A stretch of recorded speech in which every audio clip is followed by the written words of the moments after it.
A very good morning, everybody. Welcome once again to Whilton Mill for the start of not one, not two, not three, not four, but 5 title deciders here this weekend. It's event 9 of the Wera Tools Motorsport UK British Kart Championships. This weekend we'll see the culmination of the championship campaigns for all 4 of our IAME categories and Honda Cadet, and for the first time ever, the IAME M1 Bambino Cup. My name is Andrew Mather. Alongside me in the box is Henry Beaudette. Henry, rinse and repeat, here we go again. We were here 1 week ago for the other half of the British Kart Championships contingent in action here at Whilton Mill, but this has got a little bit of extra zest and spice straight away here this weekend because titles are on the line. Absolutely, Andrew. Thank you very much. Hello to everybody watching back home, wherever you are in the world. We're back at this 1,200 metre, 12-turn circuit right in the centre of England near Northampton and Daventry. The circuit, as we saw last week, very bumpy, very abrasive, very physically demanding. But over the course of the next 2 days, 5 drivers will etch their names into the British Kart Championship history books. We've crowned 61 different champions. 61 different drivers have won at least one title in the modern era of the Wera Tools British Championship. How many more will make a debut win this weekend? How many will be repeat champions? Here are some of your title contenders and their rivals. Riley Cranham v George Edgar. And what about the main event? Freddie Lloyd, Gus Lawrence and Harrison Whitcomb in Senior X30. But of course, there are 3 contenders in Senior X30, but there are also 3 of us. The third member of our little party is Nicole Sutherland, who's out in the pits. Hello, Nicole. Hello, Henry. Thank you very much. Like Henry said then, ladies and gentlemen, this is a title battle this weekend here at Whilton Mill. Last weekend, we had our road taxes out. This weekend, IAME's, but same setup. It's a physically demanding track. These drivers are going to be put through their paces. Of course, we're heading towards the end of the season now, so some of these drivers, you know, they're tired. They've put their most into the months, especially the likes of August, where most drivers have been out weekend after weekend. And of course, double header setup this weekend. So they're going to have to do it twice. Like you said then, Henry, those title fights, watch what happens in the senior grid because it's going to be fiery. I don't know if some of you at home watched last year's battle unfold when we were at Three Sisters between Lloyd and Lawrence. It looks like it could be a similar setup again this year. It could be out of those 2. Harrison Whitcomb, though, watch out for that name as well. And we've got something else. So what I'm going to do now is just have a little drink of my still water here, the Wera Tools branded Young Epilepsy still water, and I'm going to pass back to this man. Thank you, Nicole. Wonderful. Okay, this is not a really shameless marketing plug by myself, no, ladies and gentlemen. For once. For once, it's not. We do have to say a big thank you to Frank Morris, Water Swift Restricted driver Frank Morris, and his entire family. These cans, still water cans, so very healthy, and for all the young drivers. They are to promote young epilepsy. On the back, you will be able to see, take a photo of this now. Take a photo of the QR code. So Frank's sister, Becky, who designs the graphics kit for Frank's kart, she was diagnosed with epilepsy when she was 7 years old, but it hasn't stopped her. She is still a proud member of the Orange Army, marshalling motorsport UK events all around the country. Now, these have been given out. Obviously, a lot of us here at the Alpha Crew have been given entire presentation boxes with our faces on them. Every driver in Water Swift Restricted has also been given a presentation box. So please, you've seen the GoFundMe logo. Now, Frank and his family have already this year raised £2,500 to get a defibrillator put in at Fulbeck after somebody had a heart attack there, and they were able to. They're okay. But so the family have already raised £2,500 this year for that. Now they're using these fantastic, this fantastic gimmick to promote. To raise awareness of young epilepsy. And I say, for whatever Frank does in the kart, it pales in comparison to what he and his family are doing for the sport, simply by being in this paddock. So we're massively, massively grateful. We are very fortunate enough to have the Morris family in our paddock, because they use whatever tools they have available to them, as you can see, to good use, to promote good things and make the paddock a better place. Hello to everyone. Now, of course, I'm going to put the QR code up here because we've got already viewers coming in. There's one last shot. Take a photo with your phone of that to look at the... oh, my cuticles could do with doing, couldn't they? Look at that. That's terrible, that is. Oh, dear. And the Go for Big. So even though if you're in Australia, like Michael Burke is, if you're in New Zealand, like Craig Corbett is, or if you're in Germany, like Dirk Uhlenbrock is, you can still be part of the British Kart Championship family and put some money towards raising awareness for young epilepsy. There we go. So segues nicely, Andrew, into saying hello to all our viewers. Already viewers coming in from all over the thing. Jensen Hookie is at Forest Head. So there we go. So I'm going to... Nicole, have you got a can with your face on it? I don't, I'm afraid, but you and Andrew have them. So got to use yours then, Henry. Thanks very much for that. So generous, like you said, of Frank Morris and the family. And let's get donating, guys, because it goes to a very, very good cause indeed. For now, though, down on the Whilton Mill grid ahead of our first heat of today, Honda Cadets. This is a grid that I very first started in all the way back when I was 10 years old, a decade ago. Now I started in Honda Cadets. It's got a bit of a soft spot for me. I really do enjoy watching this class. This is a grid then this weekend that we're going to see the biggest championship fight. This is the most undecided class this year. The 1 minute board has gone out, but watch these drivers as they head into this heat. Every moment is going to count, and every moment is going to count for the likes of Archie Loveridge, who's starting right behind me. His Sad Mike is just firing up that Honda engine. So we'll head back up to see how Archie gets on, to see how these Hondas get on in Heat 1.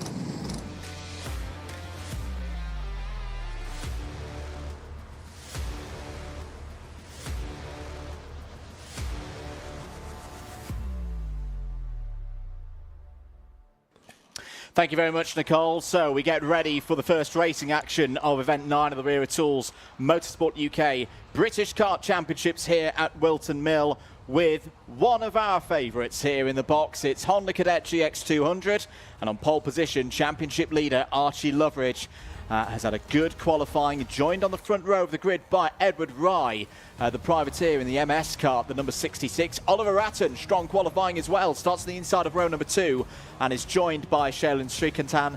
The MJR Racing crew looking strong again here at Whilton Mill. Riley Blakemore starts on the inside of row number 3 alongside Archie Cannon, who's another one of the new runners on an Apollo chassis here this weekend with that same branding kit that we've seen with Margus Kvetskis. So keep an eye out for the S-plate there starting on the outside of row number 3. Harry Grant is going to be all eyes forward. He's carrying our onboard camera for this one. Starts on the inside of row number 4 and is joined by Jerry Dufficy.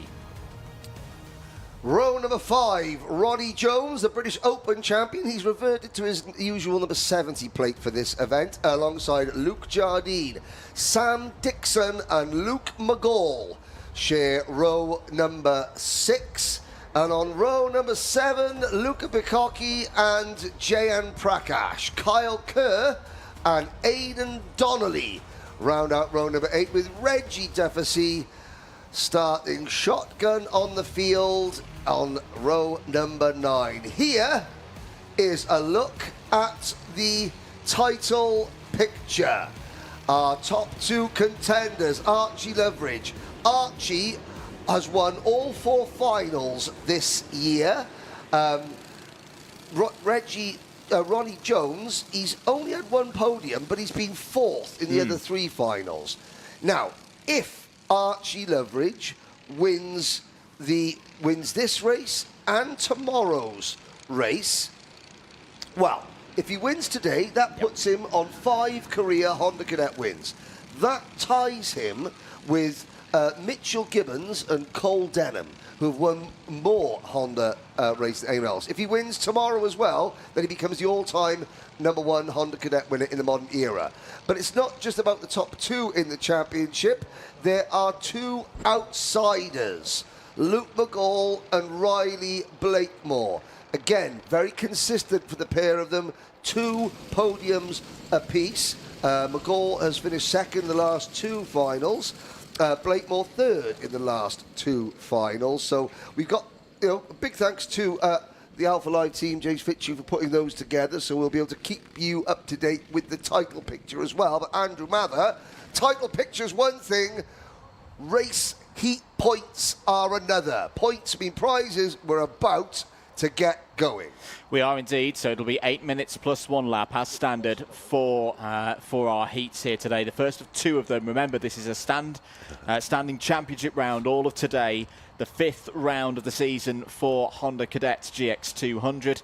Last few preparations ongoing before we see the green flag in the air to start the starting procedure. Eyes on those lights here at Whilton Mill. They will come on one by one. We will get racing underway for Honda Cadet GX200. We're racing here at Whilton Mill. It's a good start from both drivers on the front row of the grid, but it should be advantage Loveridge as they head through the crook for the first time. A little bit wide there for Edward Rye, but carrying good speed up the hill. Good start for Shaylin Srikantan there in the green helmet. Is up the inside of Rye, going for 2nd place. Lots going on, of course, in the middle of the pack. Keep an eye on Luca Bicocchi as well, as a brand new Project 1 chassis for him this weekend. Has only had a couple of hours before this race event to get ready with it down at Bayford Meadows. But there he is, the number 77, moving up the order nicely in the early stages. On board with Harry Grant as we head into Ozier's corner. Jerry Dufficy ahead of us there in the number 12. Harry Grant had a very good run here at the O-Plate at the start of the season. Can he secure another top 5 here this weekend at Whilton Mill? We'll see in due course, but a good, steady start, Henry, from our Honda Cadet GX200s. A good start for our championship leader. Loveridge leads by 7/10 of a second. Yeah, just thinking back to Harry Grant there, he's sponsored by AP Lifting, and I'm sure that if drivers have got a sponsor, we could have the onboard camera sponsored by AP Lifting. Example, think of the AP Lifting graphics on there. Ooh, that looked lovely, wouldn't it? Hint, hint, hint. And I know you're watching, Ashley Pierce. No, it's fantastic. The onboard cameras have proved a huge hit. Archie Cannon, there he is, the S-plate holder. Now, he was entered, he was a Zip factory driver. Yep. Now, the Apollo, it's made in conjunction with Zip, with Zip a little bit. It's not a Zip, it's an Apollo. And of course, that's now the second 950 chassis in existence. Margaret Kvetskis has the first, and now Archie Cannon has the second. And I was speaking to one of the Apollo teams, Jess Alexander, about the progression of the chassis, and again, the best way to get more wagons on the track is to, if the single wagons that are out there are doing very well, which is what they are, then nobody is doing as well as Archie Loveridge at the moment. Now, of course, we saw championship points. Don't forget there are 2 heats for each of the classes. At the end of the 2 heats, yes, that combines the grid for the final, but those 2 heats, that is the combined results, the ranking at the end of the 2 heats, is 1 set of championship points. And then the final is another. Now, Honda Cadet, we've had a change to 2nd place, as Riley Blakemore has... Oh, no, has change to 3rd, yeah. Blakemore up to 3rd past Shaylin Srikantan. Now, sorry, the Honda, so this is round 5, tomorrow is round 6.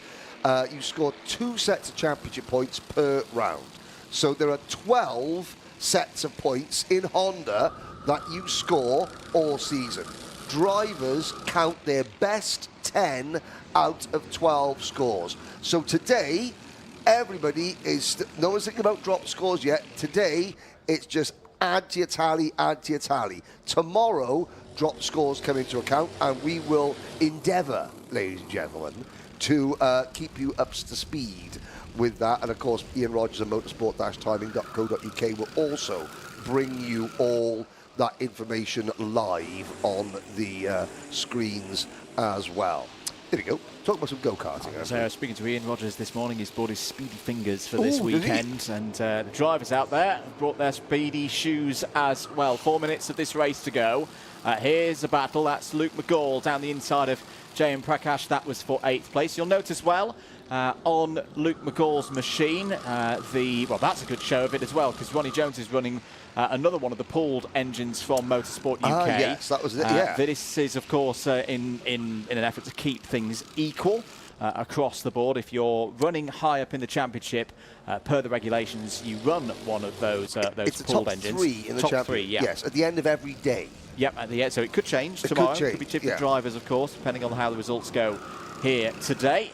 Archie Loveridge right now using one of those pooled engines that's pulled out and given to the driver. The driver doesn't get to choose. It's pulls out of the lot from the technical team here at the track, and it's like, that is your engine for today.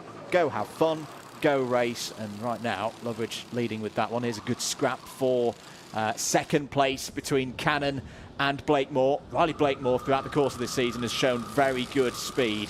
Hasn't always had the best of luck, but that's what I like about this being a double-header to finish the season. Riley Blakemore still there in position for a good final spot in the standings for the championship. And of course, it's not just about winning the championship, it's about getting in that top 10 and getting one of those coveted seeded plates that is yours to keep for the next 12 months and go on your racing record. Riley Blakemore very much could be in contention for one of them here this weekend. Can't quite find a way through past Archie Cannon at the moment.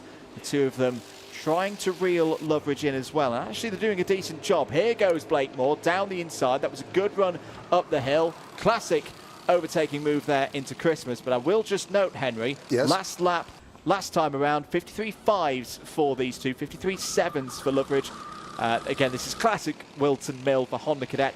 Very hard. It's not the biggest circuit for slipstreaming, but you can build a lot of momentum up when you're in a group. Very hard, particularly in Honda Cadet, when you're on your own, like Loveridge's at the moment, to stay there ahead of a chasing pack. Well, I think it's the nature of some of the corners that you can... whereas something like a PF International, you've got long straights. So, you take your time halfway down the straight is when you get to the driver in front, and then you give them a push in a slipstream. The way that some of these corners are designed, you actually get the push coming straight out of the corner. Indeed. So the slipstream effect comes. It's not as long, but you actually use the slipstream effect earlier coming out of the corner. So you don't have to wait till you get to the end of a long straight, because there's only really one of them here. Two in the infield straight, but it's coming out of the corners that you can actually give the driver in front of you a bit of a nudge, which actually propels both of you closer to the person you're trying to catch. The person that Blakemore, Cannon and Shrikanthan are trying to catch is Archie Loveridge. Loveridge, he hasn't scored maximum points in heats. Nope. But again, he's been undefeated in the finals. It hasn't equated to, a huge points lead. It's not over yet at all. Okay, yes, he does have, the advantage of all those maximum scores in the finals. It's going to be tricky for anyone to depose Loveridge, but not impossible. Ronnie Jones needs to get up to his teammate. I don't think that was part of the Martin Jackson Racing plan, but Shrikanthan, who is so impressive out of the cart in terms of interviewing, in terms of media, and just his general demeanour when there's a camera around. He's incredibly impressive, is Shaylan, and he's now becoming just as impressive on the track as well. What I will say for Ronnie Jones, though, he's doing very nicely here to recover from a difficult position. I had a watch of timed qualifying this morning. The time's coming in as you're here in the box. with 1 lap to go of TQ, Ronnie Jones was down in like 15th, 16th place. Okay. Got a decent lap in right at the end, pulled himself back up to just outside the top 10.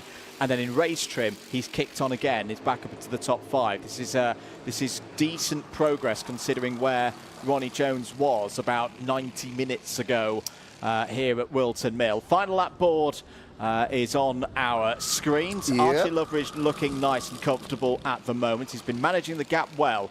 It's never really come down below 3/4 of a second. Blakemore still there in second place. Cannon, Srikantan and Grant all in the top 5. Who else has made good progress in this race? Luke McGall up 6. Sam Dixon as well up 4 spots. This could be a really good result for Sam Dixon, up in solidly the top 10 at the moment. But coming through the final corner, checkered flag is out, and Archie Loveridge takes the first heat of the day. Riley Blakemore home in second spot ahead of Archie Cannon. Great run there for the S-plate holder on board that new kart. It's an MJR Racing 4.5 as, oh dear, that's Carl Kerr, who has not been able to get round to the end of the final lap. I hope Carl is okay. That has all the hallmarks of somebody running over the top of him and him getting out and then just thinking, you know, actually, no, I don't feel great. I want to sit down instead. There we go. Archie Loveridge lights the flag victory for the Ambition Motorsport driver Riley Blakemore. Archie Cannon. Is that the best result for an Apollo chassis in their short history of the British Championship? I think it might be. Well, Margaret Kvetskis, over to you in the next one. Well, Margaret Kvetskis took a win in club racing 2 weeks ago. But this is the British Championship. Dave Hillary watch, ladies and gentlemen. Here we go. Down towards the iPad of Doom, yes. The iPad of Doom hopefully will not be in action for this one. I think if we get to a I'll say this one. We'll do iPad Watch specifically for Junior X30 because we did it for Junior Rotax last week. We'll do it for Junior X30. Can we get a full heat, a full race of Junior X30s without a single nose cone in the final weekend of the British Championship? What would the odds be on that, you wonder? Very good stuff there from Honda Cadet. Their second heat is scheduled for 2:40 later on today. So if you are that's their final time. Their second heat is 10 past 1. Do stick with us here though with your live broadcast. We'll be back in a few moments' time with Water Swift Restricted.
So let's get ready then for the next race. It's the first heat of the weekend for IAME Water Swift Restricted. There are our drivers in the pre-grid area getting ready for their 8-minute plus 1 lap heat. 15 of them here this weekend. News from qualifying, just to note there, Benjamin Schlivar has been on really good form. Is he I believe he's the youngest driver in Water Swift Restricted, yes, I believe. Yes. And well, he's had some really good form recently. Podium shots in recent weeks. A good run 2 weeks ago at the clubby, but problems in TQ will start this race. Lewis Malin was running him at Kimbolton, I know. So I'm assuming that Lewis is still on the tools this weekend. So if that'll be the case, he won't be back there for long. Yes, Andrew Mather, explain the significance of that go-kart. This is the first, as far as I'm aware, TB Kart 950 mil chassis in the UK. That is Frank Morris, who we were speaking about earlier. We saw this kart for the first time at Kimbolton and look at that. a few weeks ago, and I've got to say, it looks brilliant. And yes, I was looking at the crash helmet, which is designed by his sister, who was, of course, his sister Becky. I love how it's got on the Alfa hit curve. Right, to tell Frank, you've got to be hitting those curves around here with Whilton. It's got some Welsh on it, and Dreiger Goch. Here we go. Here we go then for your grid. Bodie Batch and LBJ Stubbs on the front row for Excel Motorsport. Ollie West and Corey Lyons on row 2. Row 3, we're going to fire through this one. Jaden McElhenney and Louis Williams. Mabs, row 4, Freddie Baker and Arthur Bowers. Row 5, Logan Hodgins and Patrick Wood.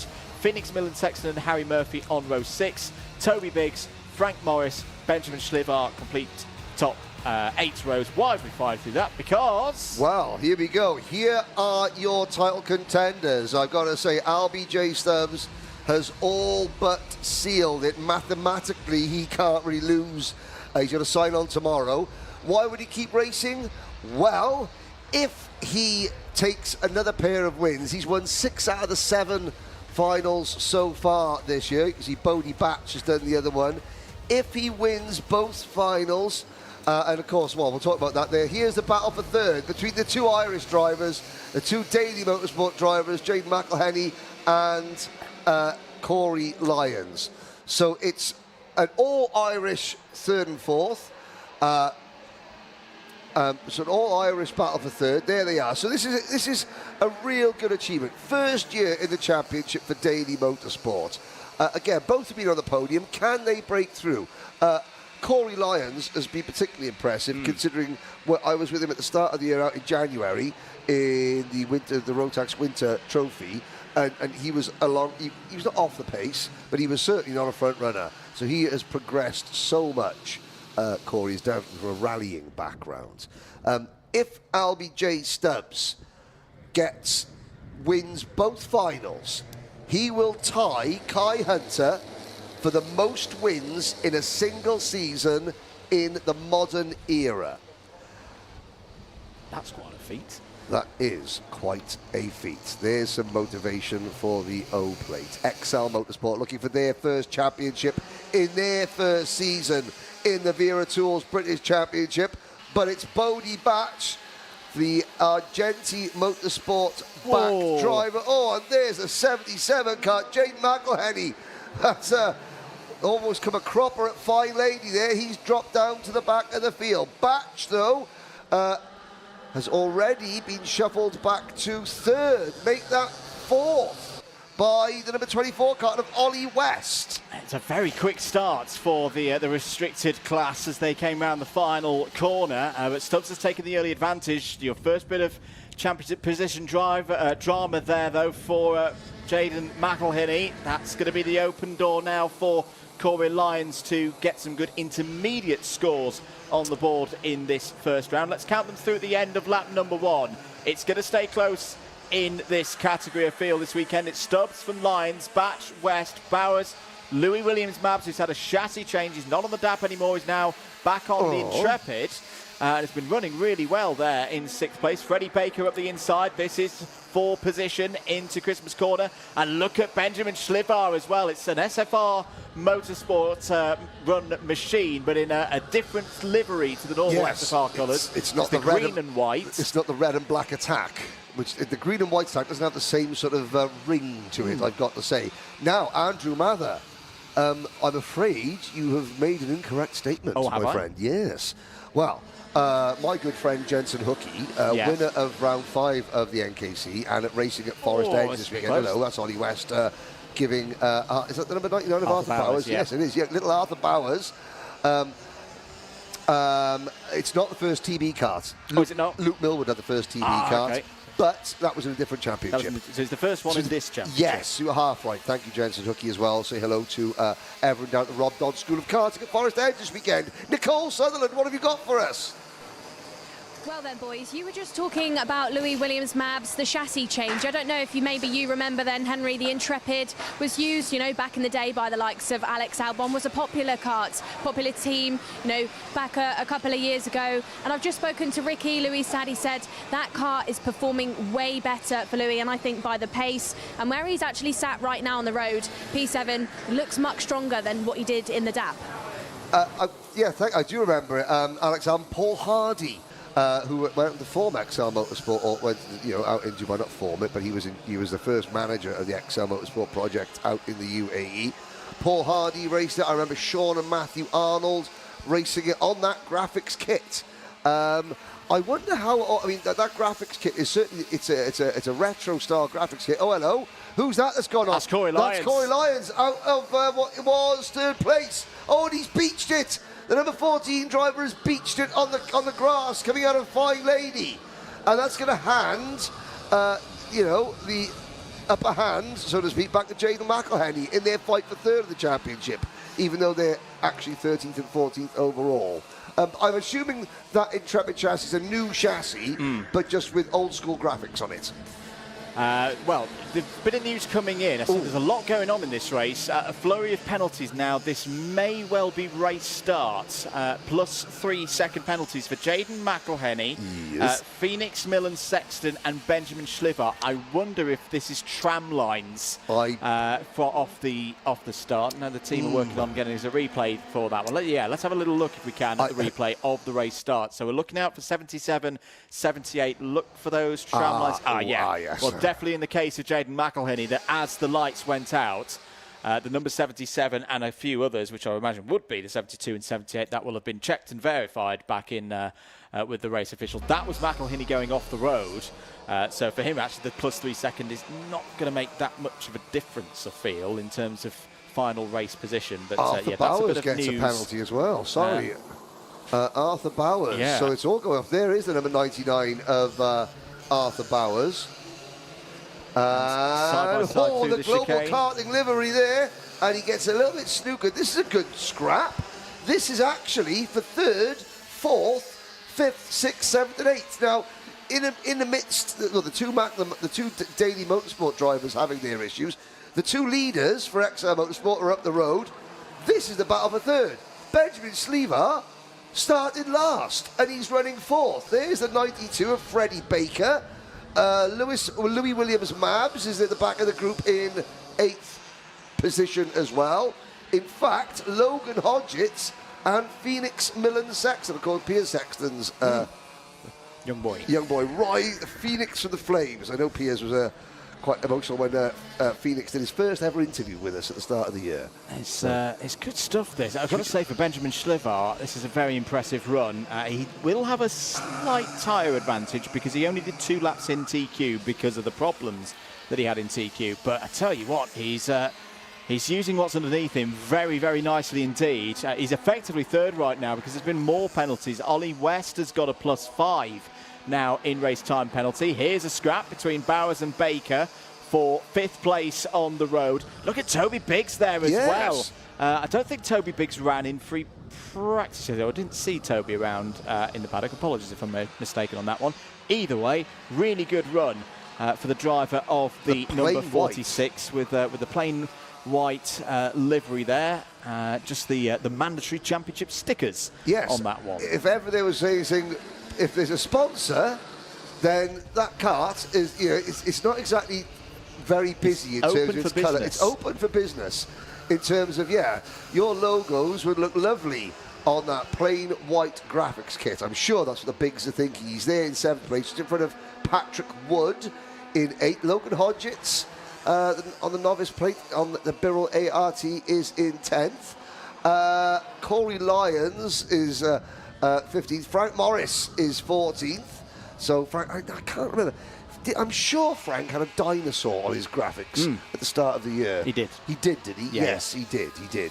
But of course, no, that was before the switch to the TV Kart, yes. But it's the first time the TB Kart 950 chassis has been seen in this championship.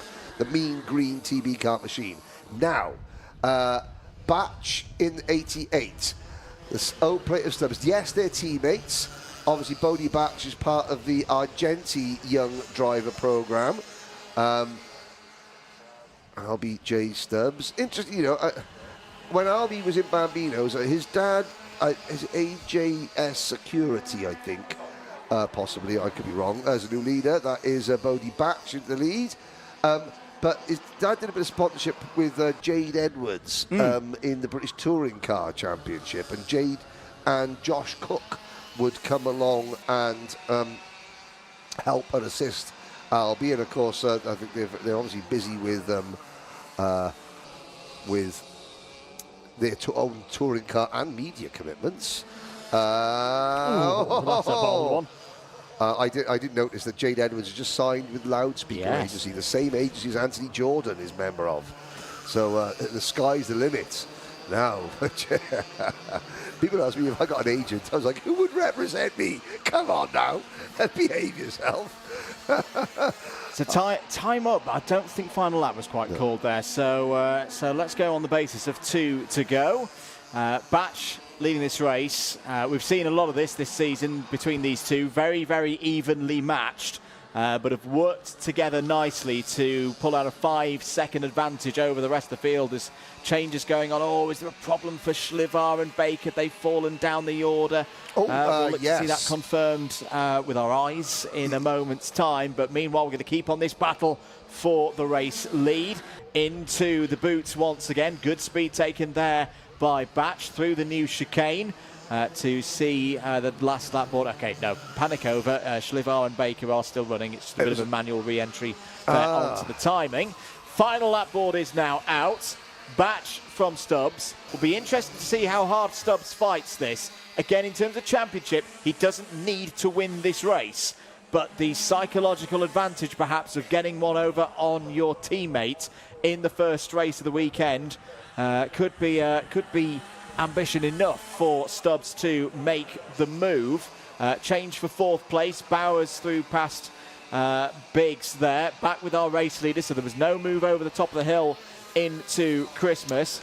Onto the back straight here, Henry. It's been another very strong performance from this XL Motorsport duo. And Stubbs trying to create a gap on the inside. No! And he was going for it. That's something when the championship's done and dusted, you can afford to make those kind of moves. No harm done to Bodie Batch, so he didn't take his teammate out.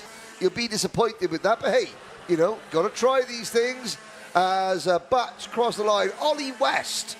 Great result for Ollie in P2.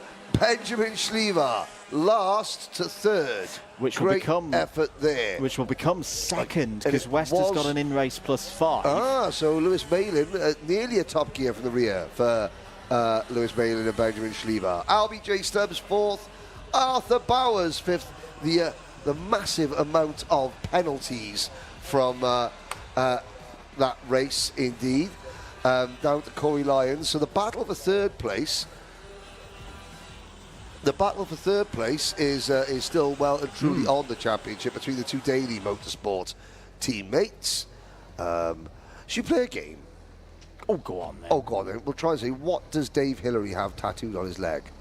Oh, I'm not sure I want to play that game. Oh, I don't know. Is that an alpha cameraman challenge that no camera person wants to take on? Now, iPad of Doom watch going through there. There's RBJ Stubbs. Very good stuff there from IAME Water Swift Restricted. They'll be next out at 1:25. Things going along very quickly today, though. We'll get ready for the next race out on circuit. Heat 1 for Water Swift.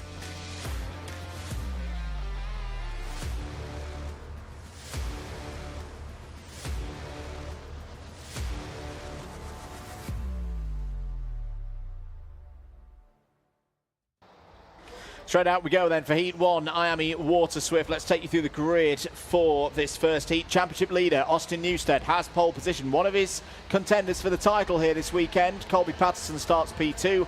Daniel Ferguson and Luca Narroway. Luca's not been very well recently. That's a great effort there on the second row of the grid. George Clark and Mason Hibbert, row 3. Alfie Davidson, Chester Fawkes, row 4. Row number 5, Henry Clark and Oscar Kenny. Then George House and Austin Gibson, row 6. Margaret Kvetskis, Efan Owen, Andy Stewart and Joseph Davis are your top 8 rows. Row 9, Orion Meta and Johnston Stewart. Ruben Segu and Alessandro Salas take us down to 20th place, and then it's Ilias Sami completing the 21 strong field. Here's your situation. Few drivers fighting for seeded places. Austin Gibson and Alfie Davidson could both be in the top 3 by the end of the weekend. Austin Newstead and Colby Patterson very close there for the championship. By our calculations, Austin Newstead needs another haul of 65 championship points to take himself over the line. but nothing is ever certain in IAME Water Swift. Let's get ready for 8 minutes plus 1 lap round the final corner. That is going to not be waved green, so we'll go around again. That gives us a little bit more time to talk championship. So yes, 30 points is the gap between Newstead and Gibson and Patterson. They're both on 8-11. Yeah, a tie for Gibson. But of course, Austin Newstead has a terrible set of heats from the very first round of the season. So he's actually in an even more of an advantageous position. Colby Patterson, and again, he's with XL Motorsports. They dominate. XL are dominating in Water Swift Restricted, but this is the main the next class. Step up, yeah. Yes.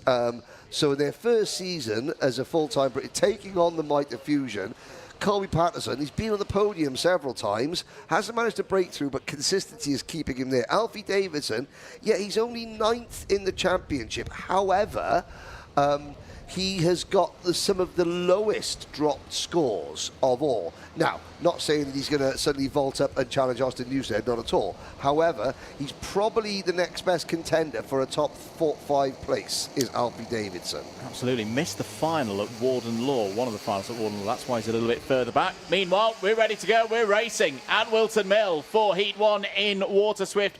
Very good start for those on the pole side of the grid. Running up to Christmas corner for the first time in this one. Your race leader, Austin Newstead, has Daniel Ferguson for company. It's the 1:42 of George Clark up to third as well. George Clark competing for one of the high-ranked, high-seeded plates for the end of this season. Has had some great runs, thinking back to GYG in particular and the double podium he had there. But there's all kinds of stories to keep track of. We're on board with George House, your new IAME Euro Series champion. Secured that title in X30 Mini about 6 to 7 days ago at Marienburg. He's another driver. Can't mathematically take the title away from Newstead, but could get up into that top 3 battle with a strong weekend here. 7 minutes of this race to go, Henry. It's Newstead from Ferguson, Clark from Davidson, Hibbert and Patterson, your top 6. Yeah, Ferguson, the lone non-fusion driver. And you know what? Up at the front there, the top 5. Oh, and there's Hibbert and Davidson going wheel to wheel. Davidson. Of course, you think fusion, they've still got 5 drivers up near the front as we look at our onboard camera. That's the Energy Course chassis. That's George House, our onboard. Is that George House? Or is it? Yeah, it is, George House, sorry. Down in 7th position, trying to keep in front of Chester Forks. Of course, Fusion are missing Christian Kobe and Harry Williams. They're not out this weekend, so there's 2 more potential Fusion front runners. So you look at that, you've got 2 Fusion, Christian Kobe, the GP plate champion, Harry Williams, the British Open champion.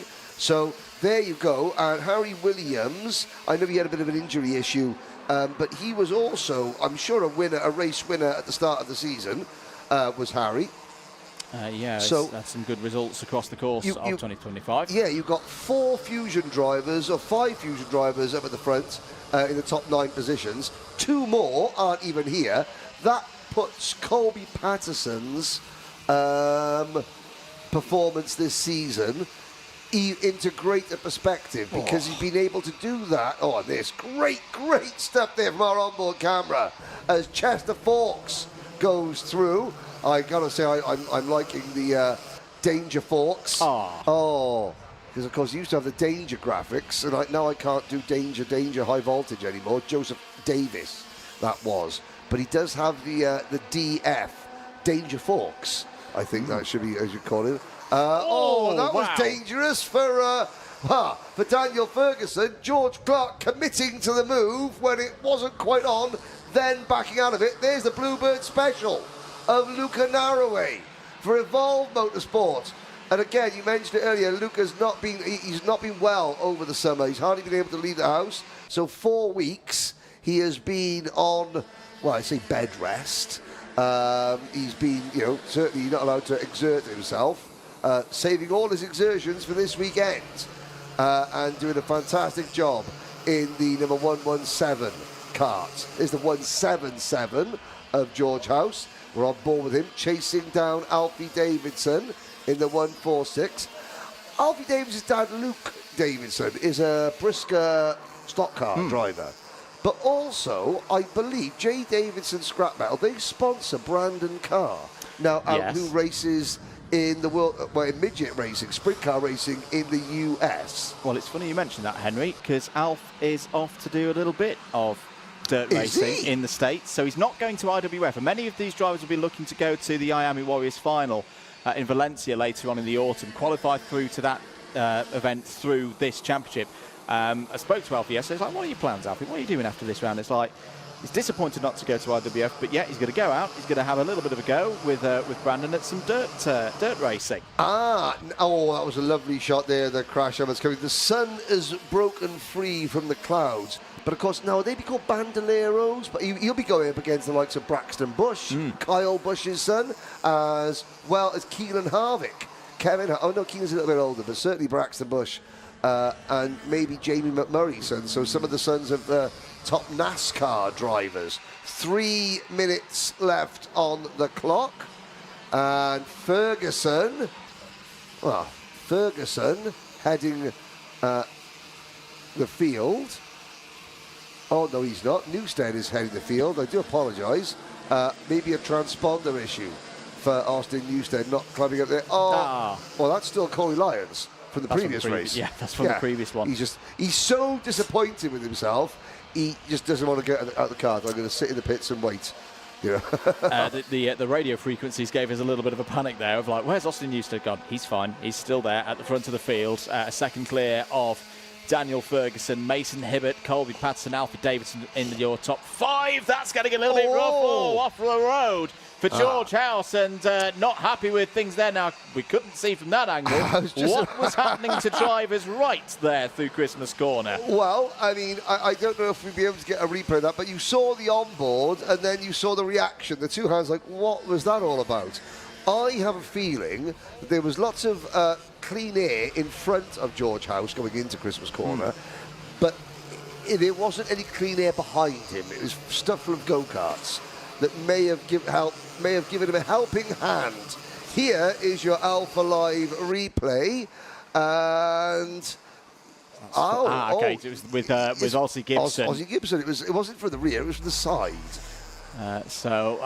Another great move. That's Colby Patterson down the inside. That's what he needs to do. He needs to go on the attack, especially with Newstead leading this race. George Clark is going to throw it back down the inside. Luke Narrow is going to follow. This is tough times for Colby Patterson. Now drops down to 7th place. That's not where he needs to be. I've got to say right now, though, this is looking good. This is looking very good for Austin Newstead, because not only is Patterson a little bit marooned outside the top 5 right now, so is Ozzy Gibson. So, we've been talking about Newstead needs one single 65 maximum score. Yep. That's in the basis that it's his title rivals who get all the other ones. If they're further down the order, it's going to be even less of a job that Newstead needs to do to secure a British title. Here is the scrap between Patterson and Narrow. A little bit further back, Henry Clark having a go. Been very impressed with the OMS racing team so far this weekend. They've looked pretty good on fresh tyres. And look at Margaret Kovetskis there as well on the Apollo, the red, white and black machine down the inside, up into the top 10 now. Gets past Henry Clark. Chester Forks is in there as well, down the inside. That's Orion Meta. This is a really good run for Orion Meta. Strongest run that we've seen from the Premium Karting 157 in a while. This is what can happen at the end of a season when, for the drivers a little bit further down in the standings, they haven't necessarily got the pressures of a championship campaign. They just want to get their personal best of the season so far. 2 laps to go. Newstead leads. Ferguson still there in 2nd place ahead of Davidson, Hibbert, Clark, Patterson. On your screens, heading up to Christmas Corner now. This is a case for Colby Patterson, unfortunately. Colby is realising that there's a reason why people say strength in numbers. Yes. Colby, his nearest XL Motorsport teammate is Andy Stewart in 12th place. F1 Owen 13th. George House now down in 15th place. Johnson Stewart 16th, Alessandro Salas 17th. He's going up against Austin Newstead for the title. Austin's nearest teammates are 3rd, 4th, 5th, 8th. he's working with Luca Narroway, the Bluebird Special, the Evolve Motorsport driver. Again, they, as well as Daniel Ferguson from BMR Restart, and maybe even Margaris Kavetskis, not to mention then Henry Clark and Chester Fawkes, the OMS duo, they may have to form sort of an unholy union, a temporary alliance. A coalition. A coalition, yes. That would be very good. The final lap board is out. I've got to say, I've been thoroughly impressed with Austin Newstead's response from Sid's Kartmasters, where he took the win on the road, didn't keep it in the steward's room. He hasn't let his head drop. He has got on with the job. And this, yes, it's a heat victory, but it's a big one. Newstead takes the first heat of the weekend in the championship decider. Ferguson P2, and we wait now for where his championship rivals are. Patterson 7th, Gibson 8th. That is a big turnover in points, and of course Newstead will start from pole position in heat number 2. He's halfway towards that maximum heat points championship score of 65 points that he needs. There's a look at your results. Yeah, like you said, Andrew, rather, extremely good point you made about Kartmasters. And this boils down to the teams and how they look after their drivers. So, for those of you that weren't watching Kartmasters, although nearly 80,000 of you were, which has made it the second highest watch karting broadcast anywhere in the world this year, the highest karting broadcast, the most figures for any event in the UK. Austin Newstead and his teammate Christian Kobe were coming down the short straight. Austin Newstead turned into Christian not once but twice. It was the second one that really did it, so he didn't keep the win. I said, quite rightly so. I think even he realised he owned it. But the way that Dan Hazelwood, his Fusion Motorsport team boss, was talking to me, obviously being very upset, and he's got two drivers, both very upset. But the way calming him down, saying, listen, you have to learn from this.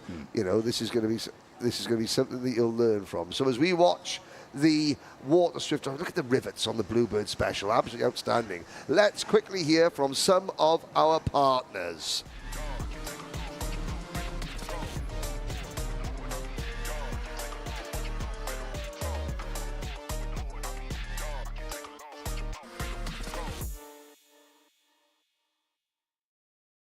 Here at Demon Tweaks, you probably know us for our massive kartwear range. We've got everything from suits, boots, gloves and helmets from the biggest brands in the business. But we are so much more than that, because if you're looking for kart parts, well, we've got you covered too. We've got everything from Rotax parts, sprockets and chains, discs and pads, data loggers and dashers, fuel tanks, steering wheels, bead breakers, and loads more. But of course, it doesn't just stop at the track, and if you're looking to build your skills in the sim, then we've got everything you're gonna need to build the ultimate rig. So whether you're just getting started or you're already at the top of your game, Demon Tweaks has got you.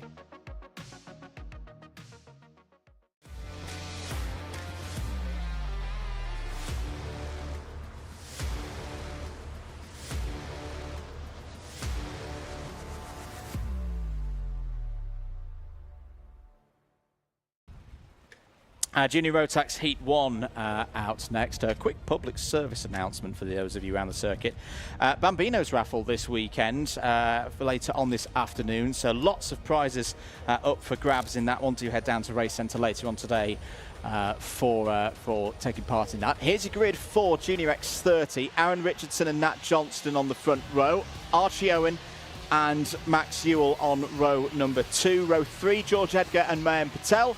Riley Cranham, champion-elect, just needs those attendance points to get over the line. In that one is on row 4 alongside Sukhmani Kira, and is out on circuit, just to be clear on that one. Archie Rogers, Tyler and Zach McDonald on row 5. Max Endicott and Freddie Wood, row 6. Row 7, Rocket Lee and Shenton and Harley Musk up next on row 7. Isaac Sayer and Finley Lines take up row 8. It's Jacob Backler and Ethan Woodward, on row number 9. Oliver Meek completes the 19-strong field. So championship scenario, here's your top 2. Riley Cranham is going for the double champion role. Took IAME Euro Series honours last week. George Edgar there in second place. There's also going to be a big battle between George Edgar and Aaron Richardson for second place. Richardson's looked really quick so far this weekend. Nat Johnston and Archie Owen also involved in scraps for the seeded plates. Here we go then, 8 minutes plus 1 lap. Waiting for those lights to go out. They do. We're racing in Junior X30. Very good start for Aaron Richardson from the pole side of the grid. Archie Owen trying to hold himself in there. George Edgar going around the outside as they sweep up towards the first turn. Is that Isaac Sayer off the road? It's one of the Jamie Green racing machines in a spot of bother. Also having trouble. Max Ewell losing a number of positions there off of Christmas Corner. Was very quick in free practice yesterday. Zach McDonald trying to go around the outside of Archie Rogers-Tyler there through Ashby Corner. Look out for Rocco Lee and Shenton. Didn't run in free practice yesterday, but has looked solid this morning in the warm-up. He could move up through the order from the middle of the pack. Frantic starts as we come to expect in Junior X30. Let's count them through at the end of lap 1 of this first heat. Your race leader is going to be Aaron Richardson by just under 4/10 ahead of Archie Owen. George Edgar third. Mayan Patel's had a decent start up to P4. Nat Johnston fifth. Biggest movers up 6 Shenton. That down the inside. Edgar takes second place away from Archie Owen. He will set his sights on his rival for at least second place in the championship. Aaron Richardson immediately ahead of him. Where has Cranham gone? Cranham's fallen down to 15th. I think that's probably a case of, with everything that was going on that first lap, Riley Cranham knows he wants to go out there, have some fun, have some competition, but he can't get involved in any antics, shall we say, and he'll just go, right, go on fellas, you know, I just need to compete. I just need to be out there on circuit, pick up those 20 championship bonus points. I am not interested in getting involved in any shenanigans here today. Just let him go. No, exactly. He's mathematically all but assured of the title. Change of lead. George Edgar is wanting to go out in a blaze of glory. I mean, for George Edgar, he's already on 6 career wins in the British Championship. 12 podiums as well, which is, you know, very, very impressive. Cranham, he's only won 2 races this year. But he's been very, very consistent. I mean, just looking at his scores, I mean, he's had 2 wins, 4 second places. And there's Archie Owen.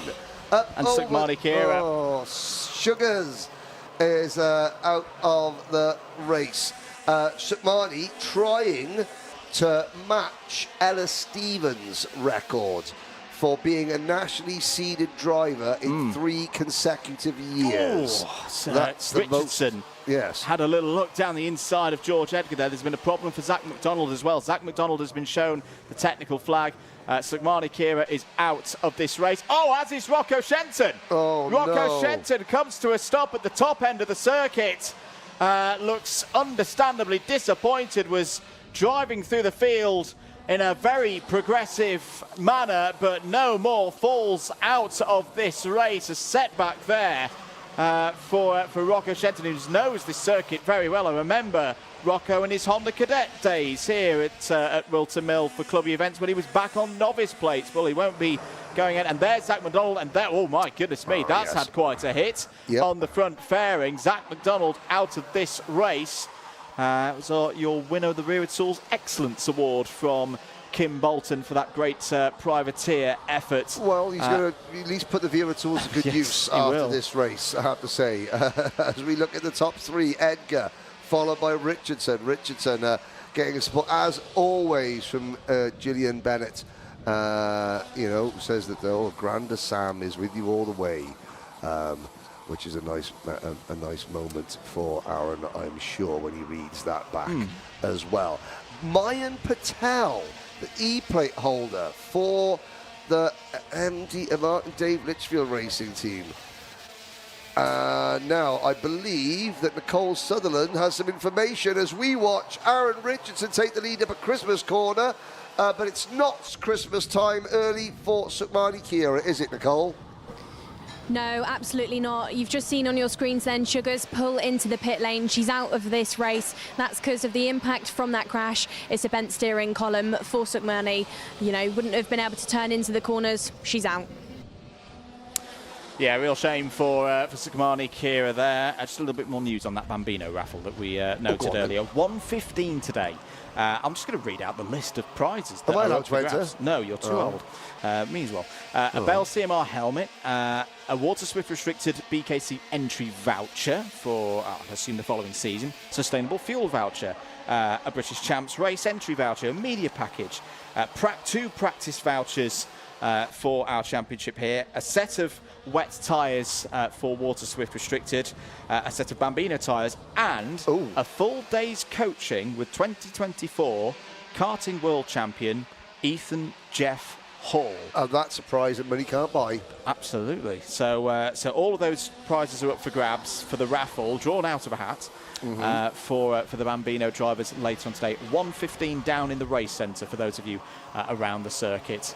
2.5 minutes to go. Another technical flag. This time Finley Lines has been shown the technical flag. It's been a bit of a rough weekend for Finley, who's running out of the Piers Sexton Racing awning this weekend.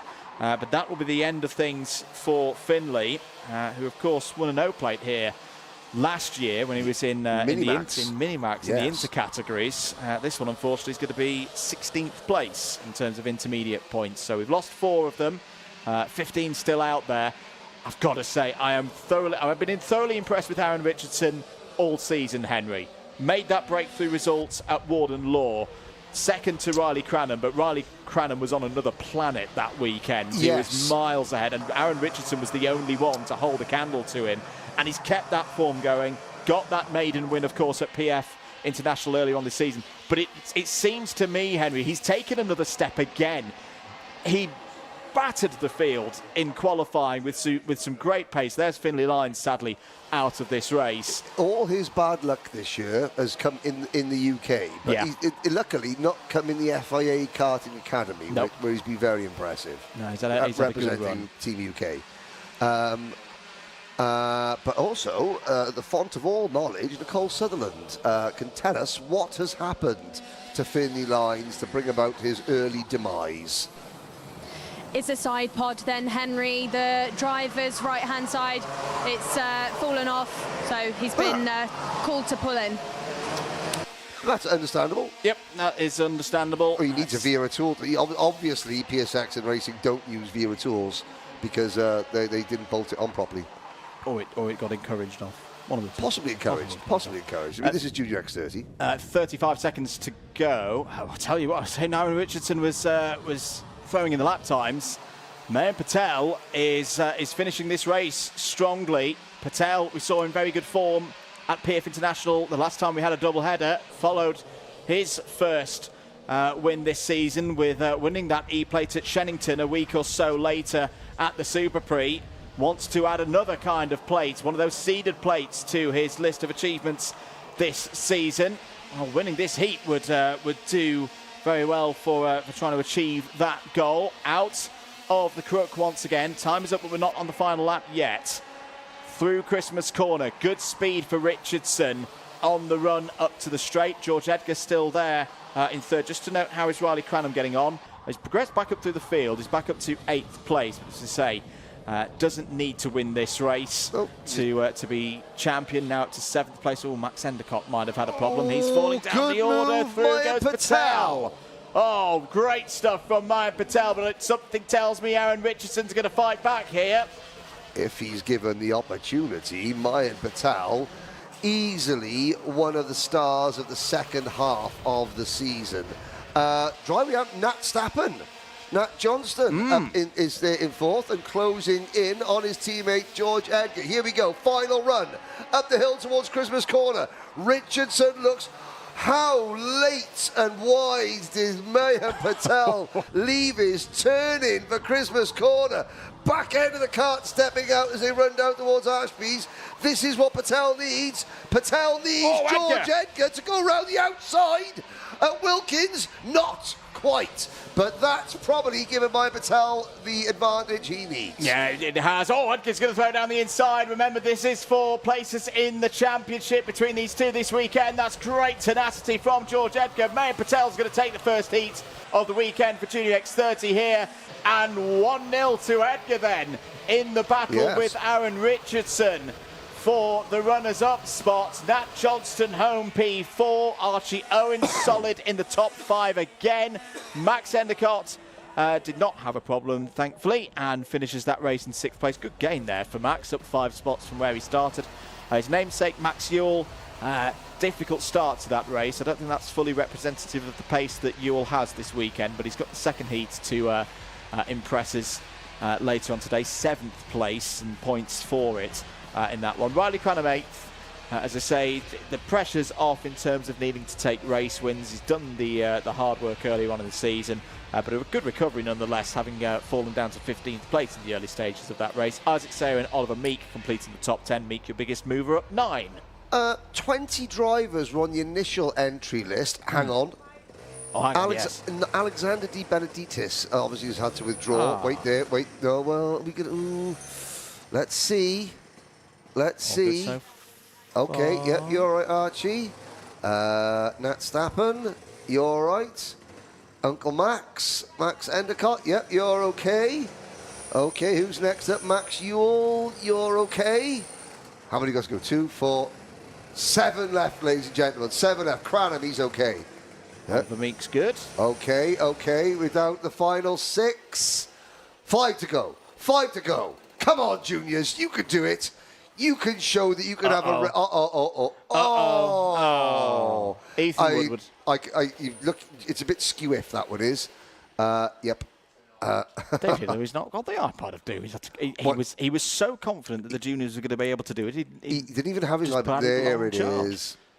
There we are. Thank you very much. The wait continues. Yep, the wait continues, ladies and gentlemen. Good stuff there, though, particularly from those at the front of the order. That was an entertaining race. If you want to watch the second one, 1:55 is when Junior X30 will be back out on circuit. And, of course, their final for today's championship round will be at 3:55, just before 4 o'clock. Job done there, it seems, for the Mick Bout Racing Boys, a double top 4. We'll be back shortly after this short break. Motorsport is naturally a fast-paced and dynamic environment. Dealing with a specialist insurance advisor helps to ensure that your specific needs are covered. We have access to a complete portfolio of products including personal accident, on-track damage, property and event liabilities and cancellation. We can help drivers, teams and manufacturers, event organisers and circuit owners and venues.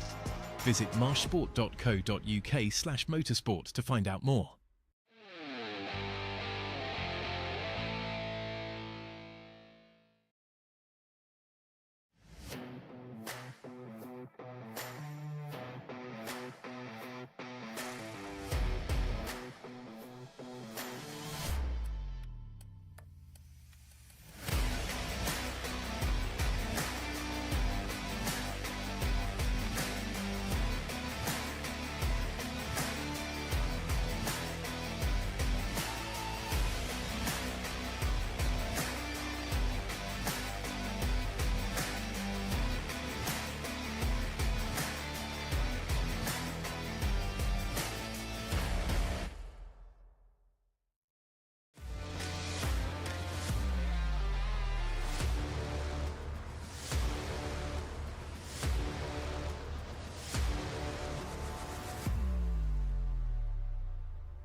Welcome back, everybody, to Whilton Mill. Right, strap in. Right, this is where things get serious. I'm just getting my popcorn out, ready for this one. And take a seat, ladies and gentlemen. Take a ticket. So, Senior X30, well, I'll just say it like this. Top 4 were covered by 0.05 on 3-lap average for qualifying. Here's your grid. This is how it's shaped up. Gabriel Stilper's pole position is the only one of the top 4 who's not a mathematical championship contender, because the other 3 are. Harrison Whitcomb's 3rd in the standing, starts on the outside of row number 1. Gus Lawrence, Freddie Lloyd starting their battle for the British title, start on the 2nd row of the grid. William Antrobus could mix things up this weekend as well, and it's the birthday boy from yesterday, Tristan Powell, on the outside of row number 3. Aaron Brown and CJ Bennett, they're on row 4. Lewis Bird, Morgan Moore, Samuel Branston and Sam Lewis are up next, with Theo Lestrange, Laith Khan, Dylan Patel, Luca Mann and Joao Castro rounding out the field. There is a look at 2/3 of the title contenders. 10 points separates Lloyd and Lawrence with another 15 points back. Harrison Whittaker on 8.25. Zach Green isn't here. He's 70. He did miss 2 rounds though, so he would have scored points, and that could have put him top 4 of the championship if he had entered, but he didn't. So it's a 3-way fight. Whittaker, Lawrence, and this man, your leader, Fast Freddie Lloyd. The qualifying session was one of the most exciting we've had so far this season. What's Heat 1 going to be like? We're going to find out in the next 8 minutes plus 1 lap. Straight away, Gabriel Stilp chops across, holds the lead. Gus Lawrence has a good start. He's up to second immediately as they run up towards Christmas Corner for the first time. Lawrence knows his business is not with Gabriel Stilp here this weekend. It's with the 2 drivers immediately behind him. Not immediately behind him. A really good start for William Antrobus. Antrobus doing double duty, was here this last weekend, of course.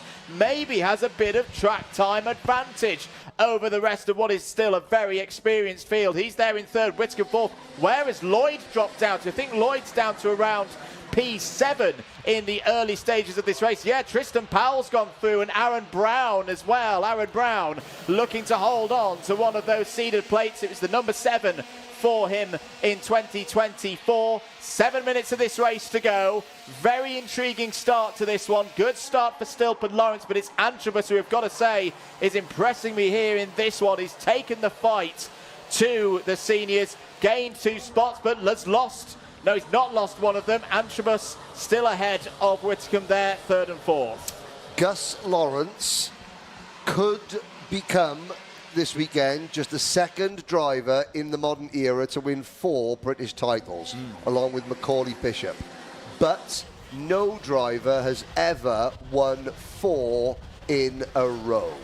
This would be his 4th consecutive. Great shot there of Freddie Lloyd, taking it easy, using a lot less curb than Whittaker and Brown in front of him. If you notice there, Freddie Lloyd being somewhat circumspect as he comes across the top of the hill at Christmas Corner.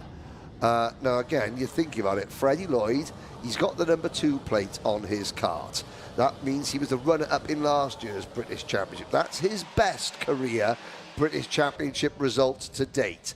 Interestingly though, Freddie Lloyd, he's raced, you know, obviously in the junior classes, the mini classes, and what have you. Oh, there's a lovely, lovely shot there of the senior X30 field flashing out of the boot into the final chicane. So Freddie Lloyd has got 9 career British Championship podiums. They've all come in the last 2 years. This driver we're on board with now has been a podium finisher in 9 of the last 15 senior X30 finals in the British Championship. That says that, again, when he was younger, he was a bit wild. And I think that he doesn't mind saying that. That shows the maturation of the driver. Some drivers take a year or 2 to get used to the senior way of life. They come out of juniors, you know, all testosterone up to the max, ready to fight for every apex of every corner, and it takes the senior, the veterans of the class, you know, a season to sort of put them into place. Freddie Lloyd took to it like a duck to water. He's a much better senior driver than he was a junior driver, and that's not just because he's progressing as a driver. I think that's just, you know, him progressing as a person. No, I'd fully agree, and that was a good move from Freddie Lloyd up to P5. Apologies at the moment, because Lawrence just not showing on time. Now it's slotted back in there in 2nd place. But no, you're absolutely right, Henry. As I could see, Whittaker wants to get through here. He can sense that Freddie Lloyd is immediately behind, and William Antrobus, who again is one of those drivers going for a seeded plate, but can't really mathematically get involved himself in the championship battle. This is why I like to use the word disruptor at this stage of a season. Meanwhile, Lloyd goes in on his teammate. Oh, brilliant overtake there into Christmas Corner, up to P4.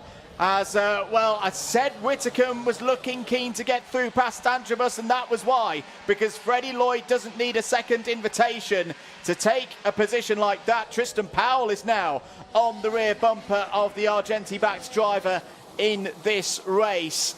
There's going to be stories like that going back and forth, ladies and gentlemen, across this weekend. There's going to be moments where each of our top three in the championship are on the up, maybe slightly on the down. Right now, Freddie Lloyd, after a difficult start to this race, is charging back. Meanwhile, the other competitor, Gus Lawrence, in second place, you know, with all of Gus's experience last week at racing in the States, of course, Henry. The IAME Grands, oh yes. I don't see Gus going in on Gabriel Stilp, because he'll know, you know, the two drivers that he's concerned about, they're behind him. He's got track position over them right now. Apologies for the for some of the moments with timing. Let's head down to a pit report from Nicole Sutherland. Well then, boys, I've just seen Dylan Patel pull over onto the grass, clip the curb out of the last corner too much, and it actually pulled the chain off, so that's why he's circulating no more. Thank you very much, Nicole. Very easy to do here at Whilton Mill on corner exits and the high curbs here to take a chain off. Harrison Whitcomb is coming back, though. Do not write him off. Double race winner. Took a clean sweep of the points at Warden Law at the start of the season. I spoke to him yesterday during the build-up show, and that gives him belief. That set of results still proves that on his day, he can dominate the point scoring in this class. And if he does so, he can win the championship without even the other two falling that far down the order. That's how the drop scores are kind of working out so far this season. 2 minutes of this race to go. Androbus a bit of a bottleneck at the moment, ahead of the two premium karting drivers. It's one of those curious moments, Henry, where the teammates are clear championship rivals. With the points are going to say that, but they both need to work together here to get past Androbus, on board with Lloyd, on the brakes, down the inside, for third place on the road. Great move indeed, and that's quite key that he's managed to get through and Whitcomb has not followed. So now we go back to championship rivals. They're not teammates anymore. That's a nice bit of a buffer now for Lloyd over Whitcomb. Don't panic. Gus Lawrence has not disappeared. There he goes. He's popped back in. There must be a couple of issues with transponders, I think, because there's been one happening in every race. That's Ian Rogers of Motorsport Timing will be on the case. Not to worry. Tristan Powell joins the fun, chasing Harrison Whitcomb. He's pulled ahead of Aaron Brown, Morgan Moore and Sam Branston. Oh, Whitcomb. Gotta do it. Yep, he's like William Androbus. Well, there is two very, very different types of humour. Freddie Lloyd, again, calm, safe. Harrison Whitcomb, no, he had to go. He had to go. There was nothing calm and safe. It was like, right, risk it all. Wide. And he's now run a little bit wide coming out of Wilkins, and all that effort comes to nothing.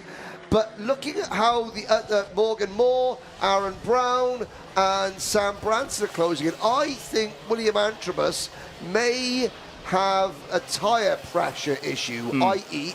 they've gone off, because he's slowed up quite a bit, not before, obviously, Whitcomb attacked him. The reason Whitcomb attacked him in such an aggressive fashion at Fine Lady last lap was because I think Androbus's car might be not at its best. Lewis Bird closing in, and CJ Bennett is also in the mix as well. Now, yeah. This is risky, though, for Whitcomb. He's got to attack because he's the furthest back into the championship. But the more he attacks, the more Androbus defends, the more everybody else in Daventry and Northamptonshire this afternoon start to join into the battle. And that lays a risk then for Whitcomb that he could lose fifth place here and fall even further back down in the field. He cannot see that happen. That'll help Morgan Moore getting involved with Tristan Powell for sixth place. We're on the final lap. This has been a really quite drive. It's been a bit of a cruise for Gabriel Stilp at the front of the field. Gus Lawrence is nicely there in second place. I think we'll be quite happy, very happy with how this heat has gone. He's got 1.5 seconds over Freddie Lloyd right now. Lawrence, I think, will maybe thinking, you know what, I'll take the second place, save tyres. Oh, of course, you know, get that points advantage right now over my two championship rivals. Gabriel Stilp, though, he has been rapid from the first free practice here this weekend through the final couple of corners. Gabriel Stilp will take heat number one. But crucially, in terms of championship, Gus Lawrence strikes first in the three-way battle for the Senior X30 British title. Ooh. Second place in this first heat. Lloyd third. Good recovery after a difficult start. Antrobus holds on to fourth. And crucially as well, Whitcomb holds on to that top 5 finish. I think, they're out of the race. Dylan Patel, minor to chain. I think it was Laith Khan who was the first driver to senselessly murder 2 flip-flops in the corner. Yes, RIP flip-flops. There's your provisional results. Gabriel still takes the early advantage in terms of the round. That'll be a 0 intermediate score. If he can do the same performance later on in the second heat, which you'll be able to see at 12, well, not 12:15, we've got that one done, yes. At 2:10. Just quickly talk Gus Lawrence. Last weekend, and of course, Gus is racing for the Rollerton Performance Group as a paid driver in the United States. Yes, I said he's a paid go-kart driver, ladies and gentlemen, in the USA. Finished, I believe, 4th and 5th in the IAME Grands, which is the big money event. I think there was something like $70,000 on the line across the event for the drivers, winning cash money in that. They had a special thing called a shootout, which is a one-off. It's not the final. It's just part of the event. You take the top qualifiers and then add a fan vote winner. And they did it on a different circuit layout to any other race. Love that. And they said there's no nose cone penalties, which Gus didn't realise at the time. As he got hoofed out of the way, Alessandro Di Tullio, who's an IndyCar or an Indy Next driver, won that event and pocketed $5,000 for winning one go-kart race. And again, just what it, Ryan Norberg, a multiple American karting champion, has announced his semi-retirement this weekend. Ryan, I've worked with him for many, many years in lots of different championships, so happy trails to Ryan Norberg, one of a number of professional kart racers in the USA. Is that man in line to replace Ryan Norberg, I wonder, as at the top of the tree? And Ryan has done a lot of great work for the behind-the-scenes efforts of showing, growing audience of the sport. Yeah, the Norberg Nation Nation. Is about. Yes, indeed. He even did his own Ryan Norberg Invitational last year, where he put up $20,000 of his own money as prize money. But of course, we say that Ryan Norberg, he's a professional kart racer. Yes, they exist. Let's have a look at some highlights from that first heat of the Senior X30 weekend. That was a crucial moment right at the start of the race. Still getting a good start and Lawrence following through. Freddie Lloyd had lost a few positions in the early stages, but fought back. That was him getting through past Aaron Brown. This was a close moment between Antrobus and Whitcomb. Through would go Lloyd. Lloyd just picking them off one by one in this race, Henry. Good fight back to third. Yeah, it was indeed. And of course, there's the Antrobus fighting back against Harrison Whitcomb. But of course, Gus Lawrence will be quite pleased with that because he finishes ahead, one place ahead of Freddie Lloyd. Freddie Lloyd will be pleased with that because he is not far behind Gus Lawrence and therefore only losing a point, 2 points, in fact, as things stand. Let's go have a quick word with some of our sponsors.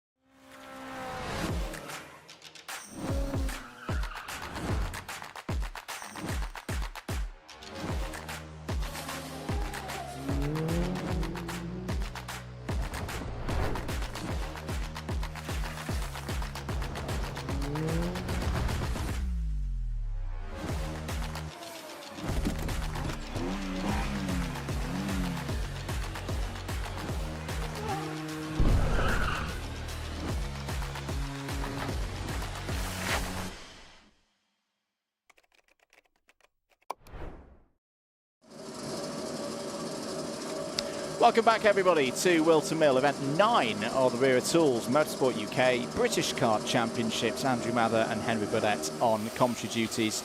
with Nicole Sutherland down in the pits. We take a little bit of a pause in terms of the competitive action here today, but we introduce to you for the first time, if I've got my facts right, the IAME M1 Bambino category here for their cup competition. It's a standalone event for this weekend. Some of the drivers we're familiar with already, have competed in other Bambino categories earlier on in the season, but a good number of them new to the paddock here this weekend.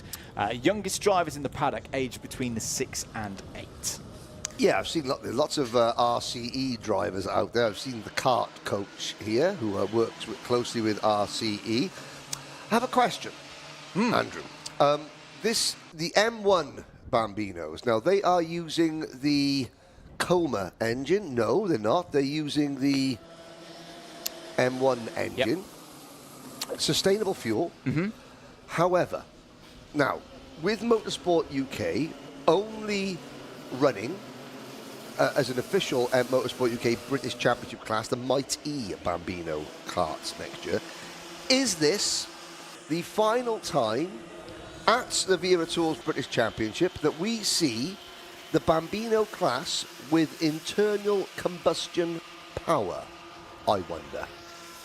It could be. It could be. Well, I mean, you never know. But let's just say this. Bambino karting started, I mean, I have to say, I know I bang on about Landau a lot. However, I want to say Alex Austin, the younger brother of Macaulay Austin, who was a mechanic, Alex the Bear, I want to say it was 2008 or 2009. Motorsport UK, or the MSA as it was then known, allowed Bambino time trials to be run at MSA club events. And Landau Kart Club had their first event of the year, the second weekend of February. And Alex Austin, he turned 6 on the Saturday and was then allowed to drive in a time trial on the Sunday, and thus becoming the very first driver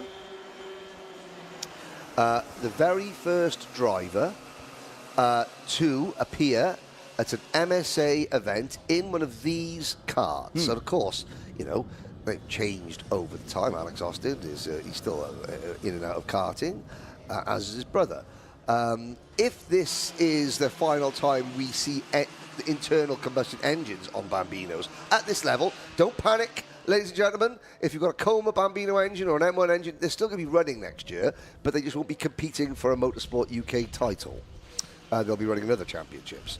But yeah, if this is their swan song on our screens in our championship, what started at the second weekend in February at Landau in 2009 is, you know, it's been a fantastic addition to karting. I know there's a lot of people saying, oh, it's too young, it's too young. Not so. I think that British karting in general, because they learn how to race properly like that.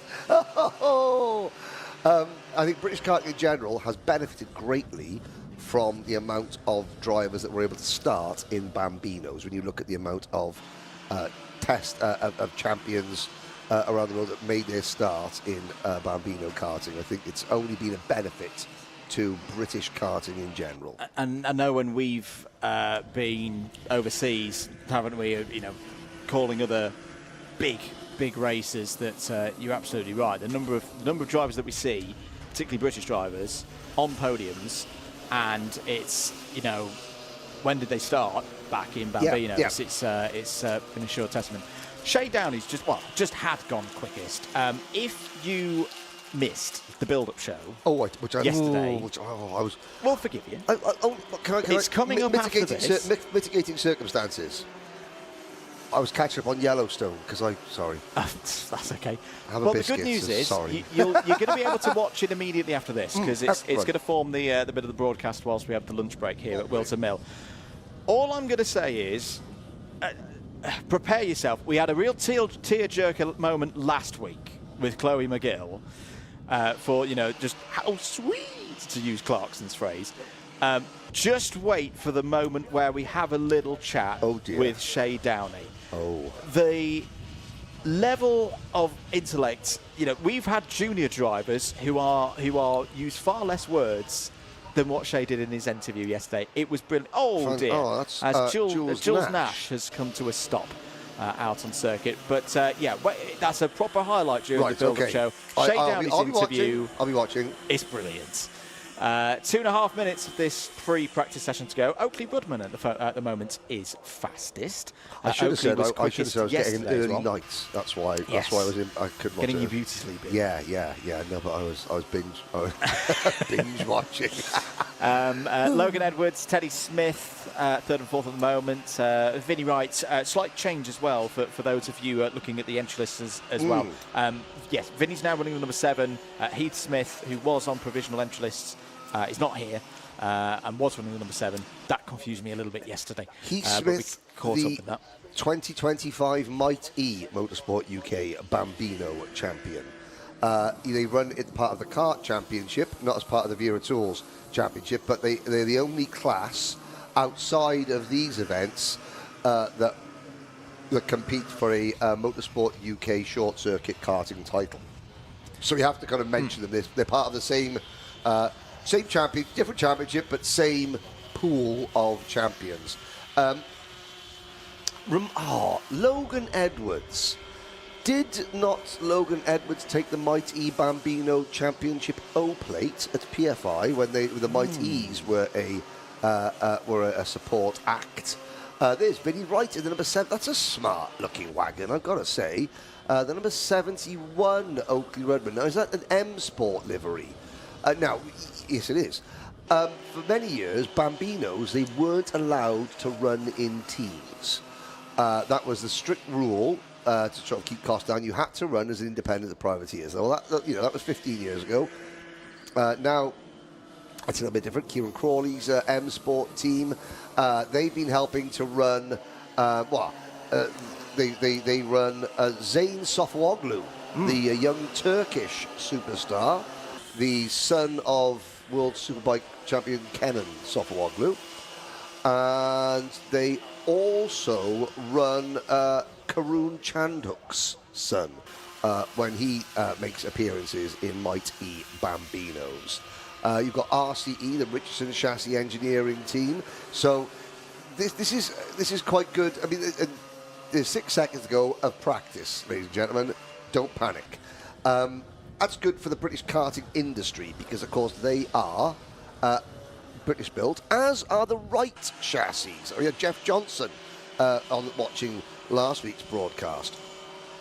So, British. It's a bit of a hot potato at the moment. So please don't think don't read anything. Don't read anything into it, ladies and gentlemen. I'm just saying it's really good that the British karting industry is still able to build wagons because you look at everything else comes from Italy, basically, pretty much.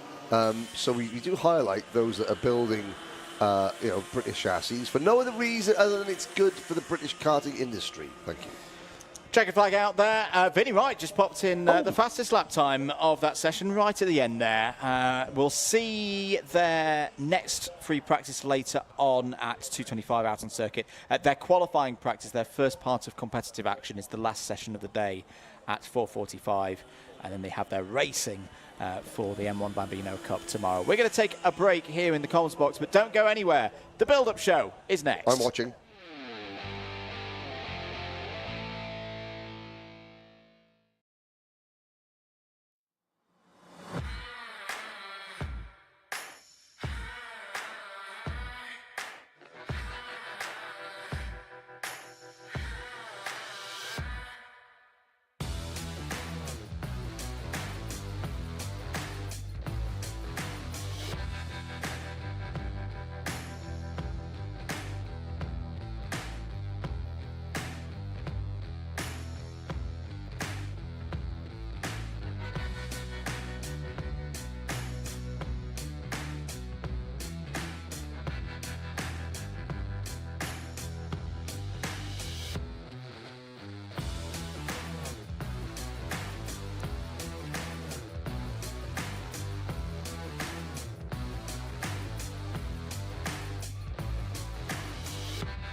Well, a very good afternoon, everybody. Welcome to Whilton Mill, event 9, penultimate event of 2025. It seems like a whirlwind this season, but second part of our Whilton Mill back-to-back weekends set of action. And this weekend, not 1, not 2, not 3, not 4, but 5 British champions will be crowned here at Whilton Mill. It is the final weekend for all of our IAME categories, and of course Honda Cadet as well. Honda Cadet out on circuit at the moment for one of their practice sessions. We're going to take the next 25 minutes or so to get you up to speed, the preview ahead of this weekend's action, and as the IAME Water Swift restricted drivers start to come in for another one of their practice sessions, we'll start with them. Championship scenarios. It's a double header again, so we had the single header of course back at Kimbolton. We're back to the normal format for our IAME runners, so it's a round, full championship round on Saturday and then repeat again on Sunday.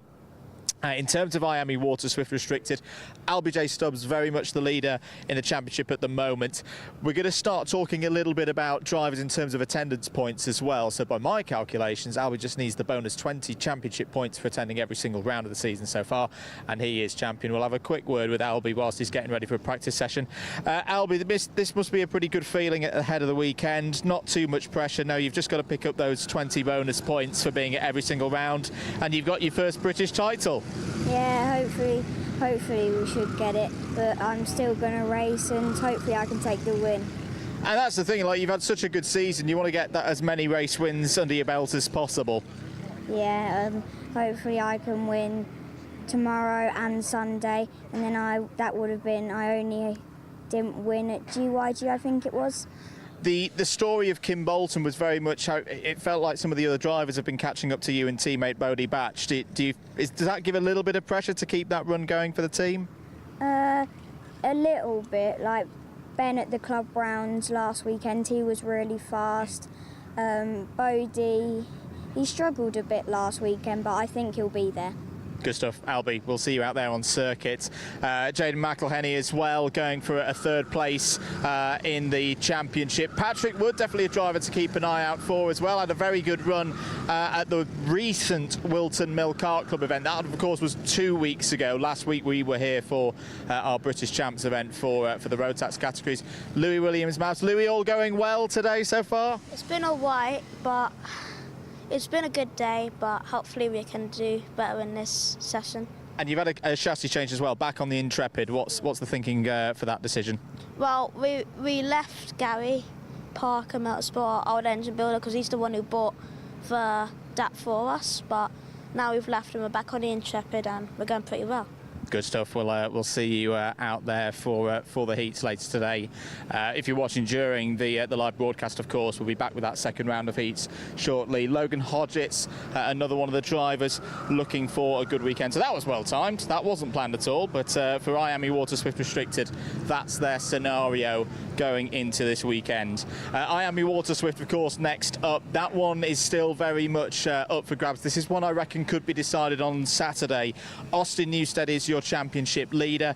He's got 30 points over his nearest rivals, being Colby Patterson and Austin Gibson. So at least per my calculations, should stress that's not official calculations, always trust our friend Ian Rogers up in timing. He needs another 65 championship point score. If he gets a P1, whether it be a final win, an intermediate classification, top spot, that's it. That's title done for Austin Newstead.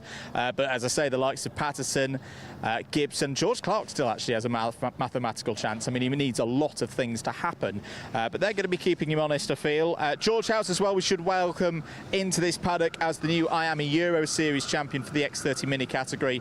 He can't win the British title. He's just a little bit too far back, but expect him to have a good weekend. Junior X30 as well.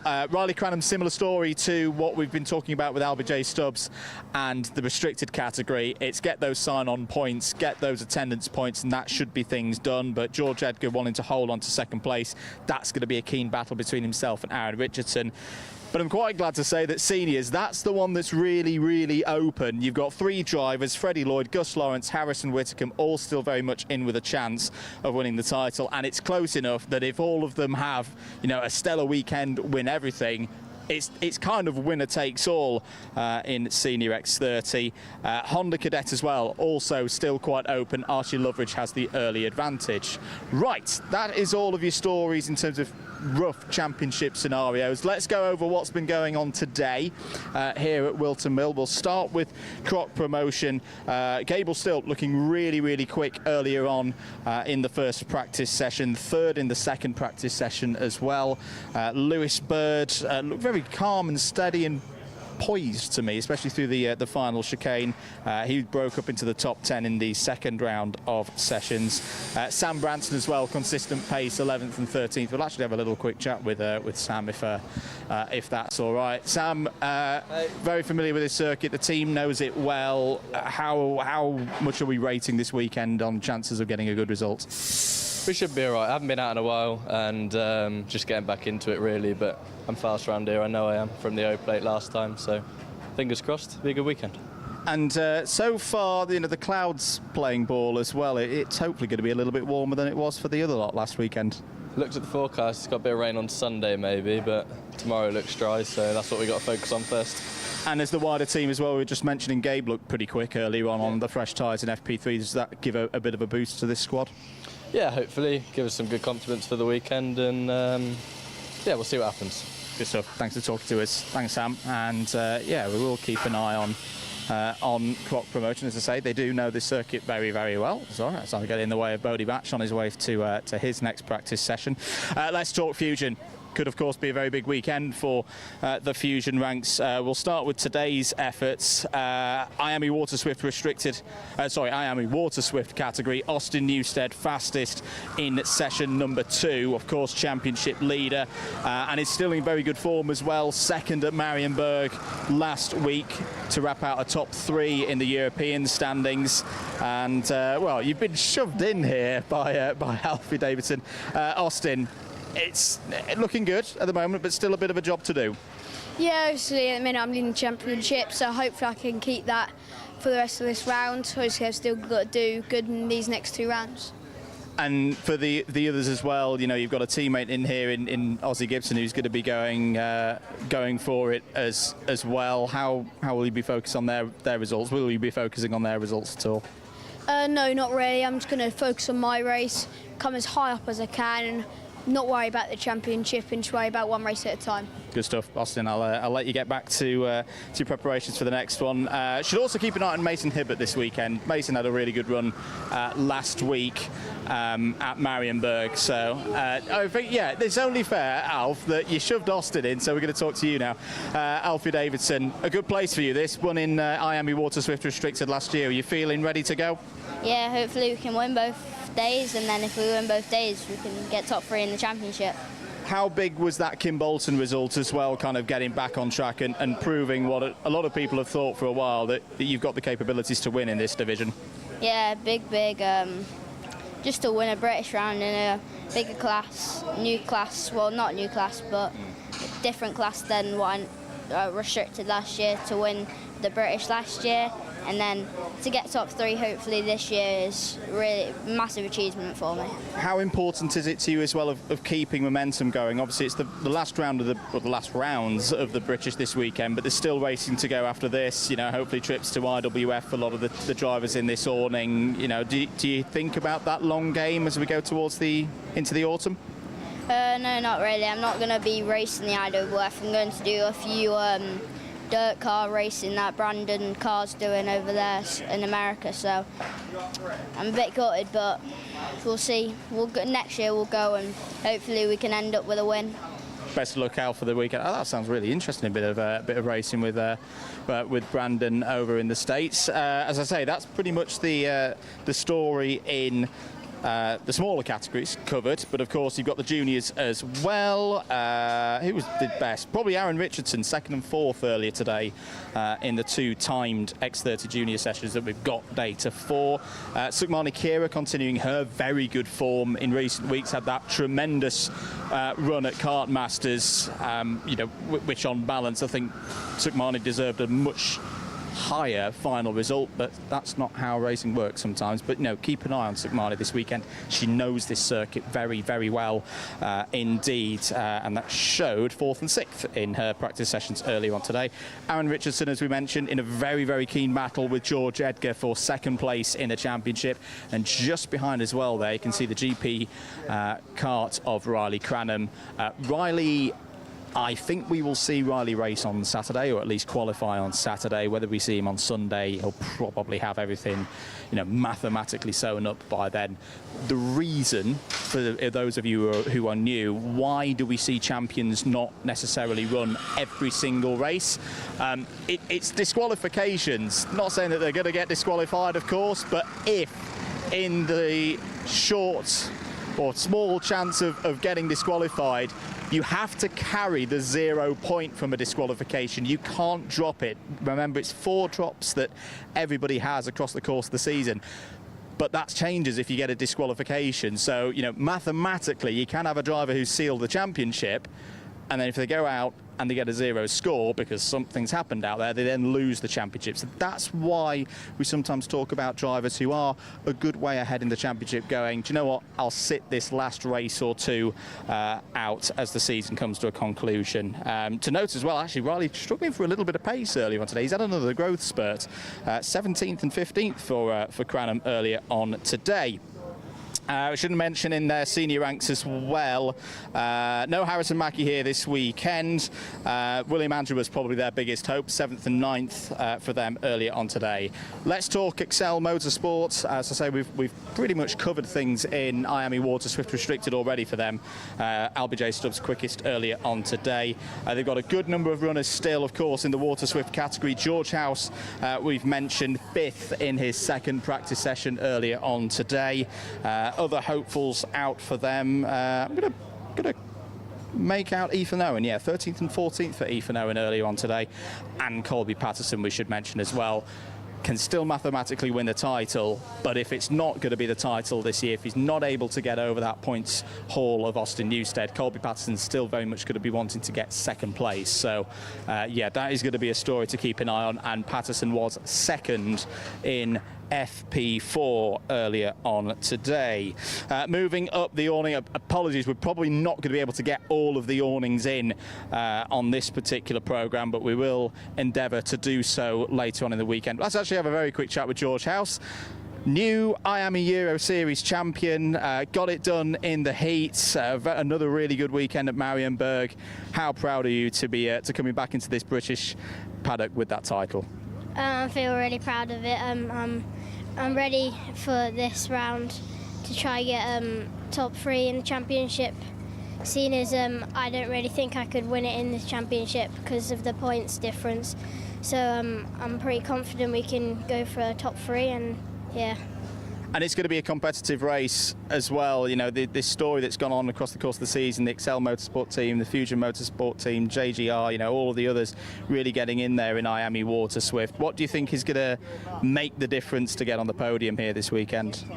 Well, there is a lot of drivers from different teams, and it will definitely be difficult for us and everyone really to be fighting against each other. But I think if we just concentrate and go through it, and then we could get like a good position, I think.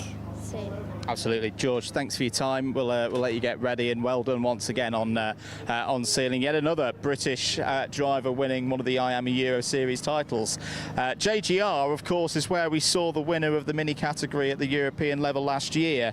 Their best hope for this weekend, Isaac Sayer back in. Isaac Sayer could still get a good final position in the championship, was in the top 10 in seniors earlier on today. Benjamin Schlivar, not in the awning at the moment, but we will mention that he was 2nd fastest in FP4 and won the recent Whilton Mill Kart Club round here. So Benjamin Schlivar has been improving across the course of the season, could be on for a very, very good result. Now, something new for this weekend, something new for the British Kart Championships paddock is IAME M1 Bambino. We've seen Bambino competitions before. We saw like the Mighty E's at PFI earlier on in the season, but this is the first time we've seen the the M1 Bambinos. We are going to have a driver come on in. Now, as a new driver, what we have to do is we have to introduce ourselves to the ladies and gentlemen back home. So what's your name? Which kart number are you driving? And how much do you love Bambinos? My name's Shay. I really like my IAME and my number's 51. So Shay, how's practice gone today? Has it been good? Yeah, pretty good. And how many races have you done in your number 51 kart? Probably a month now. Longer than a month. An experienced driver in the IAME M1s. What are you hoping for? What would be a good result on the end of Sunday? Probably second. Second. Okay, so we're going for a podium. What things have you been working on? What's the hardest bit about this Whilton Mill circuit? Like the hardest bit is like getting like staying on them. And like seeing if there's anything in front while getting straight past them. Very good. Well, Shay, thank you very much for talking to us. We'll see you later on in the weekend, and best of luck. Thank you. Very well spoken there from Shay, and yeah, great to have the M1 Bambinos in with us this weekend. More times coming in as we will do more of kind of the build-up of the IAME M1s in terms of who's looking strong tomorrow. We will stay with them though because I've been requested to come into the RCE tent. This is where a lot of the IAME M1 Bambinos are. I can see a little bit of coaching going on in the corner with our main man, the karting coach, and we'll have a little chat about what are the drivers learning at the moment. Eating pot noodles. Eating pot noodles, does it make it quick? They make them quicker? It definitely makes them quicker, yeah. How good is it to be in the paddock this weekend for this Bambino Cup? Yeah, absolutely brilliant. Just the development to see where we can end up in the future. And I say it's a decent grid as well. I think we've got about 11 or 12 of them out on track this weekend. Yes, that's right, yeah. How many of them in here? We have 5 in here this weekend. 5 indeed. So lots going on. I think we're going to have shall we have a little chat with Briella, if that's okay? Briella, we saw you earlier on in the season at PF International. What do you like about driving the M1 Bambino? I like it a lot. Is it speedy? I love IAME now. And practice, has the practice been good? Yeah, it has. What's your favourite corner around this circuit? Christmas corner? Christmas corner, that's where you can overtake, can't you? That's my favourite place to overtake. Fantastic. Briella, best of luck for the weekend. I say, really good to see some new faces in the paddock here this weekend. Just trying to find where our RC runners are in my list.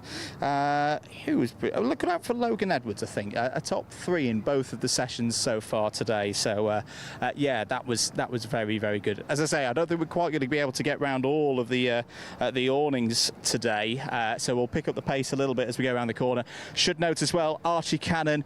We'll try and catch Archie tomorrow, but that's another new Apollo. We've been talking about one for Margaris Kovetskis, who is here this weekend as well. But good to see another Apollo out there. Should mention Margaris is right down the bottom in one of the garages. Another driver, we've been talking a lot about the championship contenders for IAME Water Swift. Keep an eye on Kovetskis. Won the Whilton Mill Kart Club race here 2 weeks ago, so there's good form there for Kovetskis as we go forward. Ambition Motorsport, of course, they'll have a big hand in Honda Cadet. I think they're all out on circuit at the moment. Championship leader Archie Loveridge going into this one looking pretty good, fastest throughout all of the sessions. Has had this amazing run in the finals. Let's see if that can continue. I just want to see if Gus Lawrence is around, because Gus Lawrence, yes, he is over here. One of our 3 contenders looking to try and hold on, of course, to that #1 plate that he's won the last 3 years on the trot. Was also racing last week in the States in the IAME Grand Nationals, had a really good performance there. Gus, this is it. Trying to hold on to that #1 plate. Lloyd, Whitcomb right on your tail. What are we thinking going into this weekend? Obviously, it's quite close in the standings from what I understand. I need to have a little look at the drop scores and stuff because that can work in your favour. And yeah, just take every race as it comes, try and go out there and win, really, because that's what we're here to do.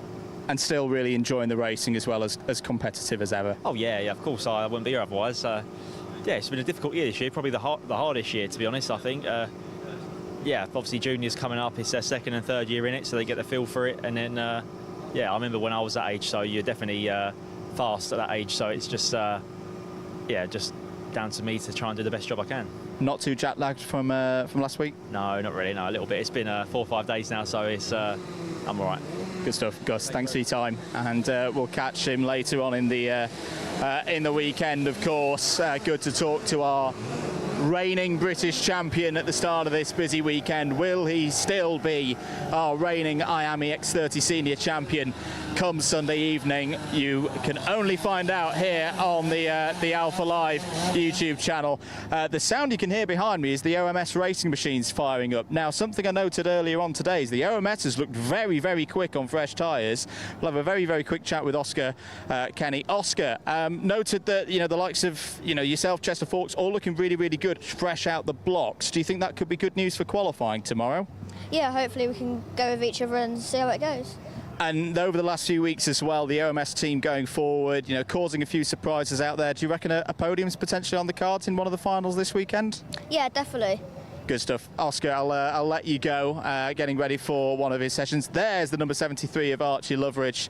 That's, I say, been looking pretty quick so far today. That could very well be your Honda Cadet champion cars at the end of the weekend. Should note as well, of course, the top three all running Motorsport UK pooled engines. We're not going to step into BMR because they're playing disco tunes from many, many years ago. So we'll leave them for today. But we will mention that Archie Owen looked pretty quick earlier on today in X30 Junior, P3. Mick Barrett Racing's another team that we need to keep an eye on this weekend. We've talked about George Edgar already, second place in the championship in X30 Junior, looking to at least hold on to that second place spot and looking really quick in practice earlier on today was the FIA Gold medalist. Who else? In Max Ewell. Actually, Max Ewell, the fastest lap time of anyone in X30 Junior earlier on today. So could well be some very good results once again for... George is smiling at me, so I'm going to have a little chat. George, I was just saying... Former driving experience. I don't think we've got time to... We'll hold that one for tomorrow. Practice pretty solid. First, second in the two sessions that at least I've seen the times for so far. You know, 3 final wins so far this year. Do you reckon you can make it 4, make it 5? Yeah, hopefully we can make it 5. And the team overall looking great. I saw Max had some pretty good times in the second session as well. Does that help the cause in a way to have more red and white karts up at the front? Yeah, I think it helps quite a lot. Obviously, us having more karts at the front, it gives us an advantage with maybe trying to push away and get that gap and just make everybody's life a little bit easier. Last round of the season, of course, for the British. What's in the future? What's next after this weekend for you? I think hopefully I'll get a ticket for IWF and start testing for that, and then after that we'll just keep testing ready for next year. Good stuff. George, thanks for your time. We'll see you later on. As I say, it's another big part of this weekend that, you know, you have got those IWF tickets for the trip to Valencia up for grabs. You've got seeded plates up for grabs this weekend as well. Let's whip on down to premium karting, because there are 2 drivers. We talked to Gus Lawrence earlier. 2 drivers in this awning as well this weekend, going for that British title in Senior X30 in the shape of Harrison Whitcomb and Freddie Lloyd. Freddie Lloyd, I've got to say, looking really, really good in terms of form. Won here in WMKC a few weeks ago, had a very good result last weekend at Marienburg for the IAME Euro Series. I quite like, in a way, the position Harrison Whitcomb is in, because he can go full out, full attack for this weekend, knowing that he's still within range of potentially, you know, nabbing that British title away from his teammate and from Gus Lawrence. We'll have a very quick chat with the Welshman before we wrap up. Harrison, it's been a roller coaster season. It in some ways feels a very long time since that double victory at Warden Law. But thinking back to round 1, 2, does that give you the confidence and the belief almost that, you know, you can get those results in this weekend and that British title could still be yours? Yeah, I mean, we've struggled ever since Warden. I think we were getting stuff wrong with the pressure quite a bit. We were going a bit too low on the pressure, but last weekend at Whilton, we changed the pressure up and we looked really, really quick, a bit like Warden. So, yeah, I'll try to replicate it again and see if I can win my first British title. Fantastic. Sorry we can't speak to you for longer, Harrison, but best of luck for the weekend. That is going to wrap us up. Oh, one thing that I will say, Evolve Motorsport, best of luck to Luca Narroway this weekend. He's not been very well over the course of the summer holidays, so we do wish Luca a lot of good luck. He's been cleared, medically cleared to race here this weekend, so we just wanted to mention that before we wrap up. Right, I said it was going to be a quick fire round of the paddock. We'll be back tomorrow, of course, with the paddock show. Don't forget, we've got our Wera Tools Wheel Change Challenge as well. Rocker Lee and Shenton still your leader in that one, and of course a full round of action where British champions will be crowned here tomorrow at Wilton Mill. Thank you very much for joining us. We'll see you tomorrow.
Welcome back, everybody, to Wilton Mill. We're getting ready for Honda Cadet Heat number 2, but we have a developing situation which is quite key for the championship. Henry Beaudette, what do you know?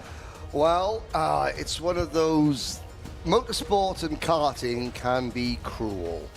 At the end of heat number 1, after winning heat number 1, Archie Loveridge, his dad Michael, just in the midst of the, you know, not the excitement, but the stress, took the kart out of Parc Fermé before taking the tyres off. Made it about 30 seconds out of Parc Fermé, turned around, went back in, but of course by then it was too late. That means that Archie Loveridge, championship leader, cannot use those slick tyres today or tomorrow.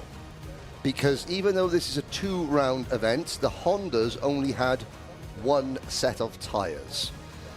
Unless it rains and the race director declares it a wet meeting or even an open meeting, Archie Loveridge has turned his last wheel here this weekend.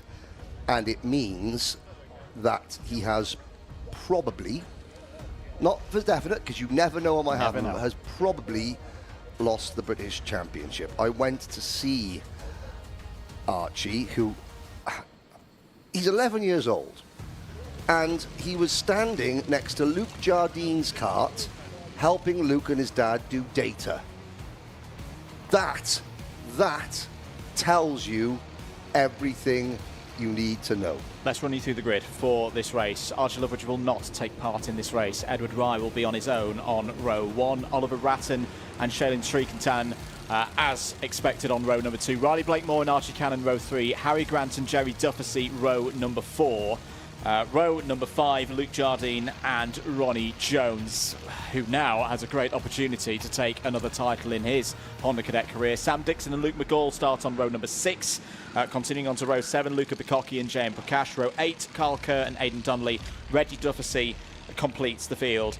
Just to reiterate, folks, this heat is now massively important because Archie Loveridge will fall down the intermediate classification. Yes, let's be clear. He's not been excluded. He's not been excluded. So he's not scoring 0 points. Yeah. He won the first heat. Okay. He will be classified in somewhere. For this race, he'll be classified. Although I notice Jerry one of Dufficy's the not other running. ambition carts either isn't out there or isn't showing up on our timing screens. So let's think about this. 2, 4, 6, 7 on the line. I think so. If Jerry Dufficy isn't out there, then Loveridge will score points for 16th. Yes, in this heat. Yep. That would put him, I'd say, mid-pack, 8th or 9th for this set of heat points. He will then score last place points or 16th place points, depending if Jerry Dufficy goes out in the final. Now, that will give Archie Loveridge his 10 qualifying championship scores as we wait for the lights to go out and the racing to start. That was either a very good start for Kyle Kerr. That was either a very, very good start for Kyle Kerr or instantly in the Hall of Fame for all-time jump starts. We'll see what happens. Now, Ronnie Jones stands to capitalise. I did just speak to Martin Jackson, who runs Martin Jackson Racing, who's Ronnie Jones's team. And, you know, he shook his head to me, and I said, well, I said, it's good as you. He goes, yeah, but it's not fair on the lad. Talking about Loveridge. Yeah. And he goes, it's not the way we wanted to win it. You know, now, of course, you know, that's a commendable attitude. And that's not to say that Ronnie Jones has, got one hand on the title, because before the start of the weekend, there was only a 6-7 point difference between Jones and Luke McGall. Riley Blakemore's still in this as well, because he was only a handful of points back and currently leads this race. So Riley Blakemore, he's had a lot of bad luck across the course of the season, but has had the ability to top score. He's just got one top score so far this season. That was in the heats at the second round of PF International. That's a nice move. That's Sam Dixon down the inside of Aidan Donnelly. So as things stand, Loveridge in the intermediate points would fall to 9th. That's 8th now. 8th. So the drivers move around. And this is why this is important, because whether it's 8th or 9th, that will equate through to a championship score. I shall tell you. It'll be one single place point. Pays 55 points. So Loveridge will score, as things stand, 55 points. Yep. Jones would only be on, at the moment, Ronnie Jones is 7th, which is 56 points. Well. I mean, if nothing else, Ronnie Jones will go into tomorrow's title decider knowing exactly where he has to finish to take points to take the championship. So will Archie Loveridge. And of course, if it rains, he could be back in. Then Archie Loveridge can race again because he can use his wet tyres. He cannot use his wet tyres in these conditions, not because it would ruin them, it's because he's not allowed to. The meeting has been declared dry. Luke Dixon making, I see the point that Luke makes. Archie and his family, they are lovely. I speak to Mike, I'm speaking to Archie's mum. He's got his other brothers there, and Archie, I'm just with them right now. No, everybody knows they were cheating. It was literally, and again, and we've seen this before. We've seen it before. We saw it at PF International. Yep. With Tristan Powell and Morgan Moore. Yep. We saw it here at the Old Plate last year ago with Harrison Whittaker. It happens. But of course, the problem is, though, is that, yeah, you can say about common sense, well, you know, you can't leave the door open for people to, you know, if you do it, if you let one person out, then you've got everyone out, and the rule is then null and void forever. It's there. It's one of those painful rules for a reason. Anyway, that's that. Let's not talk, you know, because again, Archie, I said, you staying? He was like, yep, staying. He's going to help his teammates. And his teammates could be a big factor in this, yes, because there's a good number of Ambition Motorsport drivers in this field who are now, in terms of the championship bid, trying to take points off those other drivers in other teams and privateer efforts who are going to be looking to overhaul. I've got to say, the DDM spreadsheet has been fired into action a little bit earlier than I was expecting here this weekend. Right now, as Archie Cannon going through there on Ronnie Jones, as I say, this is not over, folks, because out of the drivers that I've got as, you know, having a good chance here, only really one of them is high up the order in this particular haul of points, and that's your race leader. Riley Blakemore at the moment would take a 65 championship score. By my calculations, will move up to third place in the championship. Ronnie Jones will only narrow the lead that is currently in the hands of Loveridge by one single point, because Jones is, well, 2 now, because he's just moved up to 6th place in the intermediate points. And McGall at the moment, McGall, quite remarkably, is losing points to Loveridge at this stage of the things, and that's all down to the heat win that Loveridge had in Heat 1. And let's reiterate that. You know, this is not exclusion. It's just he hasn't got any tyres. Yeah. Now, why are you thinking? Well, what of the 3 people that stand to capitalise mostly? Why is Riley Blakemore the only one who is really running? You know, running away at the front. I would say there's a word called experience. Experience. Why? Because Riley's run by 1989 and 1990 World Superkart champion Tim Parrott. And so Tim Parrott, who knows how to prepare drivers for title championship weekends. Also, you know, I mean, but look, I can't say anything about the Motorsport UK pooled Honda engines because Loveridge won the opening race on one of them, and he didn't choose that engine. That was selected at random, or he selected at random. Jones and McGall are also using those tyres. I mean, there's Jones now up into 5th position, ahead of his teammate Shailen Shakantan. So, I mean, this is. I mean, obviously, the Loveridge family are desolate at the moment, but you've got to love this part of it. The key players in the title fight, obviously Blakemore running as a privateer. Some of the key players in this title fight are now Shailen Shakantan, teammate to Ronnie Jones, J.M. Prakash, Luke Jardine, Sam Dixon, Reggie Duffy, teammates to Archie Loveridge. Now, they're obviously, I'm not suggesting that they're going to use their cars as weapon, but tactically positioning themselves to take points. And this is the game that we play. They all know that. Yeah. You know, no one's going to cry foul because of that. This is this is where the team element of go-karting comes into it. Now, speaking of teams, small is beautiful. For Archie Cannon, the smallest team out there, the Apollo karting team. Just 2 of these chassis exist. They're both here this weekend. And Archie Cannon, the S-plate holder, has just moved into P2. A quarter of a second behind Blakemore. A quarter of a second behind her historic national championship race win. A heat, only a heat doesn't matter. The Apollo Kart is now 0.12 of a second shy of taking a heat win at British Championship level. They're going to be going mad up in Wearside, Sunderland, Warden Law, where those wagons are put together. I've got to say, there's a number of stories in this race. We've been talking about championship a lot in this heat, but Edward Rye has been having a great run here. Oliver Ratton, apologies if I'm mistaken here, I don't remember Oliver Ratton this season running as high as 4th at any stage of this campaign.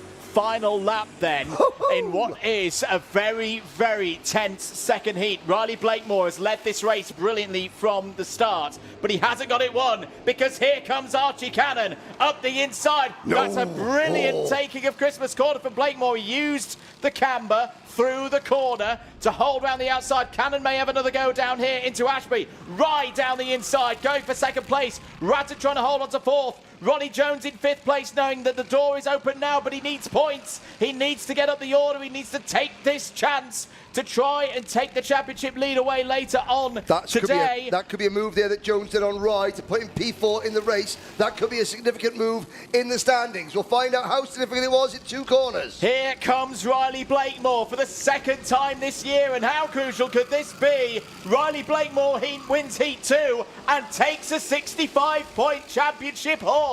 Archie Cannon second on the road and in the intermediate points. Ronnie Jones with that fourth place just shot up the league table and is third.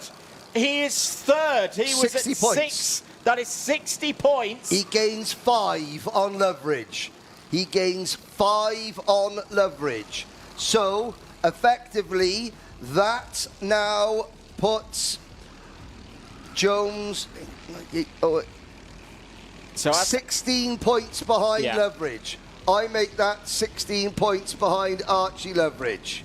Yep, I do too. So 5.59 on the board for Loveridge going into the final. 5.43 for Jones. 5.36 for Blakemore.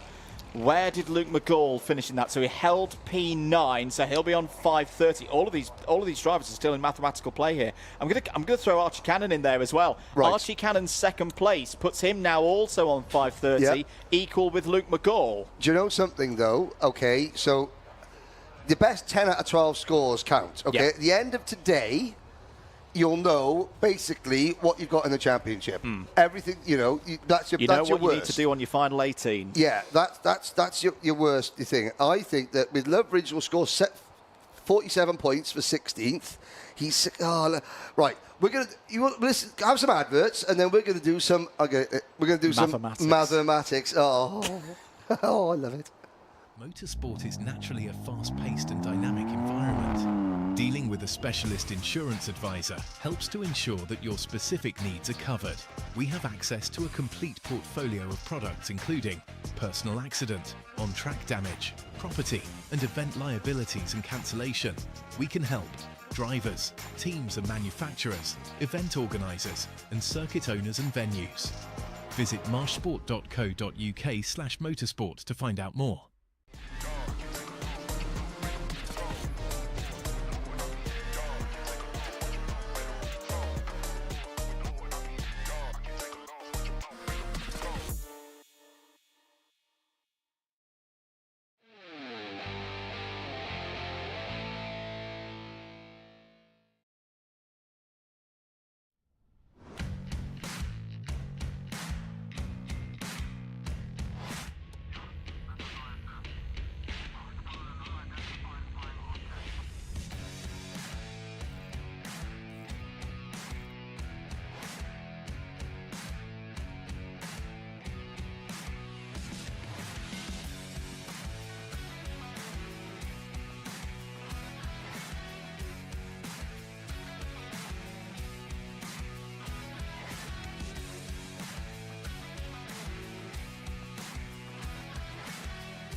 Right, we've done the maths, haven't we? Yeah, Henry? Okay, are you listening? Have you got your pens and papers handy? Andrew Mather, explain. So, Archie Loveridge will score points at least for 17th place in a final, pending it being dry and him not going out.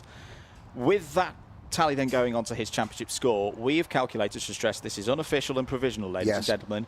He can only lose the championship lead today if Ronnie Jones wins the final. All other circumstances will still see Archie Loveridge as championship leader with 1 round to go and drop scores to play. More on that later, ladies and gentlemen, because we've now got to switch over to IAME Water Swift Restricted. Heat 2 is up next.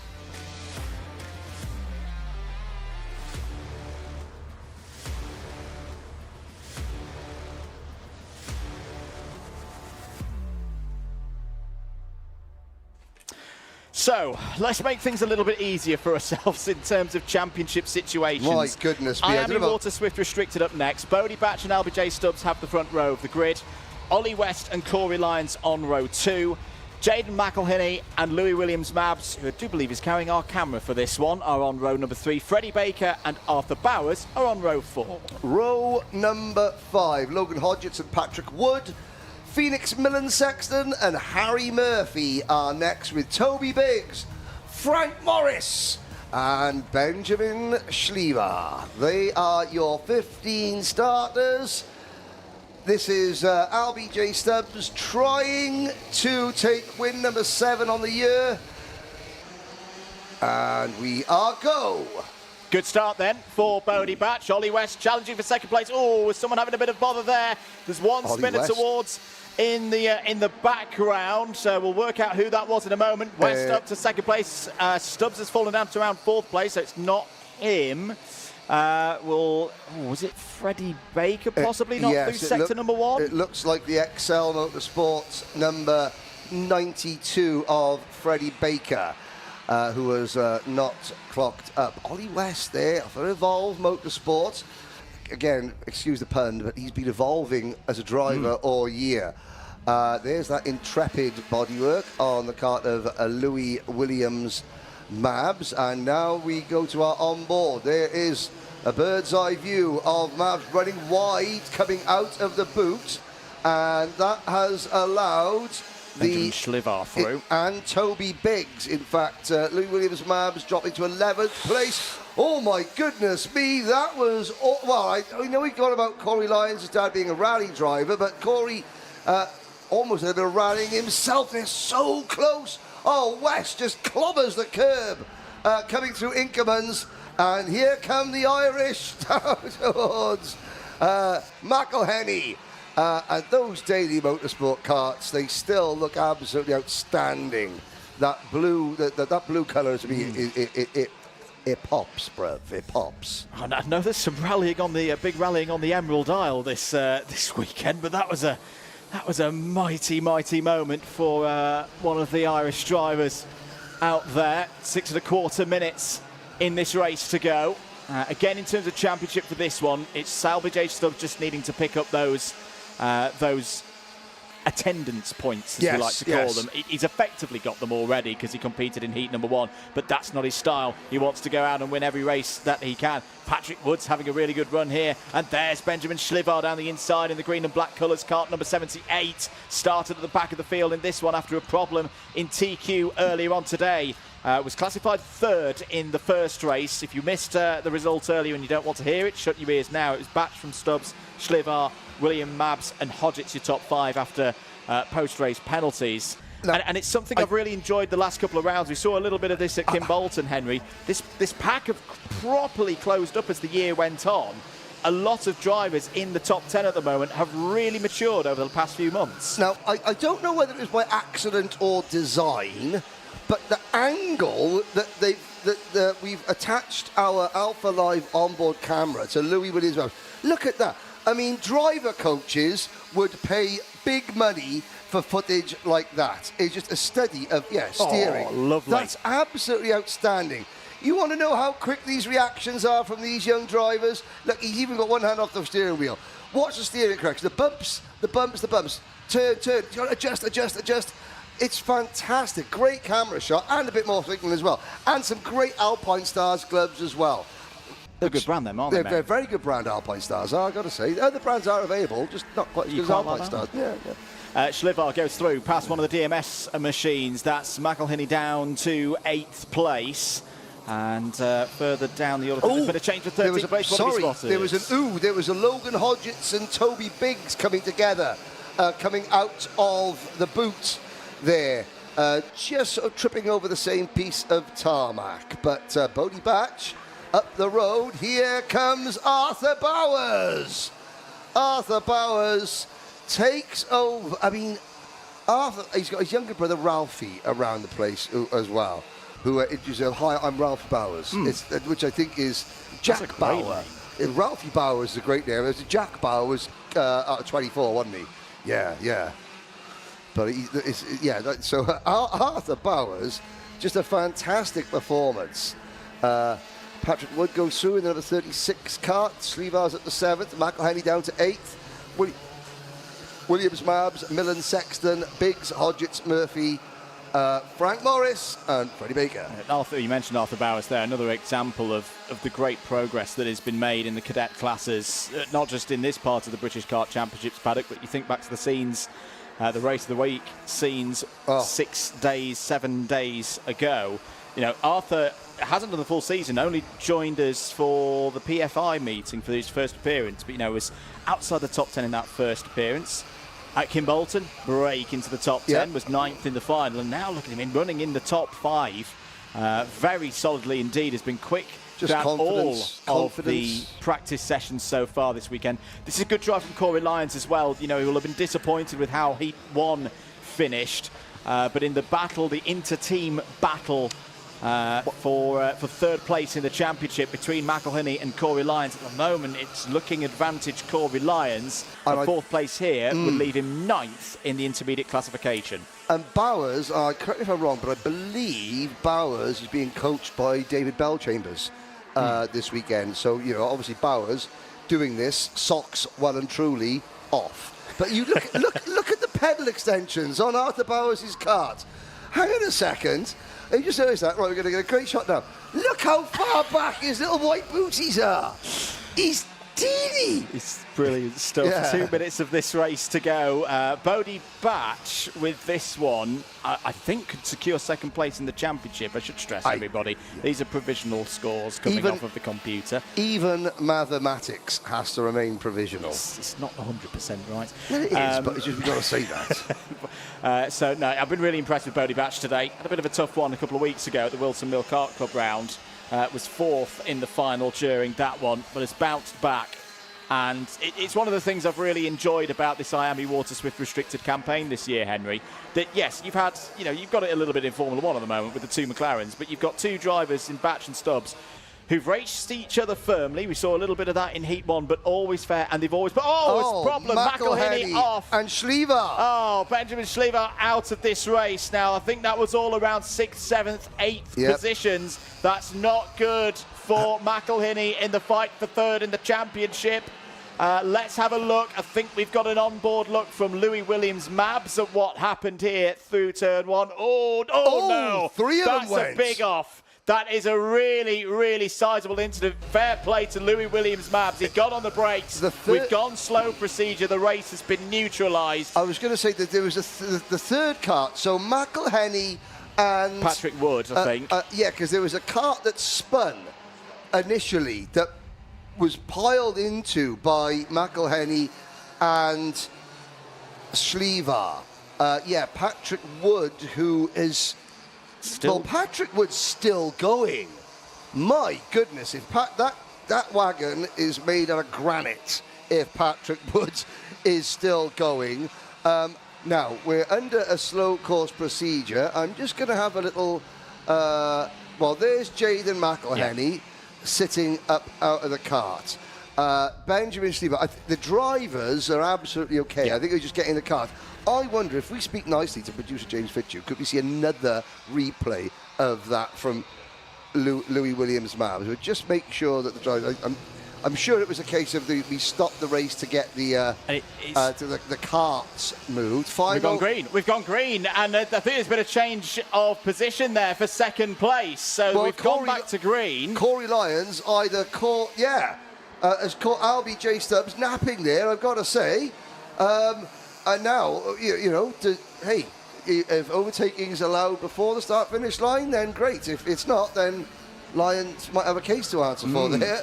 But, I mean, Bodie Batch has gone. I thought we'd have a bit more time under the slow procedure before to see that. But, again, look back on the race coverage, and you can see Patrick Wood, who is still out there. Still circulating, yep. He spun, and then McElhenney and... Schliever went into him and then out of the race themselves. But 2 out of 2 for Bodie Batch. And Corey Lyons second. Arthur Bowers is P3. Definitely socks off for that one. 4th, Albie J. Stubbs. Ollie West, P5. And with that, I think we have our runner-up. Bodie Batch, by our calculations in the box, has moved beyond the max possible score that Jaden McElhinney and Corey Lyons can do. Well, Excel Motorsport, what a year they have had. Bodie Batch takes heat 2. Will start on pole position as well for the final. So looking to get a first win of the season since round 3 at GYG. The only team to have ever taken a clean sweep of every race in a season in a particular class, Fusion Motorsport, in 2021 and 2022 in IAME. XL Motorsport could do the same in Water Swift Restricted tomorrow. Could indeed. They could. Now, if that's not motivation enough to them. Look at the again. Talk about physicality. Look at Louis Williams' Mabs there, just shaking his wrist off a little bit. Oh my goodness me, that is not as the manufacturer. And there's Benjamin Schliver. Yes. So Benjamin Schliver looking okay there. Let's have a look at some of the highlights from that race. So this was the race start. Bodie Batch got the whole shot. You'll see, Freddie Baker just losing the front end of the kart there and pivoting round. Would recover really well, actually. Freddie Baker got back into the top 10 in this race. Bright start as well for Benjamin Schliver, moving up through the order. Great overtaking from Louis Williams Mabs on the brakes there into Christmas corner. Arthur Bowers continuing his improvements. This is the moment. All drivers are okay to confirm. That is the moment where we lost Schliver and McElhinney. Patrick Wood involved as well, and as I say, Louis Williams Mabs did really, really well there to not make it 4 karts fully involved. Fantastic reactions. Again, I love that camera angle. Bodie Batch. Bodie Batch controlling things in Water Swift Restricted. We're going to take another commercial break. Don't go away.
Here at Demon Tweaked, you probably know us for our massive kartwear range. We've got everything from suits, boots, gloves and helmets from the biggest brands in the business. But we are so much more than that, because if you're looking for kart parts, well, we've got you covered too. We've got everything from Rotax parts, sprockets and chains, discs and pads, data loggers and dashers, fuel tanks, steering wheels, bead breakers, and loads more. But of course, it doesn't just stop at the track, and if you're looking to build your skills in the sim, then we've got everything you're going to need to build the ultimate rig. So whether you're just getting started or you're already at the top of your game, Demon Tweaks has got you.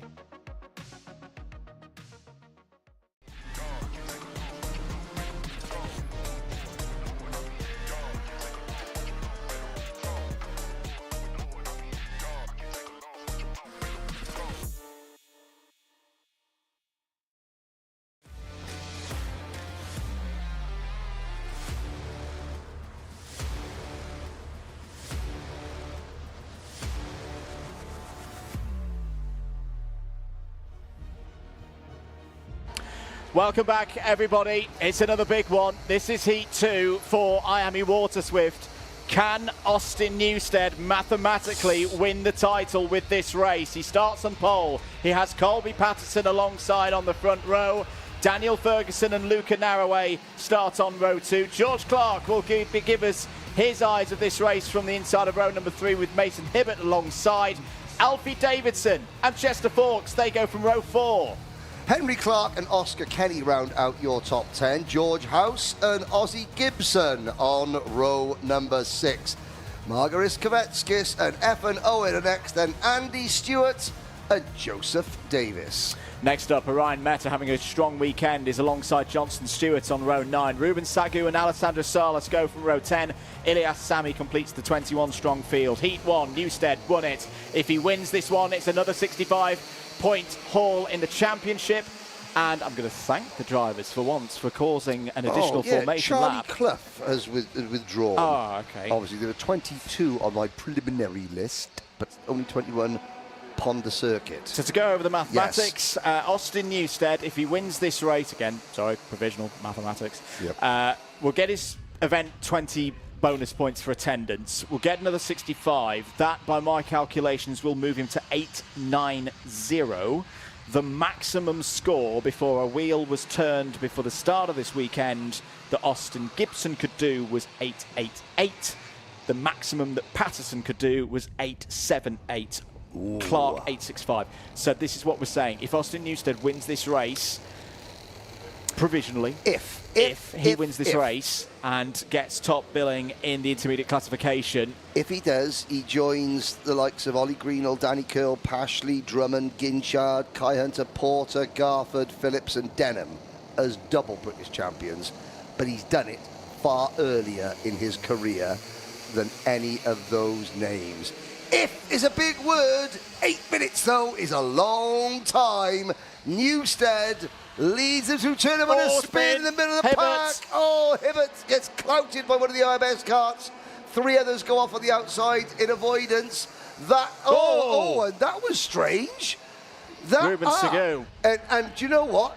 He turned that way because his nose cone was hooked inside the tyre. So, of course, his tyre was turning left and he wanted to go right.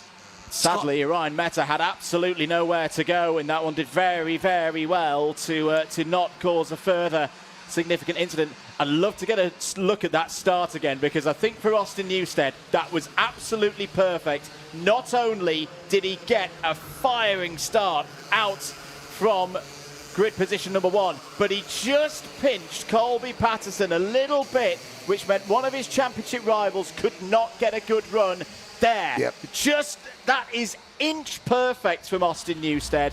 Patterson had to pull out of that one. He's lost track position now as Orion Meta's back on the circuit, and will try and recover through the course of the 6 minutes and 45 seconds of this race to go. But I've got to say, this is where, for me, Austin Newstead these past few weeks, since what happened at Kart Masters, it can take an event like that to really make a driver who's always had talent further mature and get the decisions right. Because Patterson right now is doing okay, but he's in 4th place. That's not where Patterson needs to be. He needs to be at the front. He needs to be winning races, getting more championship points to keep this battle alive towards today's final. 6 minutes and 15 seconds to go. I love that. You can see they're behind the chain link fence watching on. It's like, don't feed the animals because they do bite up the hill. Well, the best friend, I mean, Colby Patterson and Austin Gibson. Gibson, who is the closest threat to but Gibson's down in 6th position, and Gibson's not in this league group at all. So Austin Gibson, there he is, the number 152. Has he got a different crash helmet on? Is that a different crash helmet? Ooh, new lid halfway through a championship season. Ooh, I mean, it looks like a different paint scheme on the crash helmet. So, Patterson and Gibson, there they are, Mr. Marlowe. Don't feed the animals. They can turn nasty. Patterson needs Ferguson to start hassling Austin Newstead. He needs the driver in 2nd place, the 115 kart. BMR restarts. Oh, there's Gibson. But Gibson. It's going through. And no, it's the same regular crash level design for Austin Gibson. That's okay. You can't blame the lid. It just looks like it's missing something today. Yeah. But Austin knows how to win championships. He was the inaugural Waterswift Restricted champion back in 2023. So it's not as though the occasion has got to him. I think it's a case of you miss something in qualifying, you put yourself in this sort of mix where you can't get a clean lap, you're always being hassled, you're around drivers that aren't thinking title, they're just scrambling for what may be their best result of the season. They're scrambling for maybe 9th or 10th in the standings, which is a national ranking. And your plans, your ability as Chester Fawkes, Danger Fawkes up into P3. Yeah, this is good stuff from Chester Fawkes. I've been keeping an eye on his sector times the last few laps, and we've seen this from the OMS machines. It's in the Argenti livery, of course, because Fawkes is the Argenti Academy driver in this class. As Orion Meta is out of the race. Yep, he was a lap down anyway. Yeah, he was after that incident with Ruben Sagu on lap number 1. But Fawkes, again, getting on with things. Another one of the E-plate holders from Shennington at the Super Prix earlier on in the summer. Newstead controlling this one. Just to say, in terms of the championship, if he finishes second in the intermediate classification, massively improves his championship standing, because that 27th, that awful set of heats from the very first day of the season at Warden Law, it's in the bin in terms of drops, but it just doesn't quite move him past that max possible score for Austin Gibson. But I'll actually think about it, no, he still will, because Gibson is not maximum scoring in this race. Either way, Austin Newstead doing exactly what he needs to do. If in doubt, flat out, controlling it at the front of the field. Here on board now with one of the Fusions. That is going to be the 142 of George Clark, who's carrying our onboard camera on this occasion. Looking for another good result here, Henry. Yes, indeed. Well, the baby-faced assassin, he sort of the chamber. The chamber in the gun was empty very rarely at Kart Masters, but he has, like a good Boy Scout, always goes out with a full barrel. And here's Chester Fawkes. Welcome back to the front, Chester Fawkes. It's been a terrible season luck-wise for the driver. Hello, he's not. Ferguson comes back at him, and what can Colby Patterson do? Patterson on the outside. Here comes the Bluebird Special. Luca Narroway now up into P3. And that has not helped Colby Patterson one bit. In fact, I think Patterson, who was 4th in the intermediate classification at the start of this lap, Art, ladies and gentlemen, Art, are the flip-flops going to survive this camera shot? Yes, they do. 2 minutes of this race to go then. Yeah, Austin Newstead. Patterson's dropped to 5th in the class, so I mean, we are watching, for all intents and purposes, ladies and gentlemen, we are watching a championship drive here from the baby-faced assassin, Austin Newstead. I've got to say, in other sports, the NFL starts this weekend. Austin Newstead is in victory formation as side-by-side go Luca Narroway. What a performance this is from Luca Narroway today. Oh, he just loses out a bit there to Clark, to Fawkes. Patterson going through, but a driver that we feared we'd not see in racing action here this weekend is putting on a really, really brave show here. 1 minute and 15 seconds to go.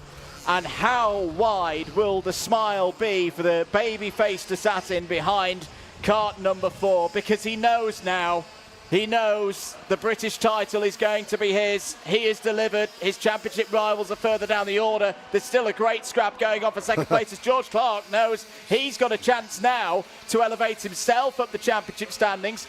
If he can't be a champion, well, a runner-up spot will do quite nicely, and a run towards the end of the season. And of course, IWF tickets up for grabs here this weekend. That's why he's pointing forward to Ferguson to keep going on. Fawkes down the inside into Ozier's brilliant overtake there for 3rd. Yes, indeed. Of course, you've seen the onboard. You know how physically demanding this circuit is on the drivers. Now imagine what it's been like after you've literally been in the house laid up for 4 weeks. That's what Luca Narroway has been doing. He has, and again, these youngsters, they're still training, they're still doing light gym work, you know, as much as they're allowed to. They're still doing your fitness training. You've got to at this age, at this level. Luca Narroway hasn't been able to do any of that, and yet here he is battling for a top 5 place. The spirit of the late Donald Campbell, alive and well with the Bluebird Special. But I was going to say, I know they say that Donald Campbell could walk on water. Wouldn't matter if any of these drivers could walk on water. It still wouldn't be enough to catch and dethrone Austin Newstead.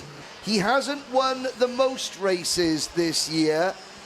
He hasn't, you know, he's had to share the victories between himself and his teammates, Austin Gibson, Harry Williams, and Alfie Davidson. In fact, Gibson's won only twice. Sorry, Newstead has won only twice.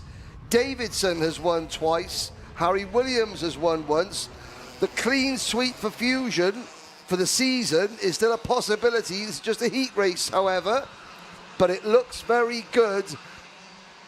And the thing for me, Henry, as well, a big part of this championship run for Newstead was last time out at Kimbolton. He could have gone for the race win there, but he knew on that day that he needed to finish this. He's been finishing in fine style for many, many a year, but this time Austin Newstead wins Heat 2. He's top of the intermediate classification, and provisionally, by our mathematics here in the box, Austin Newstead has secured the Wera Tools Motorsport UK British karting title for 2025 in IAME Water Swift. What a professional performance he has put in today. He could have come in, you know, and been a bit defensive, think, you know, I've got 4 chances to do this.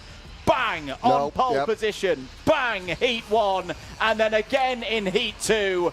There is victory for Austin Newstead. Ferguson, Fawkes, Clark, Narroway and Kvetskis, your top 6. Alfie Davidson finishes 14th after that incident at the start. As there is, again, provisional. Yep. Your champion-elect. Here's something, ladies and gentlemen. Austin Newstead, a Motorsport UK Bambino champion. Water Swift, that is classed as cadet. As an intercategory, yeah. Oh, as an okay. No one's ever won Bambino, cadet, junior, senior.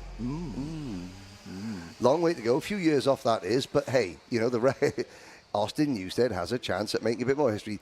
Now, that was unfortunate. Now look at Ruben Segou. It just, something wasn't attached to that go-kart, because that just doesn't happen. No. It doesn't happen. Ferguson, Kvetskis rather, very thing. The flip-flop watch, all the flip-flops, no flip-flops or harms during the making of that camera angle, ladies and gentlemen. Chester Fawkes, yeah, great to see Chester back at the sharp end. Like I said, it's been a terrible season for him luck-wise. He's a driver, 11 career podiums, Chester Fawkes, 8 third-place finishes. He hasn't had a podium yet this year. No, but it's that seemed to be the Chester Fawkes of 2024. You know, going wheel to wheel with Daniel Ferguson. We saw a lot of that in the 2024 championship last year. Let's get ready for it then. Next race out on circuit, heat number 2 for Junior X30.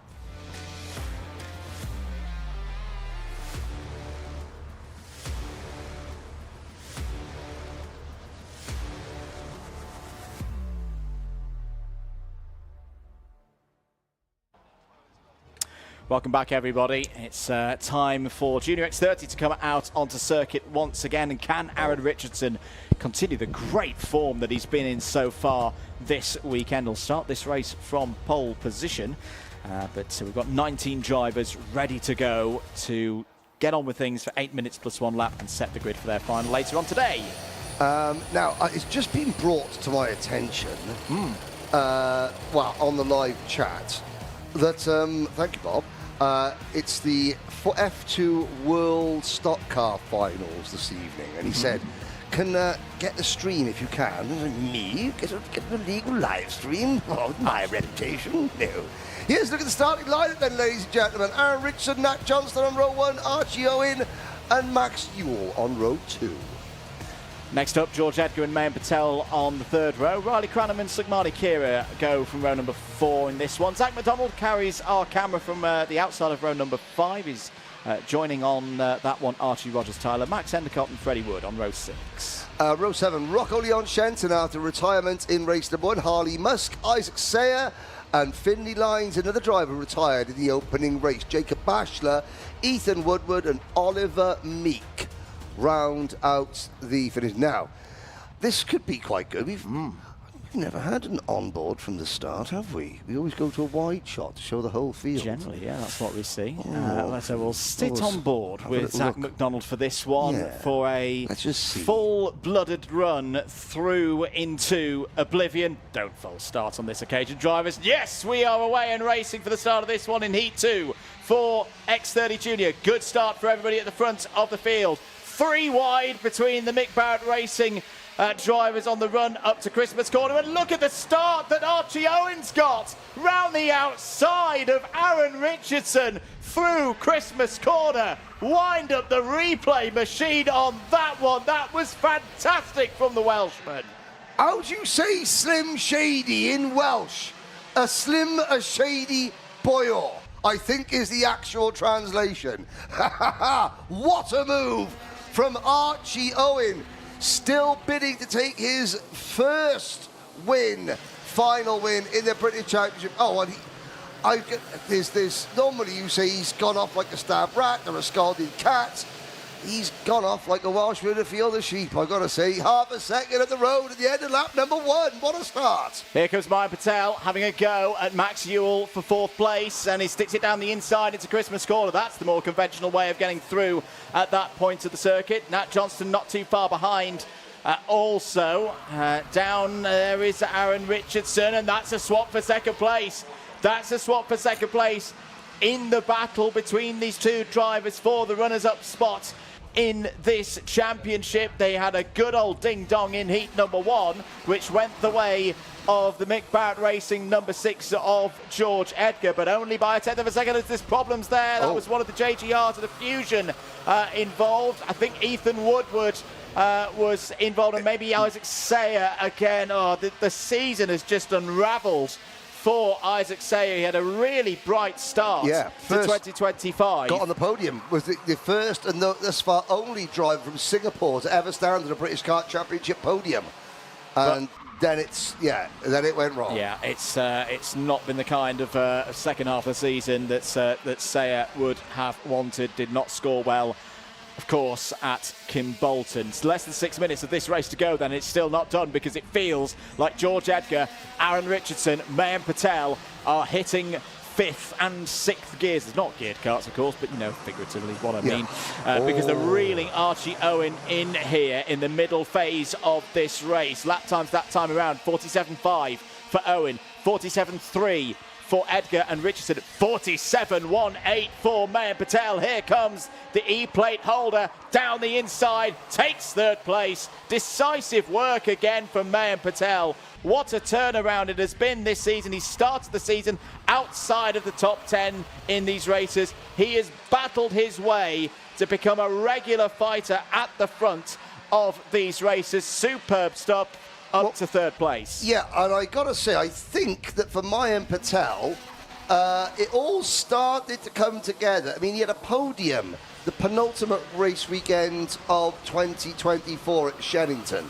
That was his first podium, and he scraped the final seeded spot. So he's the number 10 seed in this class in the country. And it's just kicked on from there. But again, the MDL team, a lot of it is down to the work they've done in, because they've had a huge upturn in Fortune, new factory, new workshop. Mark Litchfield working hard on the engine program there as well. So it's all coincided with the team, really taking a step up. At the same time, Patel, also continuing the step up that started at the end of last season of him as a driver. Now, Archie Owen is going to have to step up now because he did have a half a second lead.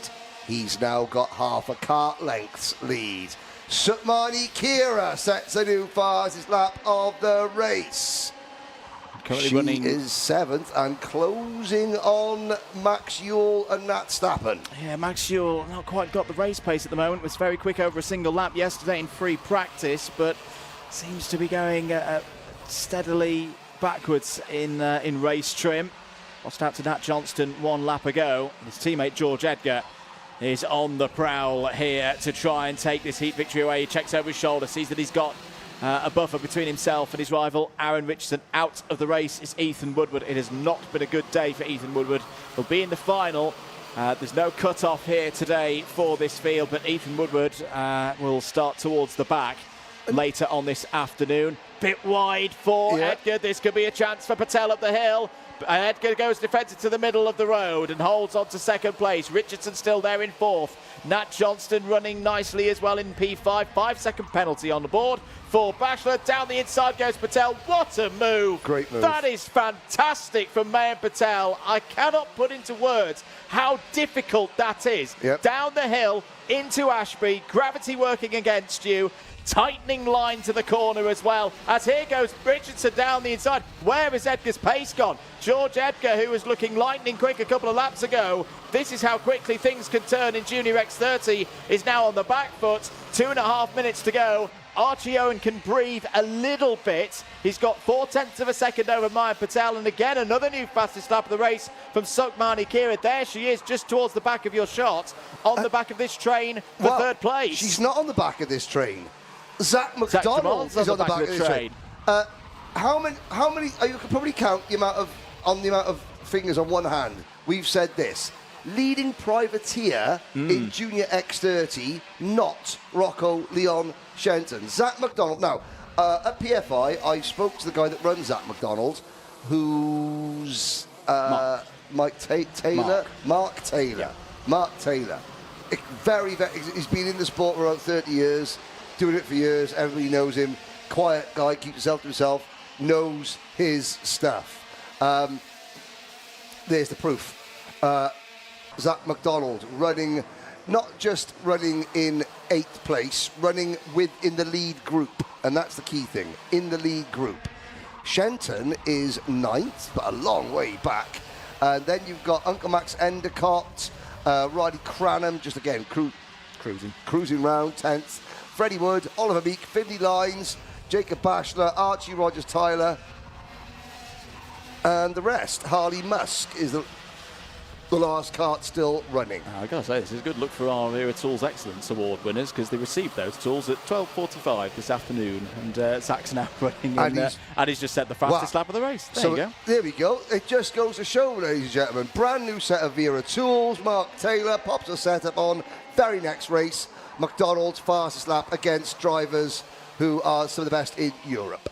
Enough said. Down the hill towards Ashby Corner. Patel is all over the back of Owen here. Owen steps to the inside. Here comes George Edgar. George Edgar's having a second wind. He's not anymore. And a bit of a moment there with his championship rival Aaron Richardson. Edgar keeps going. And I got a horrible feeling that Richardson might have tweaked his hand there. Oh no. The way that the wheel snapped, I don't know, that he was clutching his hand as the kart was still coming to a halt there.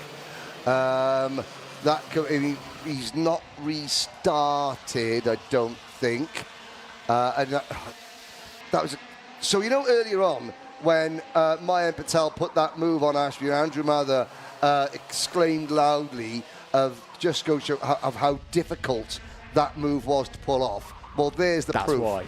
Because George Edgar tried exactly the same move. George Edgar, who is so experienced, he missed it by maybe a couple of inches? An inch. Yeah, an inch. Rear wheel to rear wheel contact. You just get a little bit too much speed down the hill, and it's like you hit a cliff. Right, good news. I'm looking at Aaron Richardson talking to one of the marshals, and he's walking back to the marshal post, looking at his hand, but not holding his hand. That's the key thing. So yeah, you know, might have scuffed a couple of knuckles. Here we go. This is for the battle of the race lead. There's only 7 of them left on the final lap, battling for the race lead. I tell you what, this is key for Archie Owen in his championship final position, because all of a sudden he's got, there's a bit of a moment there between Kira and McDonald. They both run wide. Back through will go George Edgar.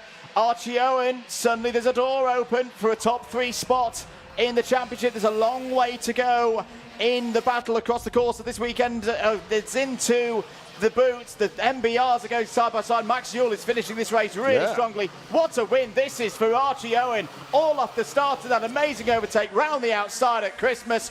Owen wins it by 2/10 from Mayan Patel. Max Ewell, that's more like it. That's what we saw from Max yesterday during free practice. He puts it together in race conditions, gets P3, and beats home his 2 teammates, George Edgar and Nat Johnston. Sukmani Kira home 6th ahead of Zach McDonald and Top Privateer. Yeah, I don't know whether Sukmani Kira took the position back or whether Zach McDonald thought to himself, that was a little bit rough. I'll give the position back. I don't know what happened, but either way, Sukmani, T2 Sugars, she is in P6. Let's look down the finishing order there. Finley Lines, a quiet race. Maybe Finley spent most of the time looking down to see if his side pod was still on the cart or not. I don't know. That's just rumours. Okay, it's Junior X30 time. Let's have a look. Dave Hillary sitting 3 through, 4 through, 5 through. Okay, here's looks at Converse sneakers. All I can think of is Converse All-Star sneakers. Hang on a second. Oh, traffic jam now. Traffic jam is good. Oh, devastating. Exactly. Moving up. Can't park there, mate, says Dave Hillary. Just to go over, Mayan Patel's got pole position for the final with those results. That's a really good bit of work from Mayan Patel, looking to improve his seeding from last year. How are we doing on thumbs up there. Uncle Max Evers. Yep, there goes Riley Cranham. Yep, thumbs up, thumbs up. Just to say, if that's the last time we see Riley Cranham in a kart this year, because there's no guarantee that it'll do the final, what a season he has had. Okay, we're down to the final 5. There's no way. 4. Come on, Finley, don't let us down. 2. 1. No way. Yes, we've done it! The juniors, you've done it! Not a single nose cone. What incredible scenes, ladies and gentlemen, here at Whilton Mill. Well, that's got a nose cone, but he didn't finish the race, didn't count. Well, Aaron Richardson, I think by the look on his face, Aaron Richardson, one of the overtakes of the weekend. Dion Diolch, boy, great move. That was Welsh, by the way. Mayan Patel. Patel Airlines. Yes. Oh, dear. And again, sample 1, brilliant manoeuvre, worked inch perfect. Sample 2, inch wrong arm. That's, you could see where he just caught his right hand there. But you saw Aaron Richardson walking back. He's going to be okay, just a bit sore, a bit bruised. Just, you know, a matter of inches is these things can be decided. Seeing you next. I'm glad we're going to calm down a little bit. Nice calm one for us next. Yeah, lovely. In fact, yes, let's get ready for it then. 8 minutes plus 1 lap ahead of us for Heat 2 of X30 Senior.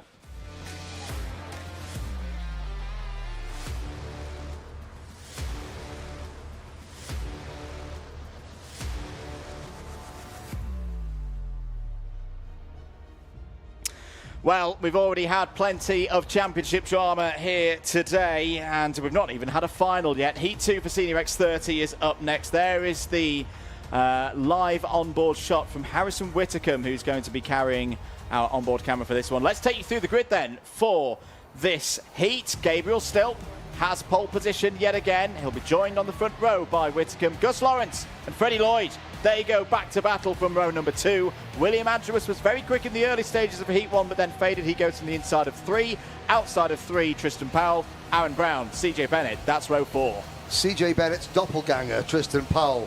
Wow, they look similar. Lewis Bird and Morgan Moore are on row number 5. Then it's Samuel Branston and Sam Lewis with Theo Lestrange, Laith Khan, Dylan Patel, Luca Mann next. Joao Castro on the Praga kart is 17th. Lathcant has been released from the holding cell. There's for murdering 2 flip-flops in the last heat race. He's out again. Again, yeah, Deputy Producer Reese, learning the craft. I've been asking to behind the scenes. Behind the scenes, yes.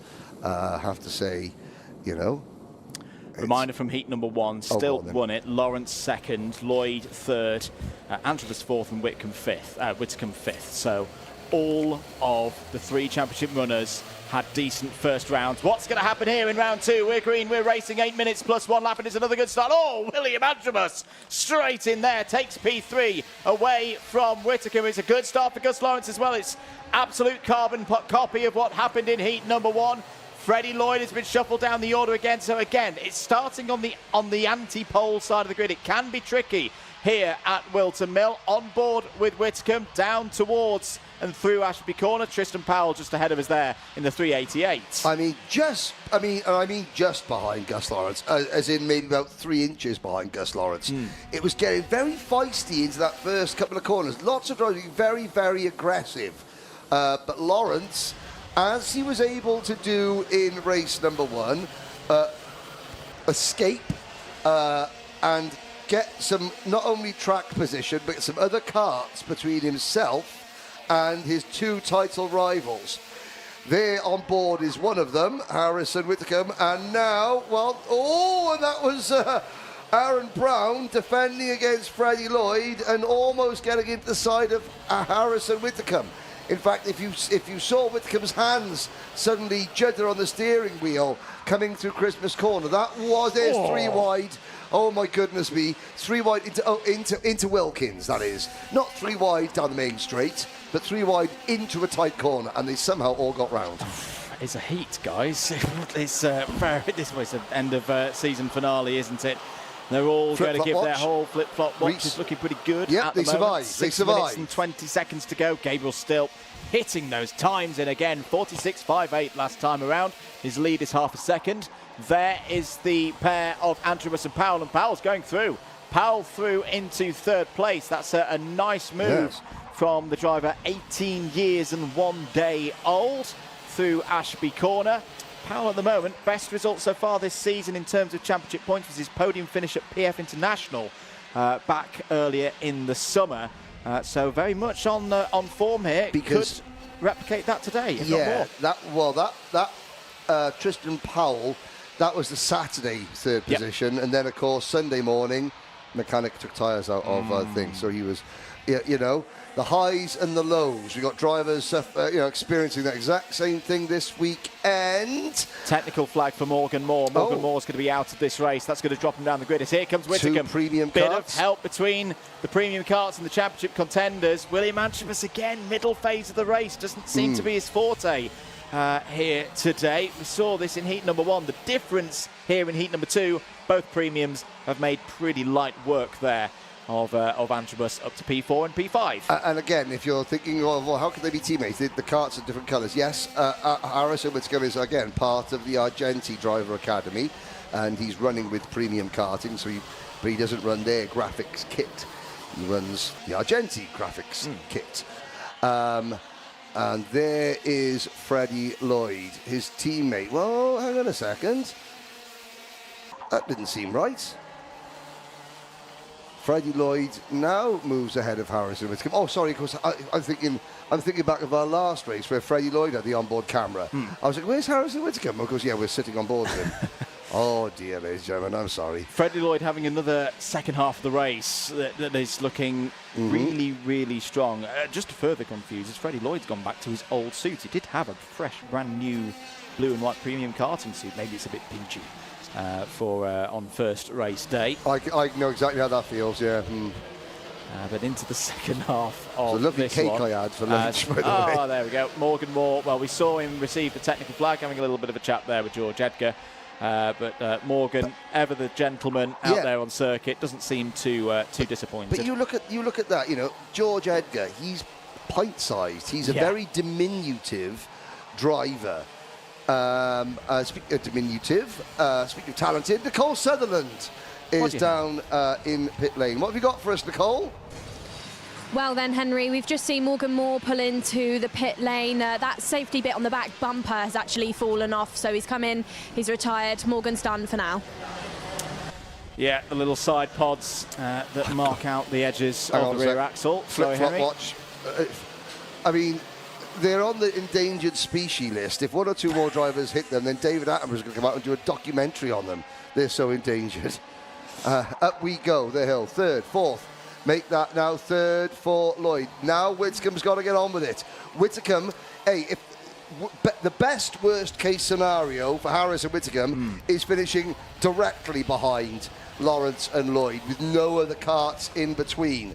At the moment, he needs to get past Tristan Powell because Lawrence will be second. Lawrence will take 62 points for second. Lloyd would take 60 points for being third in the intermediate classification. Powell would take 59 points for being fourth. Whitcomb, 58 points for sixth. Whitcomb gets past that driver, the 388 of Tristan Powell. That's the best worst case scenario. I tell you what as well, I know we look at this in the box because we've got all the numbers, the drivers are doing the hard work out there. Lloyd would be on the inside of row number 2 for the final right now. That's not a bad place to be, and Gus Lawrence would be on the outside of row number 1. Yes, because on my little tour around the pits during the paddock during the lunch break, I promised to watch the pre-show later, but I had journalistic things to do. I spoke to Freddie Lloyd, and I said about how I thought he was very mature coming out to the field. The way he said, I was angry. He was really a bit peeved at the start of getting pushed back at the start. So when he's angry, he drives extremely smoothly and composed. That's an oxymoron. It is an oxymoron, but hey, you know what? It works. It works for him. It works for him. And he'll only be losing, 2 points. 2 points in the championship. So, yeah, this is actually a pretty good situation, I think, for Freddie Lloyd in terms of trying to get the job done. Yeah, and Whitcomb now, remember we saw Freddie Lloyd, Whitcomb now needs to use the same the same type of aggression to get Powell past, Powell. There we go, more caged animals. Harrison's been so aggressive, but he does have to go. It's go time. It's go time. It's only a point, but 1 point could be the difference between a British title or not. Harrison has to go, and he's got to go now. Not close enough there to go for a lunge into Christmas corner, and time is not on Whitcomb's side. 40 seconds of this race to go. Gabriel still doing a marvellous job out at the front of this field, as he has done since the first turns of free practice yesterday. It's not done, of course, yet. We've still got our first of 2 finals here this weekend. If you've missed any of the action here today, don't worry, you can watch it back at your leisure on the Alpha Live and Karting UK channels. And don't forget, we're back tomorrow. We do it all again for the final day of the season for the IAME categories and Honda Cadet. 2 laps to go. Stilps lead, 0.4 of a second ahead of Gus Lawrence. Up the hill once again towards Christmas corner. That's another opportunity for Whitcomb gone now, Henry, to try and dispose of Tristan Powell in 4th. Whitcomb has got 4th in the intermediate classification right now, but again, you never know what could happen on the last lap. He needs every point he can. He needs to go on the attack.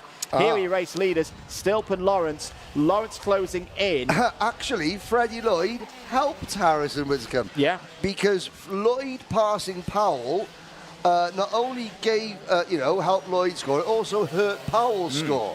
So Whitcomb moves up to P4, that best worst scenario in the intermediate standings, even though he hasn't passed Tristan Powell on circuit. Freddie Lloyd did the job for him. Harrison won't be aware of that now. The only thing that his team could make him aware of is by just giving him a calm signal. Say, it's okay, calm, stay, good boy. A question for Nicole later. How much has Gus Lawrence been saving himself for the final? Because he's to make it clear, he can't overhaul Gabriel Stilp in terms of intermediate scores. Even if Stilp was to swap positions right at the end, it would still be Stilp's pole position. Meanwhile, Whitcomb's finally going to try and get through on Powell. This is risky. Stilp is going to take the checkered flag. Lawrence takes 2nd. Lloyd fights back to 3rd. 1, 2, 3 in that order will be in the same order for the final later on today. Gus Lawrence drops in 11th place from the final on Saturday at PF from his score. Replaces it with a 2nd place. Freddie Lloyd, similarly, it's funny how these things work out, dropped to 13th from the same day of the season, replaces it with a 3rd. So as it all works out with the points and the drops, Lloyd's actually only lost 1 point of his lead as a result of that. As you were, gentlemen, as you were. Events. Yes. So that battle will resume in the final later on today. Powell did hold on to 4th, Whitcomb 5th. Whitcomb takes 4th on the grid, though, on countback. Remember, whenever drivers are tied in the intermediate standings, we go back to timed qualifying earlier on in the day. Whitcomb was quicker than Powell. Lewis Bird, good effort there. Understated drive, but shouldn't be ignored. Lewis Bird up 3 positions to P6 and will be on the inside of row number 4 for the final later on today. The driver that we've missed out, William Andrews, finished 7th in that one. We'll start on the outside of row number 3. Now, what's happening there with Tristan Powell? In the foreground, I'd imagine he was probably shaking his head to either his mechanic, saying, oh, you know, what happened there? Well, he got pushed off onto the grass. You know, nothing that he could do about that. But let's have a little look. Let's have a little look back at the highlights from the final Senior X30 race. And again, that was William Antrobus sent it into turn number 1, and it caused Harrison Whitcomb to, you know, sort of move aside and take evasive action, which in turn slowed Freddie Lloyd up. Smart drive, good drive there from Tristan Powell. This is Whitcomb now, but couldn't hold a candle to his teammate, Freddie Lloyd. That was the pass that actually helped Harrison Whitcomb more than Freddie Lloyd. So the final later on today, for the penultimate final of the year for the seniors, will be at 20 past 4. Other finals, of course, coming up. We've got an M1 Bambino free practice session before we get to those finals. 2:40 for Honda Cadet GX200. That's our next piece of racing action. We'll take a short break here in the box and be back with you in a short few moments' time here at Whilton Mill.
Welcome back, everybody, to Whilton Mill. It's event 9 of the Wera Tools Motorsport UK British Kart Championships. Keep your comments coming in. Apologies, we've not been able to read as many of them out today. It's been a bit of a busy late morning and early afternoon session for us, but we have the relative calm now of a free practice session for the IAME M1 Bambinos to enjoy. Hello to Lisa Ward, who's cheering on Tristan Powell in that last race. Gillian Bennett as well. Cheering on Aaron Richardson. Yeah, keep your comments coming in, everybody. Hope you're enjoying your Saturday afternoon, or it could be morning, or it could be evening. It could even be Sunday by this stage of the day. Wherever you're watching from, great to have you here with us at Wilton Mill. Andrew Mather, Henry Beaudette on commentary duties, and Nicole Sutherland down in Parc Ferme. Running on board with Jules Nash for this session, for the free practice, timed practice for our youngest drivers in the field. This is the IAME M1 Bambino Cup. It's a standalone event, so thankfully for the abacus here in the commentary box, we don't need to get championship scores out for this one. We'll keep an eye though on who's looking quick in this one, because this is the last free practice session before timed qualifying. Timed qualifying will be later on this afternoon. It'll be our last competitive action of the day here at the Mill. 2 heats tomorrow, and then the final to decide who becomes our IAME M1 Bambino Cup winner. Big thanks to Argentina and all of their support of this meeting. We also had the raffle for at 1:15 today. We'll try and get news on who won the different prizes for the raffle earlier on today, but some really, really good ones in there for all of our drivers. Also take the opportunity to introduce you to a number of our competitors out on circuit for this one. There is Jules Nash in the white helmet, running in number 18.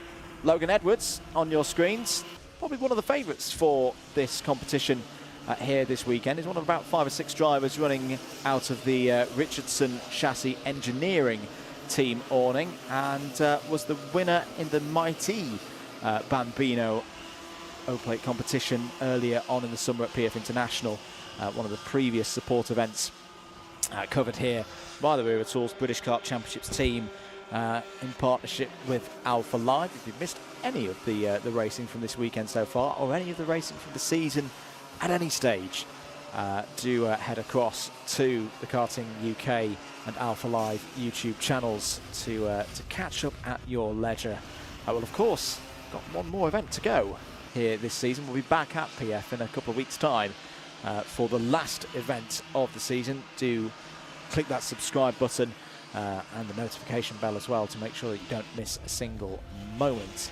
Here on your screens, the number 71 of Oakley Rudman. Oakley's looked very quick so far today, regularly been up at the sharp end of the timesheets across the course of the free practice sessions held here so far. We get a fair few free practice sessions through the 3 days. This is then, I'd say, 9th and final one before they have qualifying later on today. They'll very much be dialing into qualifying trim in this session. Teddy Smith there as well in the number 19.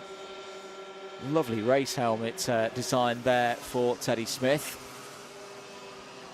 And keep an eye on Vinny Wright as well, 3rd fastest at the moment in this session. They're on board the number 7 kart.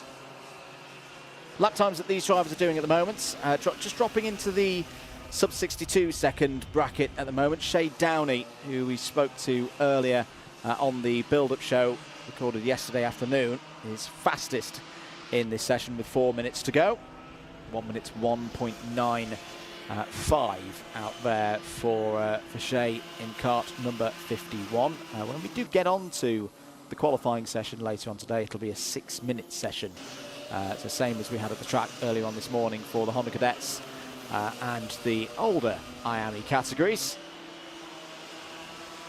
But 2nd, 3rd and 4th drivers running over the line here. Logan Edwards has just put a lap time in that would put him second does put him in 2nd place in this session. Just 1/100th of a second off the pace of Shay Downey. Teddy Delaney has just improved up to 8th place in this free practice 9, 1 minute 5.12. 10 drivers in total running out there in this session. You'll notice well that our IAME M1 Bambinos are running on treaded tyres. That's standard procedure for the Bambinos. Lecon, the suppliers of the tyres for this weekend. And well, off the basis of some of the chopping and changing in this free practice session, we should be on for some pretty good racing tomorrow.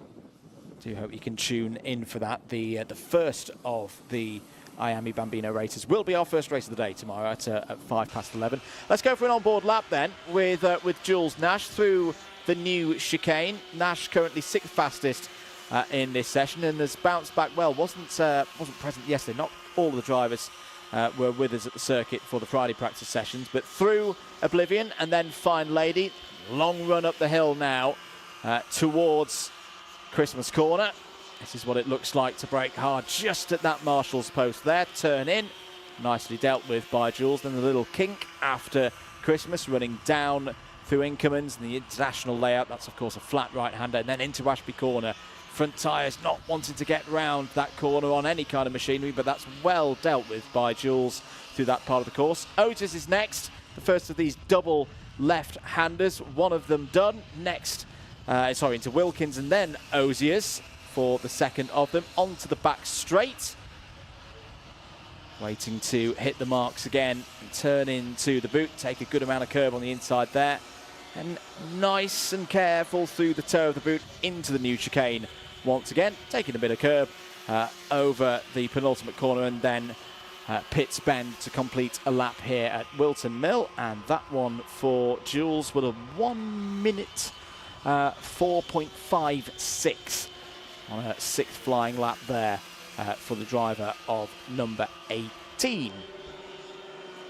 Teddy Smith currently fastest in this session now. 1 minute 1.92 as a race has broken out in the middle part of the course. Oakley Rudman now at the front of it.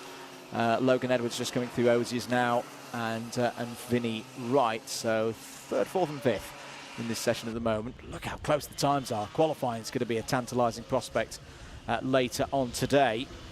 0.04 of a second covering the top three. And the IAME M1 Bambino formula does offer the drivers a really, really competitive base to test their skills, learn a lot at this young age before they move up into the cadet categories. And we'll bring you that qualifying session later on today. As down the inside, Logan Edwards a little bit tight to the curb there, but we'll get track position ahead of Oakley Rudman. That was a very tight moment into Christmas Corner. Just to update you as well, Ocean Owen currently in the number 27 kart, 7th place at the moment in this practice session. He's popped in a 1 minute 4.2. Briella Stevens not too far behind as well, just 0.3 off the pace of Owen. So Briella currently in 8th. So I think Vinny Wright just decided, oh dear, as Teddy Delaney's had a bit of a problem up at the hot top of the hill there at Christmas Corner. And was he lost motive power? Checkered flag is out. Love that. Teddy Smith celebrating over the line, and so he should. Fastest in that session, a 1 minute 1.92. If Teddy's able to do that later on this afternoon, he will have pole position for the heats tomorrow. And not just practicing the driving, Henry, but celebrating practicing the celebrations. That's what I'm trying to say, as well, potentially for later on in the weekend. You've been outside. What have you found? Key element there, the celebration done. Well, Jaden McElhenney went to see the medics. Okay. But is fine. Good. Is cleared and is fine. You mentioned that Reggie Dufficy in Honda Cadet has been excluded for dangerous or bad driving, being a naughty boy on the circuit. But he's there. And I have to say, Paul Janes from Ambition Motorsports trying to see if he could persuade race director Nigel Edwards to declare the meeting open. So that Archie Leverage could use wet tyres. I'm not quite sure how successful that was. And I made an error. I spoke to Zach McDonald and his mum, Mark Rowe. I was getting Mark Taylor, ex-IndyCar driver, British Formula 3 driver, and Michael Rowe, ex-Irish racing driver. I was getting them mixed up. It's Mark Rowe, not Mark Taylor, who runs Zach McDonald and running very, very well this weekend. There's Josh East. With questionable choice of colouring baseball caps. Well, at least the baseball cap sort of matches the pink tabard. It's good to see that Stu Stratton from Stu Stratton Photography has decided to let the main man come to the main championship. Josh East, yeah. I appreciate that, Stu. Thank you for your service. Yeah, so I think one of the interesting points you've picked up on there, Henry, because we're going to get ready for our Honda Cadet GX200 first final of the weekend. It's a strange sport, this, at times, isn't it? It is. So Jerry Duffy is out. Yes. He will not take any further part in the weekend. He will not take further part in the final. It means, actually, that Archie Loveridge now is guaranteed at least the points for 16th place. We've got to go down, though, to Nicole Sutherland. She's with the drivers ahead of the final. I absolutely am then, Andrew. Thank you very much. And the first driver we're going to speak to is Riley. Riley, we're about to head onto the grid. Tell us about, your day so far, and tell us as well, championship fight, it's still on. How are you feeling about that? The championship's going to be hard. Archie Loveridge is close in it. It's going to be hard. Today's been quite good. In qualifying, I qualified 5th, and then in the heat after the qualifying, came 2nd. In the heat just before, I came 1st, and I'm hoping to come 1st in this final here. And tell us then, Riley, you've got Tim on the tools with you. Tim started working with you a little while ago, somebody in the paddock that's got a lot of experience in karting, sons of race. Tell us, how's that partnership with you and Tim working? What's he said to you ahead of this final to try and, maybe get a final win and a championship win in there? Just win. Just win? Yeah. That's all? Yeah, that's all I need to do. Just win. And you sound actually, really confident. You sound relaxed. That confidence, where's that come from? Is it the people around you, or just being, the results earlier? Results earlier, and last time I raced here, I came 1st, but on both days. So I'm just chilling. Just chilling then. So, Riley, I'm going to head behind you and see if I can actually chat to Tim. Tim, we were just talking, ahead of this one. I'll let you push the cart on. We'll have a bit of a walk and talk. You've been in the sport a long time. You've seen drivers win. And Riley, you said to me a moment ago, he's got a lot of potential. He is quick. As a mechanic, how are you feeling going into this one? I think the older you get, the worse it can become. You've got to try and give him confidence. And I think if I sort of doubt myself, then it'll wash off on him. He's a good little driver. Hopefully. We'll see. We will see indeed. We'll keep walking around the track for the time being. These drivers then putting the karts on the tarmac. This is going to be a tough race. Championship battles are on the line.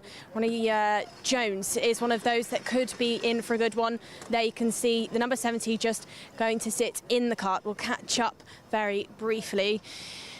Big moment this could be for you then today. This is a hard circuit and you're in a tough grid, but how are you feeling?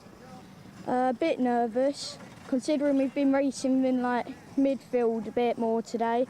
Haven't really had haven't been racing with Riley a lot. So, but yeah, I'll just see how it goes and hope for the best. And Ronnie, you've had some big results this year so far. But you're this one, is it kind of those other results, is it giving you confidence, or are you not thinking about that too much? Going into this one, is it completely different weekend, unique setup? Yeah, it's just something else. Don't need to think about the other results. It's just down to this one, really. And maybe bringing up Archie Loveridge, a competitor in the grid that was one of your head-to-head rivals going into this weekend. Unfortunately, we've seen Archie have some bad luck with the tyre situation, but is that actually giving you a bit of a boost going into this final? I mean, yeah, I feel sorry for Archie since I really like him. We're really good friends. But at the same time, it gives me a chance to win the championship, so yeah. Well then, Ronnie, we'll see how it goes. Good luck to you. Like Ronnie said, championships are on the line this weekend. We'll head back up to Henry and Andrew, because it's our Honda Cadets up.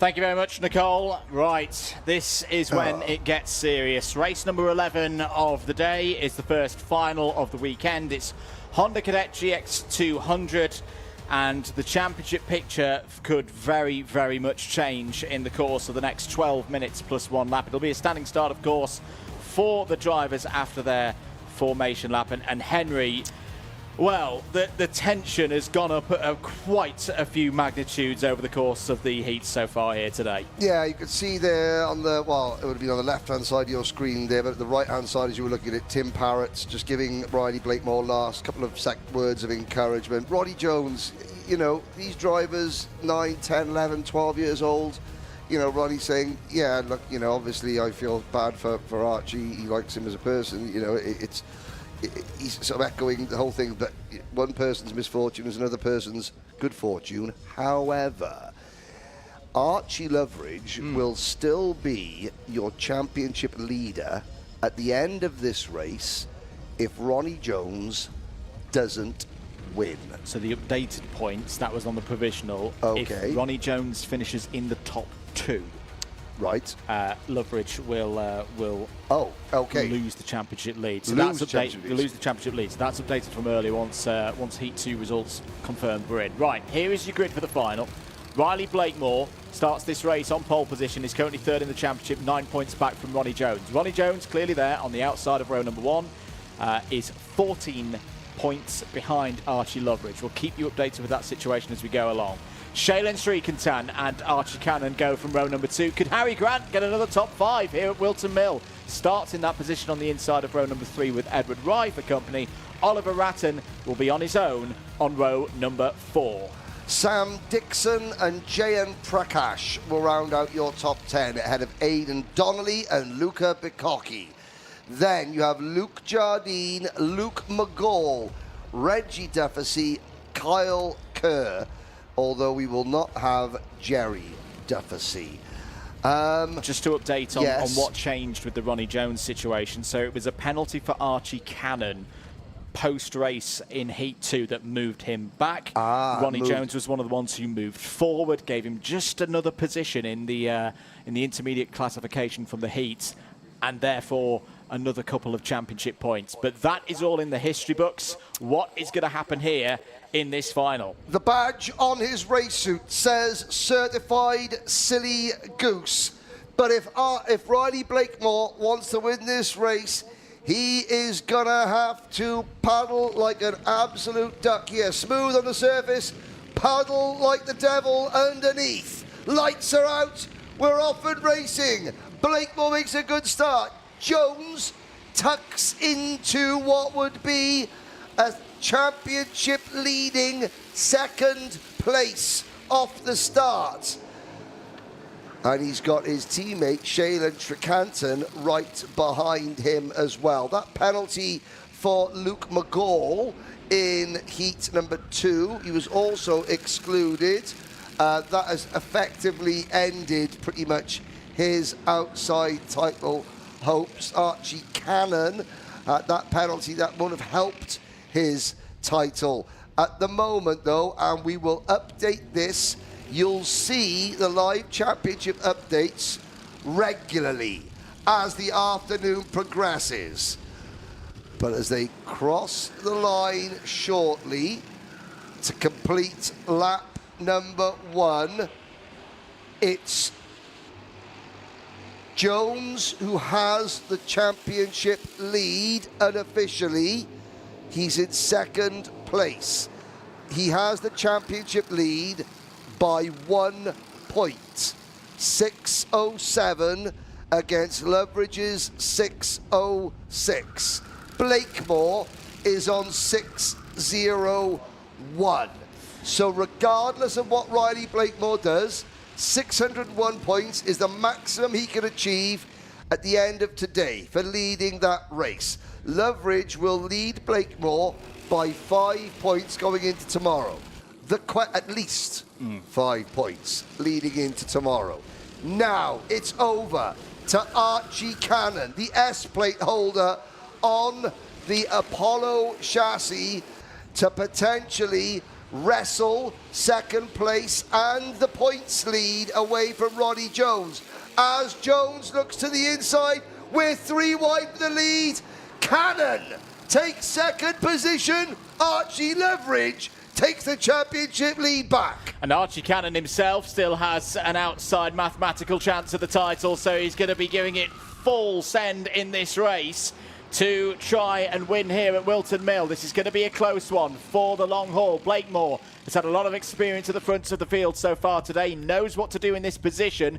9.5 minutes to go, down towards the boot for another time here. Keep an eye on Edward Rye. I've been really impressed with Edward Rye on board the Czech designed and built MS Kart there, yes, the number 66 in 4th place. We discovered during the Kart Masters broadcast what the MS stands for. Is it Marko Slavic? I think so. I think so. Sorry about that. Jay Prakash, new fastest lap of the race, 54.37.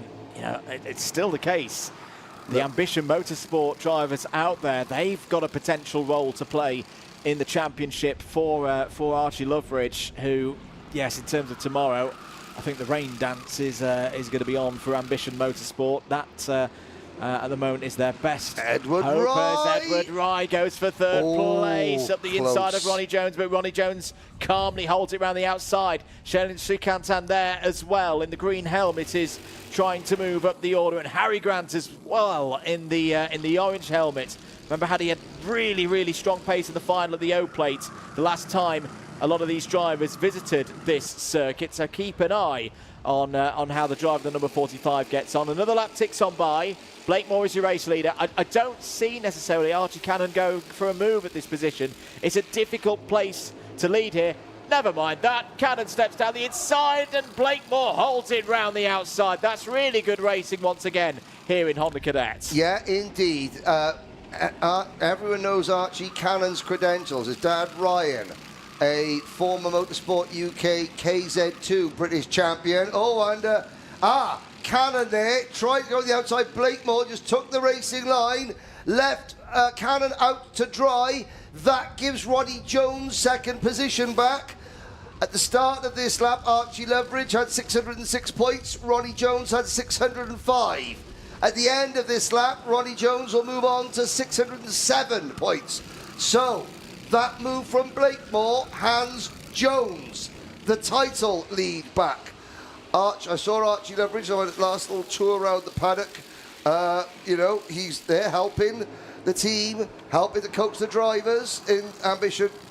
All Cannon in trouble. You know, obviously still disappointed, but hey, he's walking around this paddock as he should with his head held very high, is Archie Loveridge. And will gain a tremendous amount of respect from everybody in the paddock by just conducting himself how he is. That will be the most important thing of all for the 11-year-old from Western Supermare.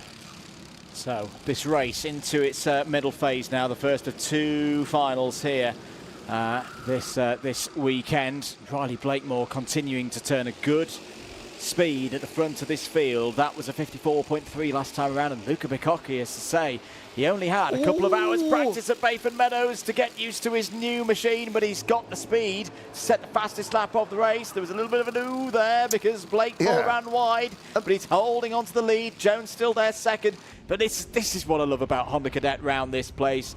Whilst the track has had its modifications over the years, some things stay the same. Yes. Honda Cadet Racing remaining close from start to finish. You've got a group of 7 that's completed by Oliver Ratton at the moment, all fighting for the race lead. Just, you know, not wanting to, you know, my geography may not be as good there. Luca Bicocchi, Scottish flag next to his name, yes? Yeah.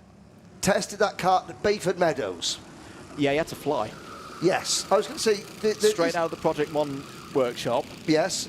And he had to fly, because Bayford Meadows is about as southern England as it's possible to get before you hit Calais.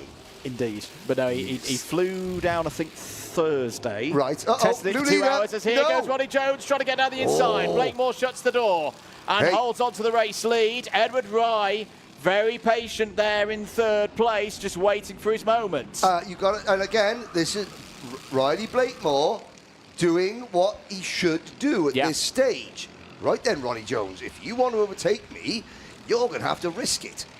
Bearing in mind the championship position, is it worth it, Ronnie? That's what Riley's asking him. And at the same time... That's not the question that Riley Blakemore is asking of Ronnie Jones by defending like that. He said, hey, if you want to pass me, you are going to have to place a lot of risk on the move.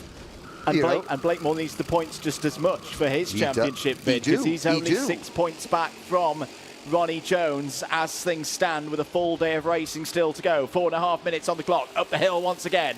Blakemore leads it. Jones, Rice, Shrikantans up to 4th place.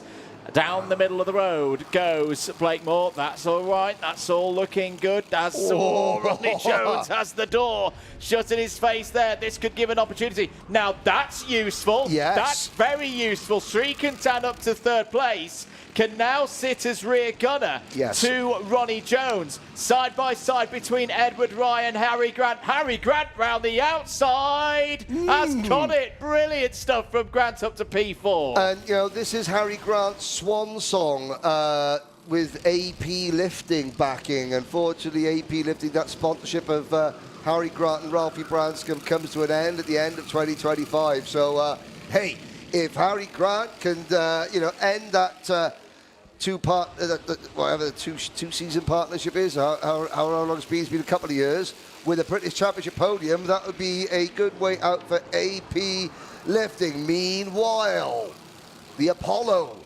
is back on the move as Archie Cannon moves back into P7. And Oliver Ratton having a very, very strong race here as well. He's now ahead of Edward Rye. The championship is still Jones 607, Loveridge 606. Through. Oh, Jones having a little nibble at Riley Blakemore.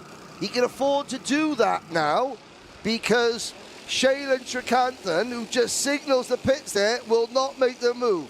Like I said, there's more chance of Taylor Swift calling off her engagement to come and live in Wales with me than there is of Shailen Shrikanthan overtaking his teammate here. And no! Dear! That was Jay Prakash and Luke McGall was for 9th place. They are both out of contention. Henry, you're just looking out the window. That's something we do not like to see. Well, Luke McGall's carried on. Oh. Just carried fair on. Play. Just carried on, as you do. Just had a cart drove on top of his head. Just carry on. Carry on. He's still... I'm looking at him coming out of Ozier's now, up the back straight, head down, charging into the boot in that number 15 cart. I tell you what, they built them tough from Liskid. That's there he goes. That is remarkable. He's making a move. He's trying to make a move back on Prakash now. So yeah, nothing to see here, ladies and gentlemen. Nothing to see. Here we go. 1 minute 40 seconds to go. And it's still very much up in the air. Who's going to win this race? Who's going to be championship leader at the end of what has been the most dramatic day of the season so far? Blakemore was a bit deep there on the exit of Ashby. Jones is going to be on the outside. What does Srikantan do here? He steps down the inside. He's got to go for the move. He's got to go for the move. And here comes Harry Grant. This could change things. Harry Grant trying to get on the podium. Ronnie Jones is now in danger because he's out of the main strip of drivers. Here comes Edward Rye round the outside. Ronnie Jones has got to get back in line, and he does. That's good from Ronnie Jones. That could be big for his championship bid, but it's going to open things up now because back to the top of the table, he's not on the circuit, but Archie Loveridge now has a 2-point championship lead over Ronnie Jones. Ronnie Jones 3 points ahead of Riley Blakemore. Srikantan's role now changes. He's got to go on the attack. He's got to find a way past Blakemore to help his teammates. Remember, it's 3 points the difference between winning one of these races and second, and Blakemore's deep. Blakemore's deep again. Here comes Harry Grant. Harry Grant down the inside for the race lead. Blakemore holds round the outside. Srikantan holds second. Jones is back in it again. What a dramatic couple of moments here in Honda Cadet. Grant over the grass, bounces out of Ozier's. Ronnie Jones has somehow managed to claw his way back into P2 and the championship lead. They've got to cross the line before the clock strikes 0. Riley Blakemore has led this one from the start, and to him it's been quite calm. He's had to defend a few times. Behind him, it's been kicking right off. Riley Blakemore has led pretty much every lap of this day. He's not had all the luck so far this season. He needs to get the braking right here through Ashby Corner. That's better than the last few laps, but Ronnie Jones is going to try and rinse and repeat again. Oh, what he's does got one. Srikantan do? Oh, they're both off, nearly off the road. And go through Srikantan. Srikantan takes the lead of the race. Up to second place, well, down to second place, he's got Blakemore. Blakemore now goes to the attack. He's got to do it because he needs the points. One more lap to go in this final. The championship will not be decided today, but these could be pivotal points in who joins the long list of illustrious drivers to become British Honda Cadet Karting champion. Up the hill towards Christmas Corner. 2, 4, 6, 8, 11 of them all in a line. Blakemore trying to hold off Shailen Srikantan and Edward Rye. What a drive from Rye. Cannon in 4th, Grant 5th. Jones has slipped to 6th on the road. Riley Blakemore isn't done yet in terms of the fight for this championship. He's got one section to go. Shailen Srikantan is on course for a best ever result. So is Rye. Here comes Cannon. Side by side, are they all going to get round? Over the line, Riley Blakemore has ignited his championship bid. He wins a final for the first time this season. Srikantan on the podium, P2, a first podium of the year. And likewise for Edward Rye, what a finale. If you thought that was good, ladies and gentlemen, do not sleep on Honda Cadet tomorrow when we will see a British champion crowned. There is your driver who takes a maximum score from today and moves himself back into championship contention big time, but still leading the championship after an utterly dramatic moment, not able to race in this final. Archie Loveridge still has the championship lead. Yes, it's a by 4-point 4 score. points. He needs rain tomorrow. He needs rain to mean that he can get back out on circuit and use the wet tyres that are still at his disposal, of course. 4 points is the advantage over Jones. 5 points is the advantage over Blakemore. What a day. What a day here in Honda Cadet. Yes, and we'll have to check the regulations. For example, if we have overnight rain and tomorrow's practice and qualifying starts on the wet track, then it dries out, I'm not sure, does the meeting stay open or is it declared dry? That's going to be a question. Well, I tell you what, if I know the answer, you know the answer. The race control know the answer. And as you just hear the pitter-patter of feet as Paul James goes into race control to ask that very, very same question. What a Honda Cadet final. Let's have a look at some highlights from that one. Let's have a look at the 12-minute highlights package from that race. I say this was the start of things. Good start for both Blakemore and for Jones. The run up towards Christmas Corner was always going to be a tight one. Good early start for Archie Cannon. Yeah, I got to say, at the start of the race, Ronnie Jones said he was a little bit nervous. Understandably so. There were a couple of moves that when they review this race and look back at it, that they'll see where that Jones just didn't. He put himself in too much risk and too much danger. And again, the move that cost him at the end was coming into this corner where he just that wasn't it. That was almost it. But again, as the final went on, Blakemore just gave him less and less racing room. He said, "Well, come on, that was Grant. This was a great 3-wide move." Shailen Srikantan, who was trying to act as a rear gunner for his teammate, then had to go through. This was the move there. He just didn't concede the corner early enough, in my opinion. But again, these young drivers, that's nerves. The MJR team will review and look at this race tonight, and Ronnie will drive differently tomorrow. Now, we saw the celebration from Tim Parrott. I wonder if we're going to see a celebration from Tim's driver, because he is down with Nicole Sutherland in the pits. Take it away, Nicole. He absolutely is then, Henry. Riley, what a fantastic race. It was busy, it was full on. I think that's probably one of my favourite races of the year so far. And it's your first big win of the year. Tell us all about it.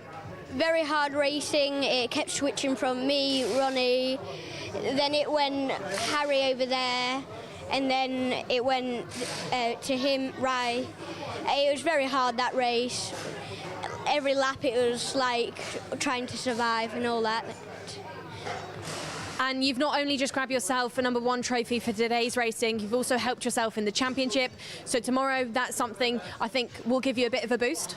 Yeah, I think that'll help me a lot. I think it'll help everyone a lot, actually. That very hard racing. Well, Riley, congratulations. I know Tim, your mechanic, is going to want to give you another big hug. That's a fantastic result. We're going to see you on the podium later on. We'll head up then to a quick word from our championship partners, and then I'll see you on the grid.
Back on the grid then, but this time with our Waterswift Restricteds for their first final of this weekend.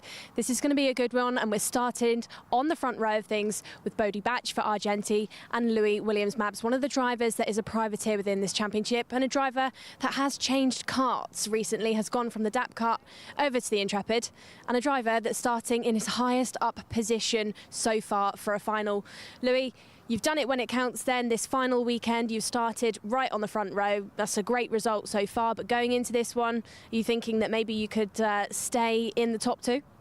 Yeah, I'm really confident I can stay in the top two, having the lap record, and I'm just really hoping I can get my first podium.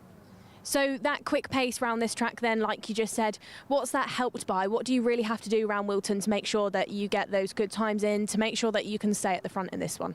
You just have to be consistent and try not to make any mistakes. Well, Louis, good luck to you. I know this could be a good moment for you for this race. And Ricky, you know, you're a dad and lad team, you're a privateer effort. You've changed karts for this weekend. Tell us about, you know, that setup, and tell us, are you a bit nervous for this one? Well, I'm a bit nervous for this one. It's the first time up the sharp end here. Louis won the championship at King Bolt on the chassis last year, so we brought it out of retirement, and hopefully he'll go well, you know, so fingers crossed. And, you know, that confidence from, like Louis just said, he's got good pace round here. Are you confident that, you know, he could pull something really good off? Yes, I am confident now. He's grown in confidence, basically. So we'll see how he goes. And the best of luck to him, really, you know. I'm just happy we're up the sharp end for once, you know. Well, so it was great. Ricky, good luck to both of you. Time to clear the grid then, ladies and gentlemen. We'll see if Louis can keep it on the sharp end of the field. Over to you in the box, boys.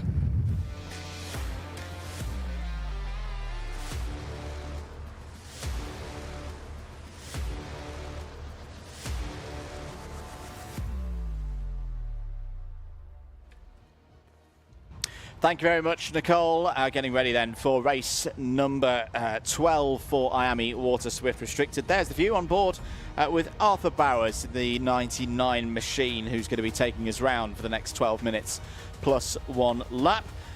Very dramatic final, of course, for Honda Cadet that we've just seen. What are we going to see here in IAME Water Swift Restricted? Let's take you through the grid for this penultimate final of the season for our youngest drivers in the full championship for the IAME categories. On pole position, it's Bodie Batch. It's an Excel Motorsport lockout, or would be.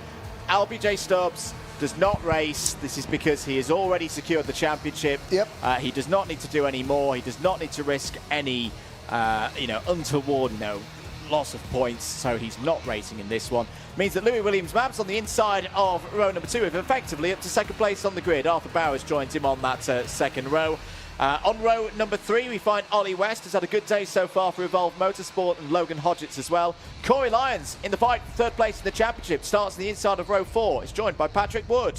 On row number 5, Toby Biggs and Benjamin Schliever, Freddie Baker and Phoenix Millen Sexton. The field rounded out: Frank Morris, Harry Murphy, Jaden McElhenney. Louis Williams-Mabs has actually moved onto the outside of the front row of the grid. He's been instructed to do that. So they will go around again. What does the absence of LBJ Stubbs mean for statistical analysis of the championship? Like the late, what's her name? Sandy from Greece. Let's get statistical. No, she didn't. She said something else. But okay, LBJ Stubbs. He will not match Kai Hunter for the most wins in a single season. He already leads all-time Water Swift Restricted with 6 wins in the class. He will not join Alfie Davidson and Chester Fawkes with 8 total Water Swift Restricted podiums. XL Motorsport still have a chance to try and win every round of the championship, a feat only achieved in IAME by Fusion Motorsport in 2021 and 2022. Let's see if XL can excel as Bodie Batch brings them to the line. We're off and racing, and what a start. Oh, there's Frank Morris Keep it on going. the grass. Well, Arthur Bowers for Global Karting. He's got Andy Marlowe on the spanners. He's got Dave Bellchambers doing the coaching.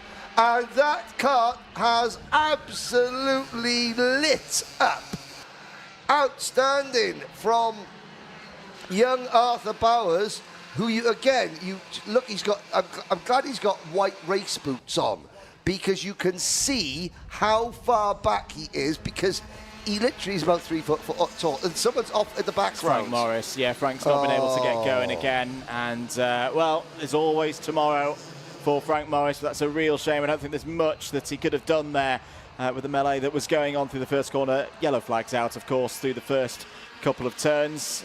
It's a wider part of the circuit, but the speed is so high through there, so you've got to be careful when there's a bit of incident recovery going on. Here's a move, Jane McElhenney, who's not had a good day so far, but that was a move past Toby Biggs for 7th place. Now, where is Corey Lyons? Corey Lyons is in 4th place.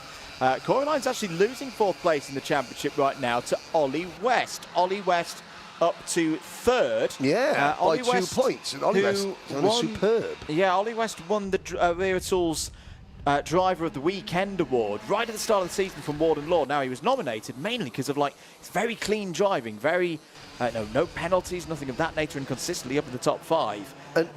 And it's not had a podium so far this year. It's Ollie West, so this could be a bit of a moment to break through for the Evolve Motorsport number 24. And I've got to say, Ollie West, he's might be a new-ish name to this paddock, but again, in the Kart Championship, in the last 2 years of the Motorsport UK Bambino Series, Ollie, 2 wins in Bambino C50, 2 second places in Might E Bambino, and that was last year.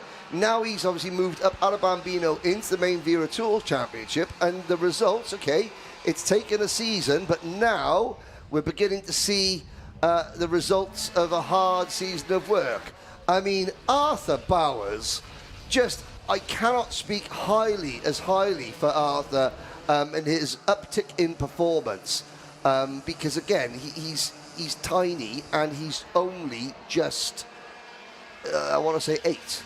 Yeah, he's only. I don't think he's the youngest in the class. I think he's the second. Schlevar's the youngest. Bowers is second youngest.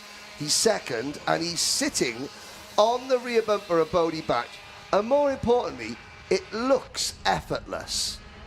It looks. He's driving. I mean, yeah, you could see this. You know, I spoke to him a lot. He was. I spoke to his family. His family, and RBJ Stubbs' family were together at Le Mans for the Road Taxi International Trophy, and and Arthur's mum was walking around, and she had one of the little trolleys behind you, a 4-wheel trolley with sides on it that you take to the beach or you take to the park with you to put kids' toys in. He was having a nap in it. That's how short that's how small he is. He was just like, where's Arthur? Oh, he's having a nap in the trolley. And he was just there, just flaked out, curled up. That, you know, brilliant. That's how, you know, but then he goes on circuit and drives like this. Incredible. I was going to say, if Kimi Raikkonen can have a nap before his first ever Formula One race, I think Arthur Bowers can have a nap in a trolley. In a crate. In a crate, yeah. 8 minutes of this race to go. Batch leading this one from Bowers. Who's our biggest mover so far in this race? Jaden McElhenney takes that plaudit, up 7 spots at the moment to 8th. Also moving forward, Freddie Baker, we saw him have that unfortunate spin in heat number 2. Wasn't really much that Freddie could have done, it wasn't his fault at all. Well, he's bounced back well here, up 4 places to 7th place. Battle for 3rd, Corey Lyons ahead of Ollie West. These 2 drivers closing in on 3rd place in the championship as well. So at the moment, McElhenney on a live 806, West 797 and Lyons also 797. But the tiebreaker is always done based on the results of the last race of the year. Yes, it is, yes. And very good point. As this is currently the last race of the year, Ollie West would take that tiebreaker by virtue of... Well, no, actually, what am I talking about? I'm chatting bare nonsense, bruv.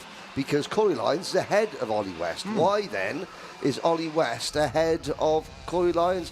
I don't know. I'll ask Ian Rogers. That's got me stumped as well. Yeah, we'll both be going to Rogers later. Like, hang on, explain this. Anyway, 6 minutes and 48 seconds of the race to go.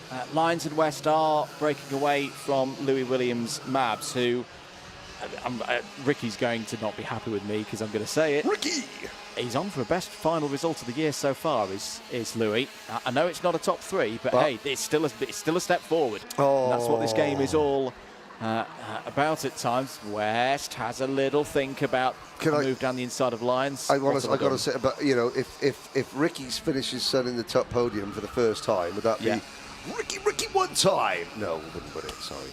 Should mention, whilst we're talking, Ricky, Wera Tools Wheel Change Challenge, everybody, around the paddock. If you want to be part of that one, and you haven't done it already, what you need to do after the last competitive session of the day, so after M1 Bambino qualifying, that's when we'll start our paddock show recording for tonight, and we'll start with Wera Tools Wheel Change Challenge. Okay. Still Rocco Shenton top of the order from Here we go. Bolton. 1 lap on board with Arthur Bowers.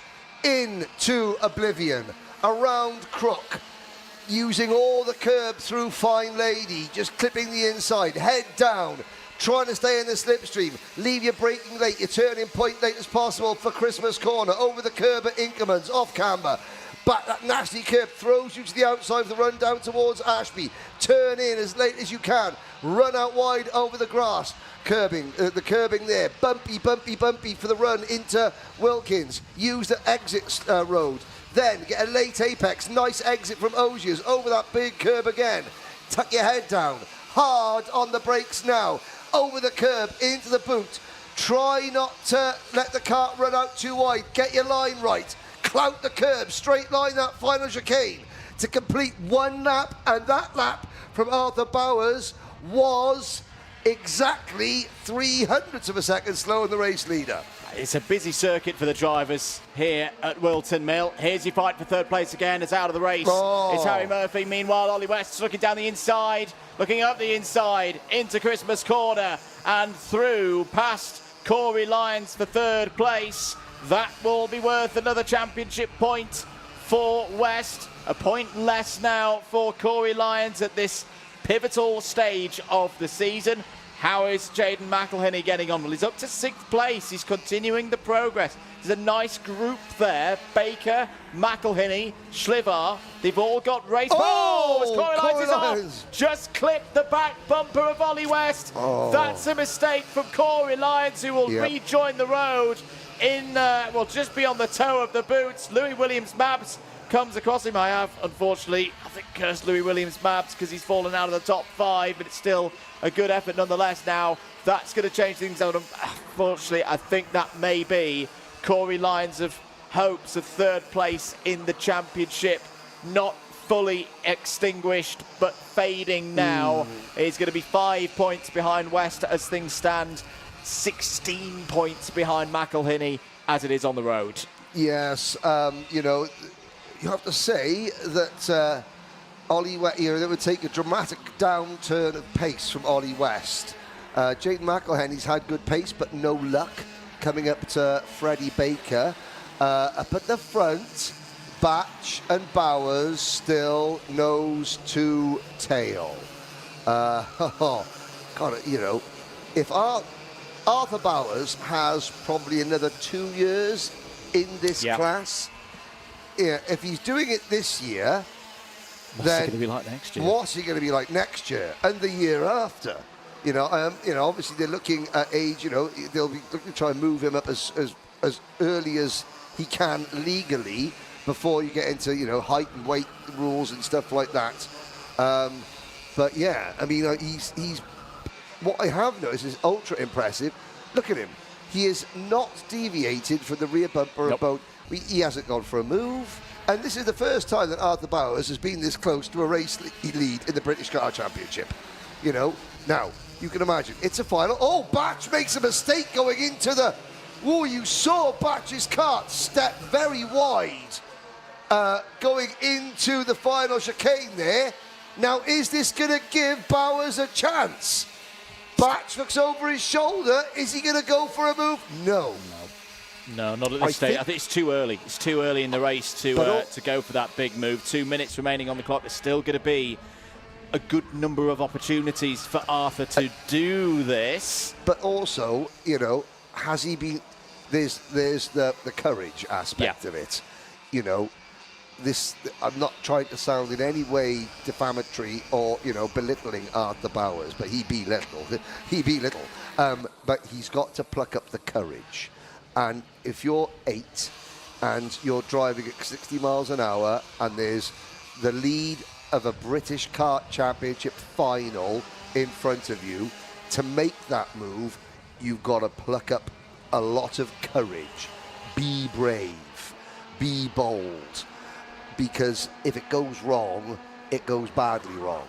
And not just that, but up against a driver who's a very well-known commodity in terms of being in this position, being in the top 2. And for a lot of this season, it's been Batch in Bowers' position, racing with Albie J. Stubbs. But Batch did take a race win, of course, earlier on in the season at Glanny Gores, and he's trying to keep this perfect record for Excel Motorsport up in this IAME Water Swift restricted category. If you're just joining us, 40 seconds to go here in the final on Saturday for the Saturday round in IAME Water Swift restricted.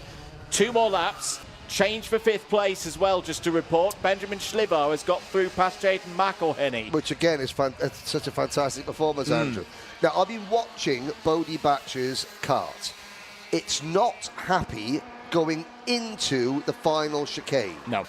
He loses time going through the final chicane, which puts Arthur Bowers in prime position at Christmas Corner to make the move. And he's going to have, if the move is going to happen, it's going to happen on the next lap, because the next lap will be the last lap. Now, it's been great. Now, as you watch the change of direction going through the last chicane, you know, Batch's kart steps out. Let's see if it does it here. Nice and tidy to that time. Not as badly. Fair play to Bodie Batch. Here we go then. That corner from Bodie Batch could be critical. I'm not sure if Arthur Bowers is close enough. Right, Batch zigs. Bowers zags up the hill. Down the hill now, they're going to come into Ashby Corner. Still not done for Bodie Batch. Bowers looks to the inside. Oh, it's just a bit too far back.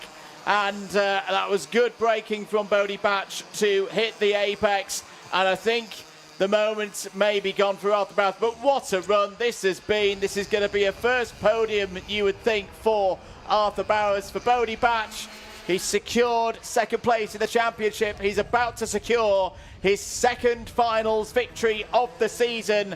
And for Excel Motorsport, their perfect score in finals continues. Yep. Bodie Batch wins at Whilton Mill. A superb second place for Arthur Bowers. And is it going to be Ollie West on the line for third place? Yes, it is. Third for West. That is a first podium of the season as well. Benjamin Schlivar finishes P4, another top 5 for one of the stars of this season. Freddie Baker, P5. That is the best result of the season so far for Freddie Baker. Excel Motorsport have got another driver forming up through the ranks. Jaden McElhinney. It's not been a podium day for Jaden McElhinney as it has been previously on a Saturday, but that's a big fight back to come up 9 positions. Biggest mover, P6. Gets back ahead of Corey Lyons. Corey Lyons, unfortunately, I think those hopes of third in the championship are a little bit too long now, but 7th for him. Patrick Wood, a solid top 10. P8, Toby Biggs and Logan Hodgetts completed that one. A decent day as well for Louis Williams. Mabs have learnt a lot here today. Phoenix, Millen, Sexton, the last of the finishers. There's going to be a collective. That's wrong. That's the wrong place. He's got to go into P1. You've got to put the wagon in front of the right place. There's going to be, for those of the viewers that haven't seen Arthur Bowers before, there's going to be a collective across YouTube land very shortly. There we go. Just about. Yeah, I'm going to put my car in front of P1. There we go. the actual sign that's got 1 on it is taller than him. There's Andy Marlowe. Again, who's been helping him. And I've got to say that that podium for Arthur Bowers continues, or it keeps privateers ahead of everyone else in terms of the most Water Swift restricted podiums in class history. But you know what I liked about that drive? We'll go and have a look at some highlights. Nice gold fuel tank for Bodie Batch. Oh, yes, please. Let's have a look at some highlights. Indeed, let's go back to the race starts. Bodie Batch got a bit of an assist there from Bowers. They took the race lead. That was the moment where Frank Morris, unfortunately, I said there was nothing Frank could have done there, and unfortunately was not able to get back out into the circuit. Benjamin Schlivar's done a lot of overtaking today. Yep. Here's a bit of is the Schlivar section of overtakes. This was a key move as well for Ollie West en route to his first podium of the season. Yep. That was the moment Corey Lyons will look back on. Was running in 4th place at that time, did recover back to P7. But a win for Bodie Batch, second time this season, first time since Saturday at Glannygores, all the way back on the middle weekend of June. And good value for that win as well. Continues a run of championship scoring, Henry, where he has never been lower than 4th in any of the championship awarding stages this year. Yeah, absolutely. Well, Nicole Sutherland is with our race winner, Bodie Batch, now. I absolutely am. Thank you very much, Henry. Bodie, great win there for you. You know, you've secured as well a really good ending to the championship. We've got another day of racing to go tomorrow, so you could be in for maybe another win. But tell us, you know, about your day. Tell us about that win. I mean, that win was very tough, actually. I didn't think he would hang on to me like that for the whole race. But it was good. In the end, he didn't really get a chance to overtake me, so it was pretty smooth. And with Arthur, you know, pushing you around the way he was, what did you really have to do to make sure that you held on to that win? Make sure as well that you didn't make any mistakes under that kind of pressure. But it wasn't too much pressure, but it was. I mean, he never actually had the opportunity, so it was pretty simple. Pretty simple then. And then as well, Bodie, you know, this year it's been you and your teammate, Albie J Stubbs, who have really pushed each other around. You secured great endings to the championship for XL. You know, are you happy for the team for today's result and the championship? Yeah, definitely. Bodie, congratulations. It's another great result. We'll see you on the podium later on. That's it for our Water Swift Restricteds for today's racing. Next up are our Water Swifts. We'll hear from our partners, and then I'll see you on the grid.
Back on the grid then, but this time with our Water Swifts, and this time with Austin Newstead. Austin, big weekend, big moment here for you potentially. You know, it's a championship on the line. Tell us, you know, confidence level going into this, sky high? Yeah, obviously it's really good. I've been able to win the heats, managed to get away, but obviously there's always that championship, but hopefully I'm just going to try to put that out of my mind and just focus on the race. And throughout this year, you know, in this championship, you've had some great results. You've been racing, you know, across the UK and also in Europe. We've got a European champion in the field of George House, but he's starting further back. So, you know, those competitors that are around you that have, you know, really pushed you not only in this country, but in Europe this year, are they playing in the back of your mind as you head into this race? No, not really. Not really, most of them. The only people really, Austin Gibson or maybe even Kobe Patson, so in my championship, but I'm just going to try to put that out of my mind and just take this race as it is. Well, we'll see you do that then, Austin. Good luck. We'll see how it plays out. Further back down the grid then, we've got the likes of Luca Narroway, who's joined us again in the grid after being a little bit unwell during, you know, school holidays, but is fighting fit and is fighting at the sharp end of this field. Second row of things for Luca. Luca, good to have you in the grid. You know, you look really, really strong today. Tell us about the mindset as you head into this one. Hoping for my first podium of the British, you know. We qualified quite well today, so just keeping it at the front and then hopefully we'll just push away and then fight for it on the last lap. And, you know, when we saw you out at Kimbolton sporting the Bluebird graphics, you had some good pace there as well. Tell us, Luca, in this grid where you've got some really strong drivers, what does it take to be quick? What does it take to make sure that you're as high up on the field as you are? Well, you know, it's a support from your team, obviously doing the best you can against everyone else. Yeah, just putting in the best laps you can. And tell us then, Luca, for the audience at home that might not know about the graphics kit that you're sporting, can you maybe give us a bit of insight? It's a tribute to Donald Campbell. I was inspired by him when I first came to see him in 2018. So we got the plaque on the steering wheel and just supporting him till tomorrow. Well then, Luca, congratulations on a good day so far. We'll clear the grid. We'll let Luca get concentrated because our Water Swifts are about to get racing.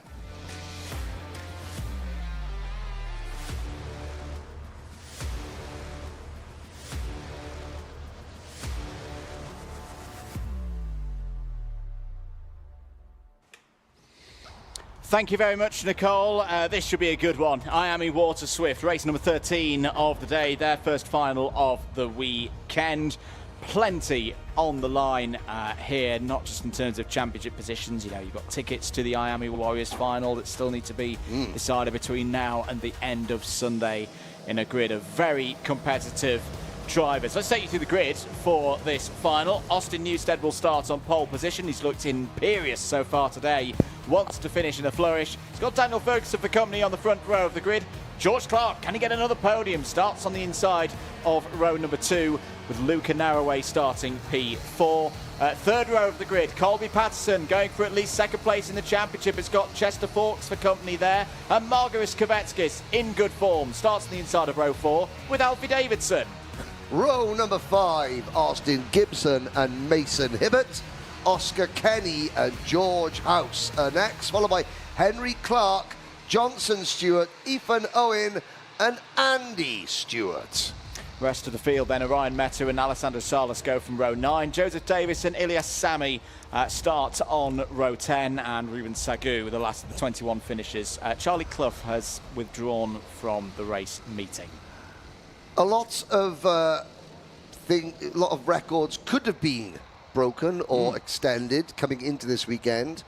A lot of those have already fallen. The one record that still remains is that Fusion still trying to bid to win every race of the season in this category. And Austin Newstead for Fusion leads them up the hill on the inside line. Who's going to be brave and try and go high, wide and handsome? Well, there's 3 wide just in front of our onboard there. And Chester Fawkes loses out. Looks like Margaris Kovetskis was also in that mix. But it's sort of down to the likes of Luca Narroway and Daniel Ferguson to... this is a busy midfield pack there. Kart's going wide, and that was Chester Fawkes. The first lap from hell continues for Chester Fawkes and the OMS team. I have to say, I think that Chester's rejuvenation of form this year has coincided with him moving to the OMS team, I believe. Well, he's one of the, say, with Danny Curl, so big a part of the effort in that. And you can see the DK Academy sticks on the side. Oh, I was going to call it, that's just Danger. Danger Fawkes, DK. Danger. Oh, and there's Davidson and Hibbert having a little bit of friendly inter-team tyre rubbing going on there. Now, Newstead leads Clark. Clark has not won a race this year. Nope, not yet. Will Newstead, confirmed as provisional champion, go easy on George Clark or not? I would say not. It's not in the Babyface Assassin's DNA or any racing driver's DNA to just give a win to somebody else. And to be fair to George Clark doesn't want to win because his teammate gave it to him. He wants to win because he beat the newly crowned British champion in a head-to-head fight. But don't count out the Bluebird Special and then Ferguson in 4th. It's a good solid start for both Newstead and Clark in this one. Clark will have been taught, will have been given the tactics for this race. I wouldn't be surprised to see them work together for the first few laps or this next few laps, just to get that gap out to Daniel Ferguson out and change for 3rd place. Oh, sorry, it's Luca Narroway still in 3rd place. Apologies for the little issue there on timing. I think I've just had Andrew Mather and the audience, I believe I've just had a stroke of genius. Again? Well, I mean, it's not about this go-kart race. You know, you mentioned the Wera Tools tyre changing challenge. Yeah, the wheel change challenge, yeah. Later today, get down to the race centre. Well, no. Don't get down to the race centre unless your name is Louis Diamond and Sam Fugit. Why? Because they're the mechanics of Riley Cranham and Albie J. Stubbs, who have not gone out for the final. They haven't got a kart to prepare, so they can't moan. It's on the loudspeaker. Sorry, stroke. You can thank me later. Yeah. But let's have 2 mechanics do it. Let's have 2 championship-winning mechanics in the Wera Tools Championship do the Wera Tools Tyre Challenge. In fact, I will go and my next little sojourn around the paddock. No. I won't accost them. I'll get Claudia Short in race control to accost them. Because Boys, you got no chance. No chance. So there it is. It's official. I think we can make that official.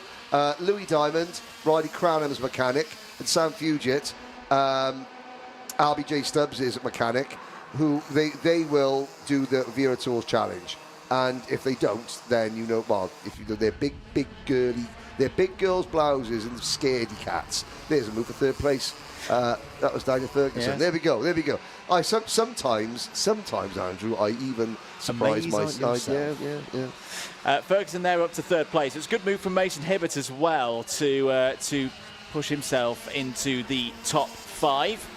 Keep an eye on probably the top 6 because it was past. Oh, it was the top 5. It's just got past Alfie Davidson, his teammate out there.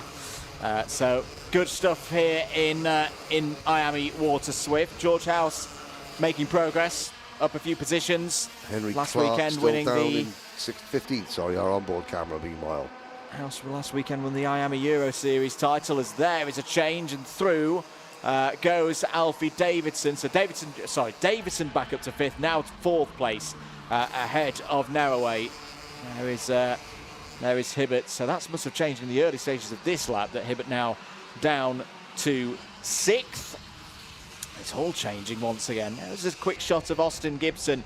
He's had a quiet day, but again, we remember back to the last doubleheader at PF International, as Hibbert goes in on Narroway. Good that was move. for 5th place, but Austin Gibson, it took him a while to get going, times back at PF International, and he ended up as a double round winner at the end of that weekend. So don't count him out just yet. At the moment, he's trying to deal with Margus Kvetskis back at the front of the order. Newstead, Clark holding station, and with good reason. Their advantage over Ferguson is only 1 second at the moment. We've got a bit of a resumption of the battle from last year's IAME Water Swift restricted title fight going on.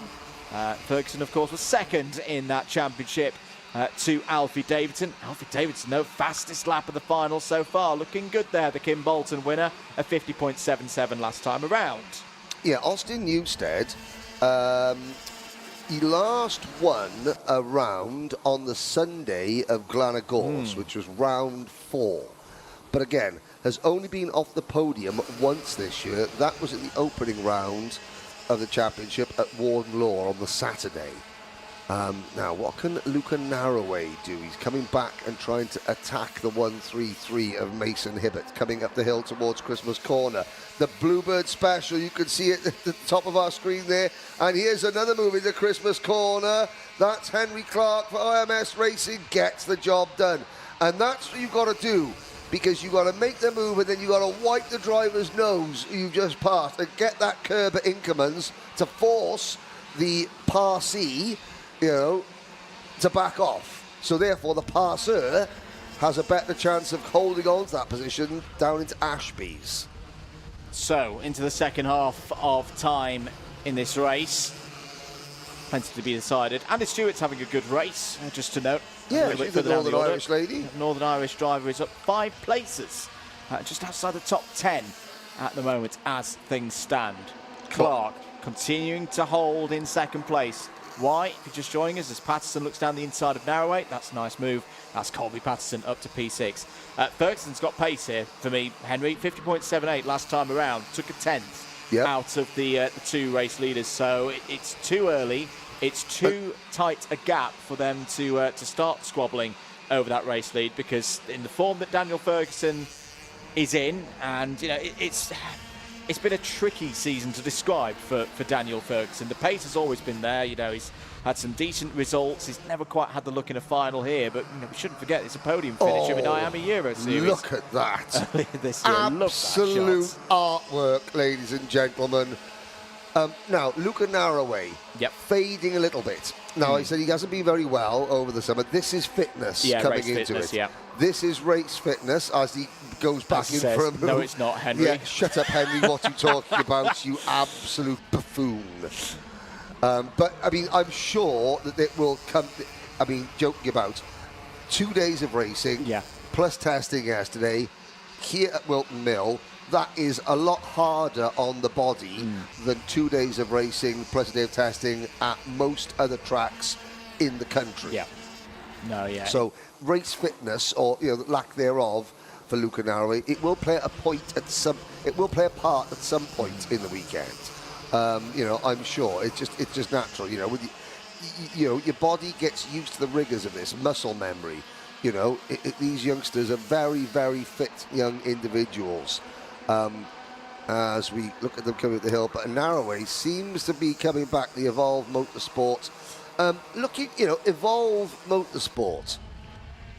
At the moment, Narroway is on course for P9 in the British Championship. The last time, I'm just going to have a look up there, have Evolve ever had a driver nationally ranked in this category? The answer is... I think you've already gone past no, because they've only been around for a handful of years. Yeah. In Water Swift Restricted, they have... Yes, with Henry Algar and James Roots last year. So they're the only two, and Joshua Cook, but he was not the year before. So Evolve have only ever placed 3 drivers in the national rankings.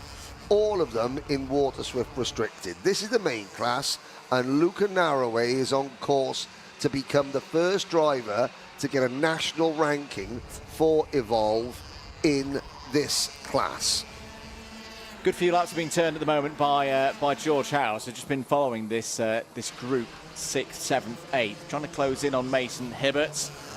George House, a bit further back in the standings, would be holding his top 5 position in the championship overnight.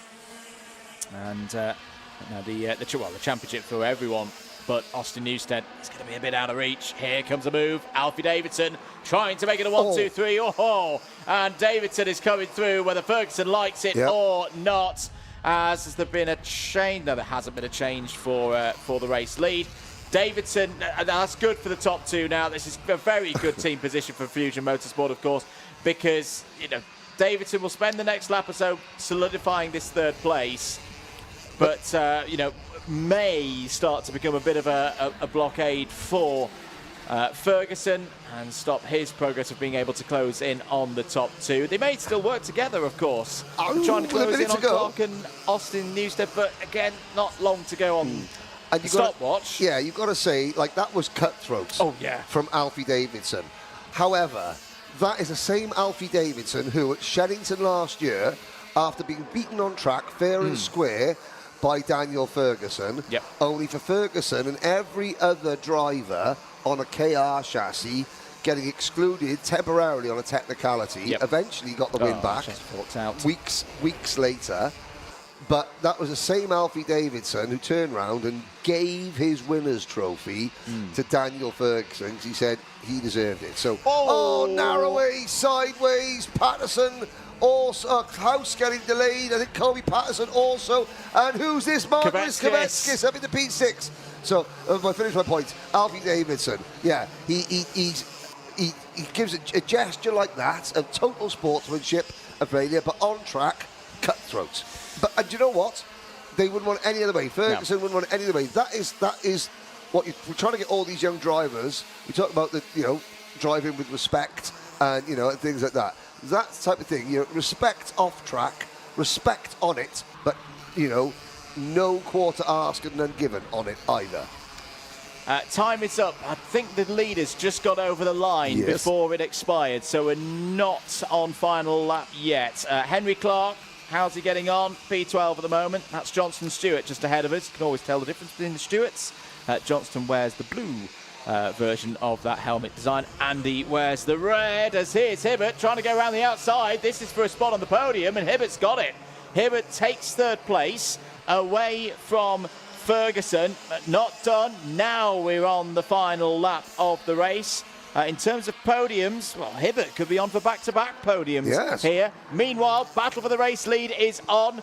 Austin Newstead and George Clark have done their work. Ferguson trying to go down the inside. Oh, brave attempt. Davidson tries to get through, has the door shut. Here's the battle for the race win. George Clark down the inside has got it. There's a brilliant chance here for George Clark to take another step in this championship. Austin Newstead didn't let him have it. George Clark took it. And that move could, should, and will seal a maiden victory in the Wera Tools British Championship for number 142, George Clark. But the celebration of your champion takes place just a couple of cart lengths behind as Austin Newstead seals British title number 2. And the dream is still on for Fusion Motorsport.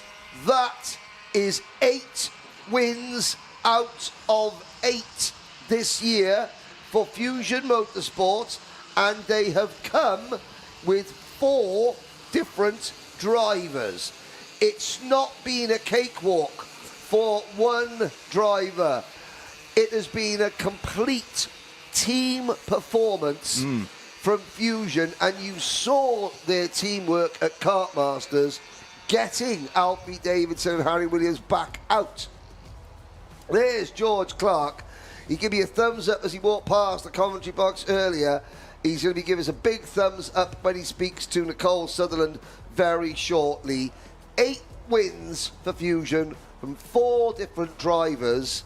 And do you know what? You could well have a 9th win for a 5th different driver for Fusion tomorrow. What price you say someone like, Mason Hibbert, taking a win for Fusion. But there were tears at Kartmasters for different reasons.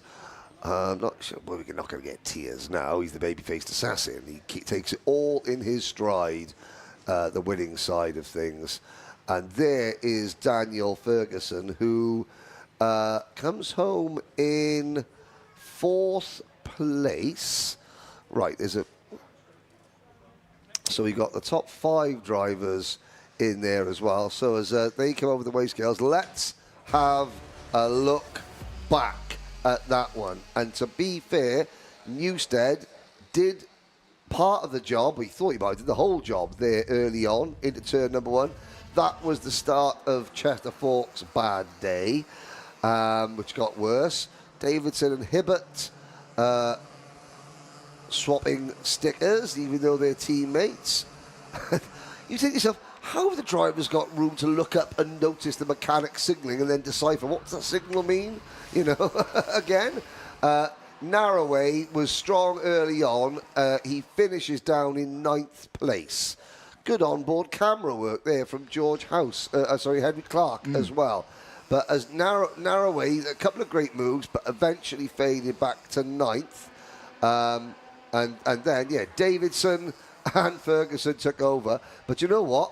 Ferguson absolutely, close the door, slam in Davidson's face. There we go, again. And this was the move.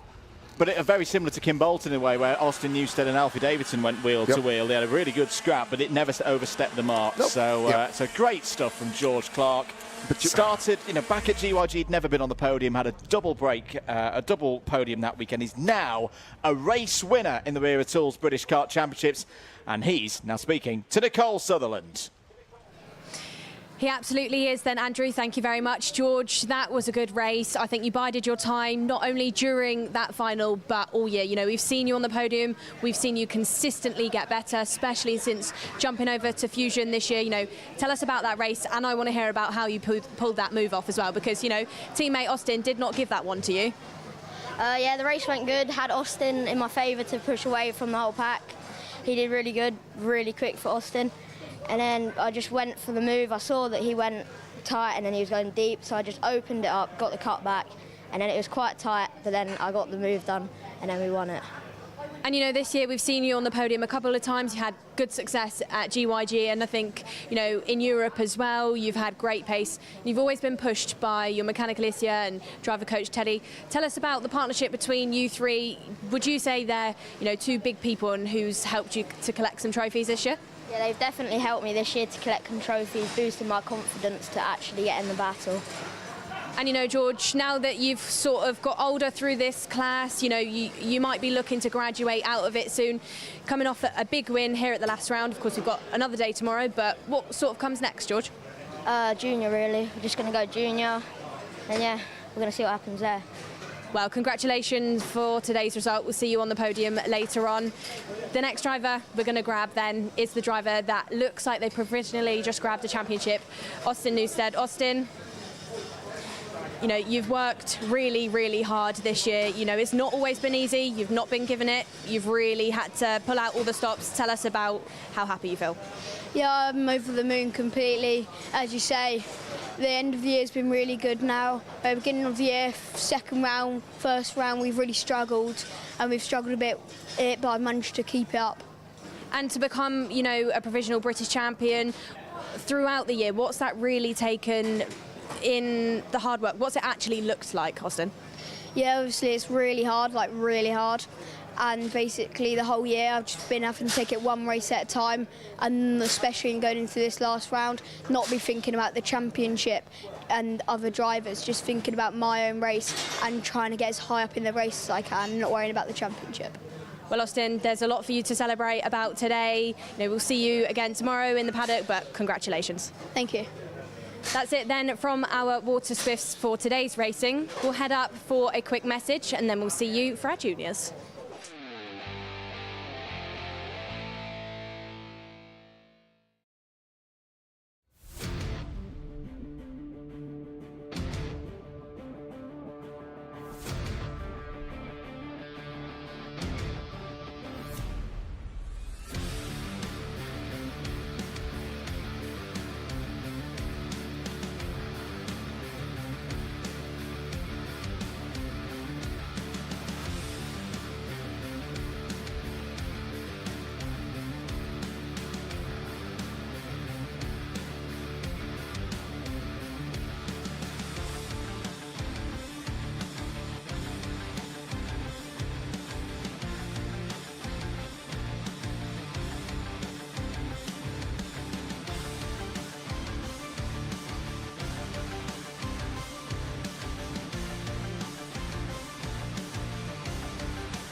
Welcome back, everybody, to Whilton Mill. If you're just tuning in, it's event 9 of the Wera Tools Motorsport UK British Kart Championships. Andrew Mather, Henry Beaudette and Nicole Sutherland with you today for your Alpha Live production of all the racing here in just outside Daventry. Getting ready for Junior X30. This should be a really, really entertaining one. Let's head down to the grid and over to Nicole Sutherland. Thank you very much then, Andrew. Like you said, back down on the grid and alongside George Edgar, who's fighting for a good one within this year. You said it on the commentary earlier on, Riley Cranham has grabbed this Junior X30 champion 2 years in a row then for Fusion. Last year we had Mackie, this year we had Cranham. But Edgar looks in for a good one in the championship standings as well.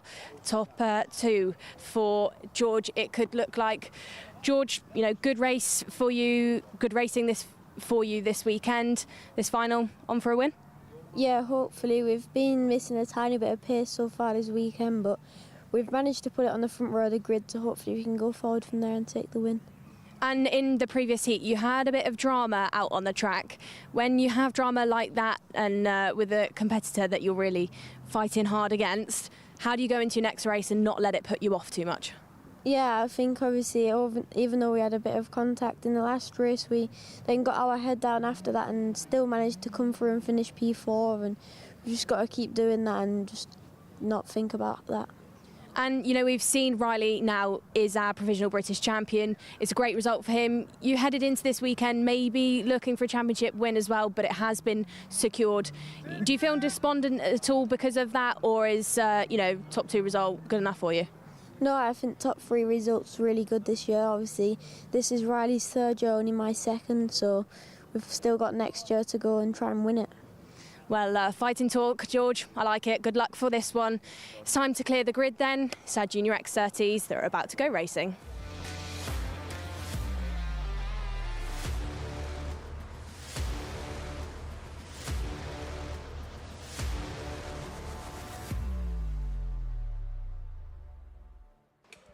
Thank you, Nicole. Ready then for the Junior X30 final, penultimate race of the day. There is the sight on board with Freddie Wood, who's going to take us round for this 12-minute plus 1 lap race, starting from the inside the outside of row number 5. There on your screens is George Edgar. 3 wins so far this season. In finals, can he make it 4? It's going to be a big ask today because he's not quite on pole position. Mayan Patel starts at the very front of the field. The E-plate holder, the English champion, has been in good form here today. George Edgar P2 on the grid. Keep an eye on Archie Owen. Brilliant start to heat number 2. Can he do it again from the inside of row 2? Nat Johnston completes that part of the grid. Row number 3, Max Ewell. And Riley Cranham will not take part in this race. He's done his job. He's got his points. He can watch this one with us at the side of the track. Max Endicott and Aaron Richardson, they're on row 4. Then you have Freddie Wood and Harley Musk, Oliver Meek and Sukmani Kira, Zach McDonald and Rocco Leon Shenton. And on row number 8, it's Isaac Sayer and Archie Rogers Tyler. Rest of the field then, Finley Lines, Jacob Backler and Ethan Woodward. He's had a really tough day so far. Yeah. So what have you learned, Henry? Well, I learned that Riley Cranham is standing directly above us where the commentary position is, next to his mechanic Louis Diamond, who is, in his nice sunglasses, probably waiting to what tactics he's going to use in the Wera tyre change challenge, yes, later on in the paddock show, which he is doing. Good Louis. lad. Good. Here we go then, 12 minutes plus 1 lap. We're away and racing at the first time of asking. Big chop across the front of Edgar's nose cone there by Mayan Patel. Inch perfect, leads through the first couple of corners. Here comes Archie Owen again. It's not going to be for the race lead this time, but he's up the inside of Edgar. Edgar closes the door down. Oh, that's all getting a little bit mizzy in the middle part of the field. And Edgar's off. Well, Edgar has been off. Yeah. So Owen through to second place. That Ethan Woodward running wide out of Inkermans. Now, be interested to see what happened there on corner exit between Archie Owen and George Edgar. Both of them going for it, and Edgar definitely coming off second best. I mean, there was more loading going on up at Christmas Corner than the general than an Amazon warehouse. Than an Amazon warehouse. I was about to say. I was going to say exactly the same thing, which is you don't see that as much anymore. Here we go. Let's have a little look back at. Here's the run up the hill. Owens runs wide. Edgar runs out of track. Could Archie have given him a little bit more racing room, possibly, but it's a final, so... Slap one. Oh, there's Privateer in the Privateer! And they're all going to miss Rocco Shenton. Zach McDonald just misjudged that, and the front alignment of one wagon is out, and the rear bumper of the other wagon is also somewhat skewed. I wouldn't be surprised if that results in a technical flag for Rocco Leon Shenton, who came into today. Let's have a little look. He came into today 10th in the point standings, but he has to count the exclusion that he had from Kim Bolton. 10 minutes of this race to go. About racing squabble going on there, and that's a nice move from Nat Johnston. It's, at the moment, puts him back into a potential podium position. Which let's have another look at a replay from earlier on in this race. This is down. Right. So, McDonald just gets in deep, way too deep on Shenton.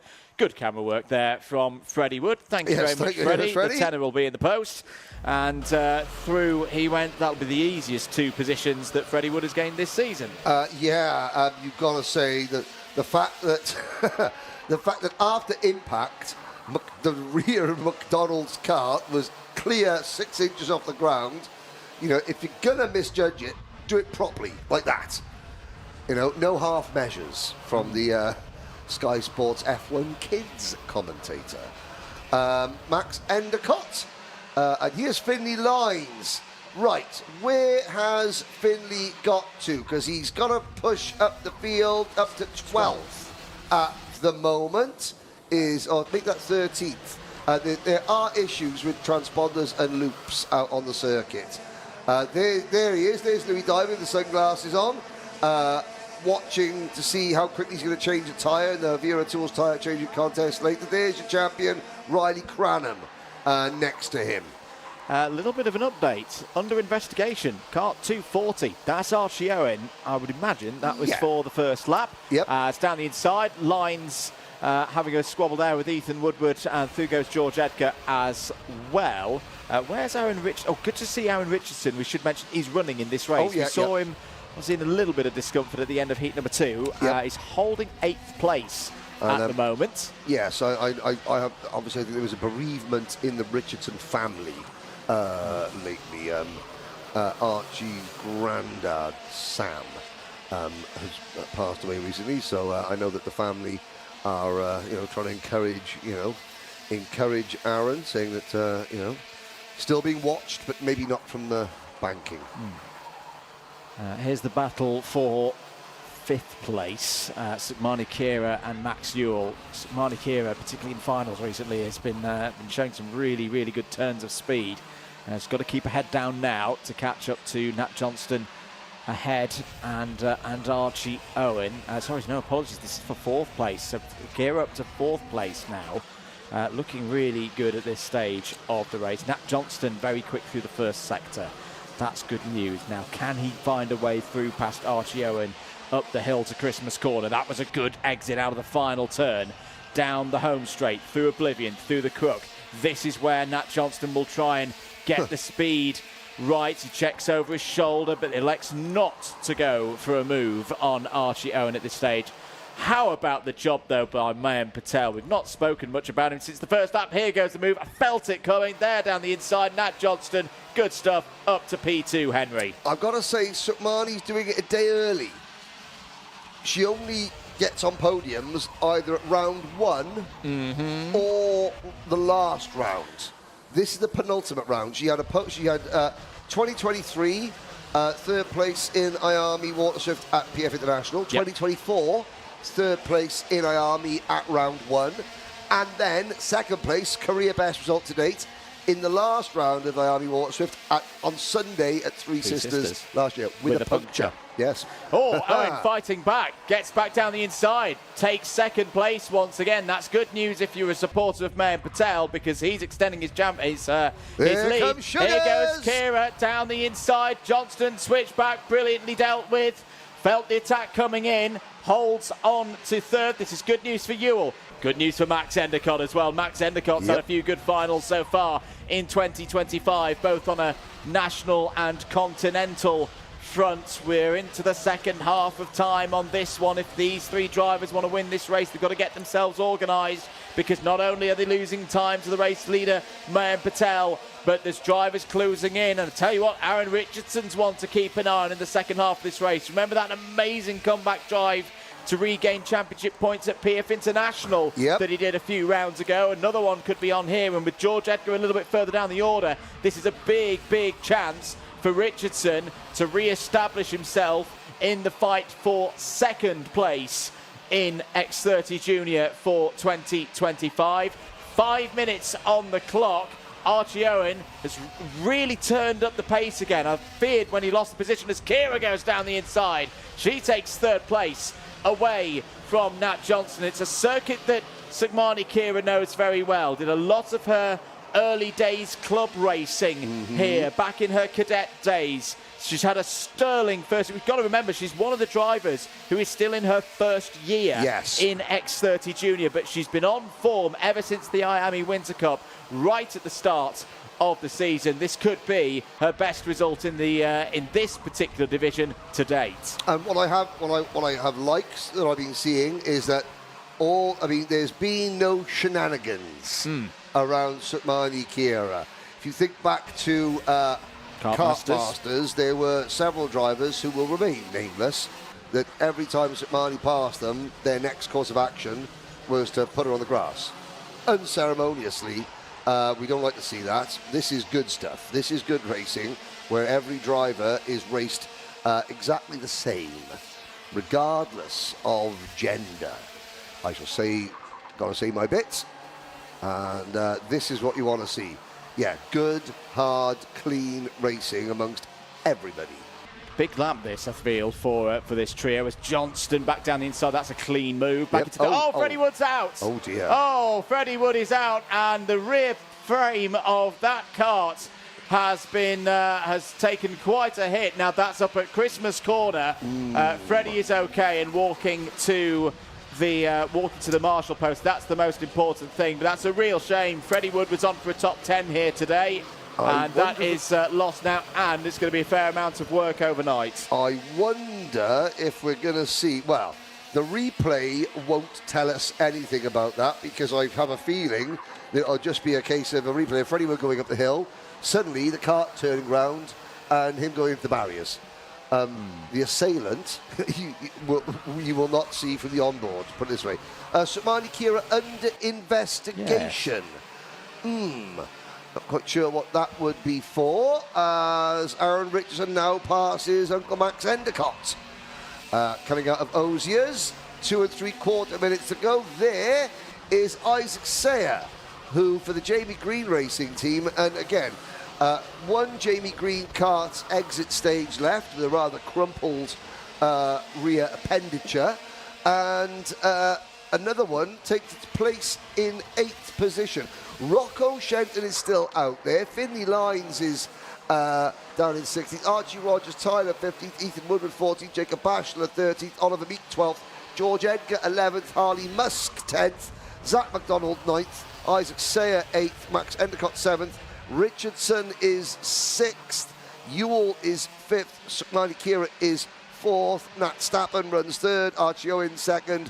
Maya Patel well out front, 2.5 seconds up the road, on course for his replay, of course, for another win. So this is going to be the Freddie Wood incident, is what happens here for Freddie. So everything looking normal into Christmas corner. Oh, and I think it's broken. Well, that just seems it's conked out.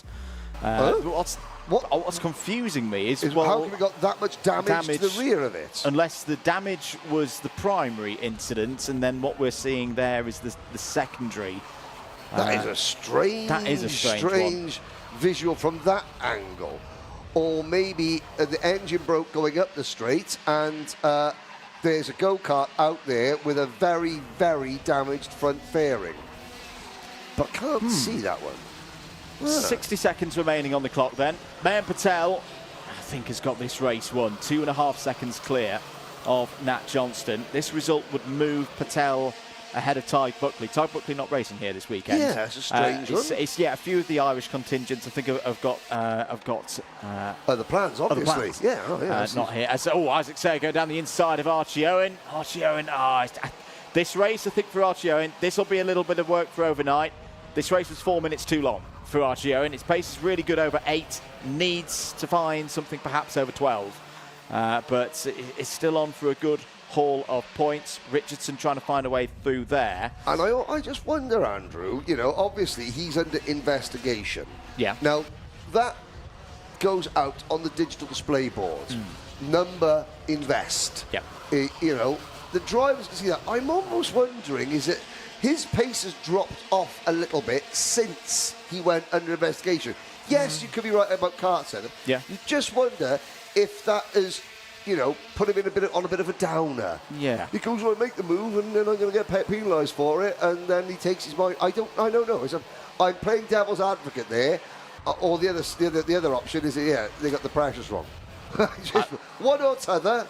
I'm just having another thought on Freddie Wood, of it maybe being primary and then secondary. Primary, just the rear bumper coming loose, and then the secondary being it locking up with the rear axle, perhaps, and just flicking up onto the rear axle and locking everything up. We'll find out later on today. Final lap ball is about to be out. Mayan Patel, well, when we saw him take his first win of the season at PF International, it was a battling victory. He had to fend off all comers on that day. This has been very different for the MDL Motorsport team today. Exactly the right word, Henry. It has been a Saturday night cruise. The lights haven't quite gone down yet, but you know what I mean. 2.5 seconds clear of Nat Johnston. Sukmani Kira on for a potential podium here. This is showing once again that there's going to be a lot of competition tomorrow. The championship may be done But all of these drivers want to claim those plates at the end of the year. For Mayan Patel, this is going to be a second win of the year, his most dominant to date. Mayan Patel wins at Whilton Mill, takes it in Junior X30 in style. Nat Johnston on the podium. That is the first time we've said that this season. It's been knocking on the door. He's had great pace all season. He was a contender in the O-Plate here back in the spring.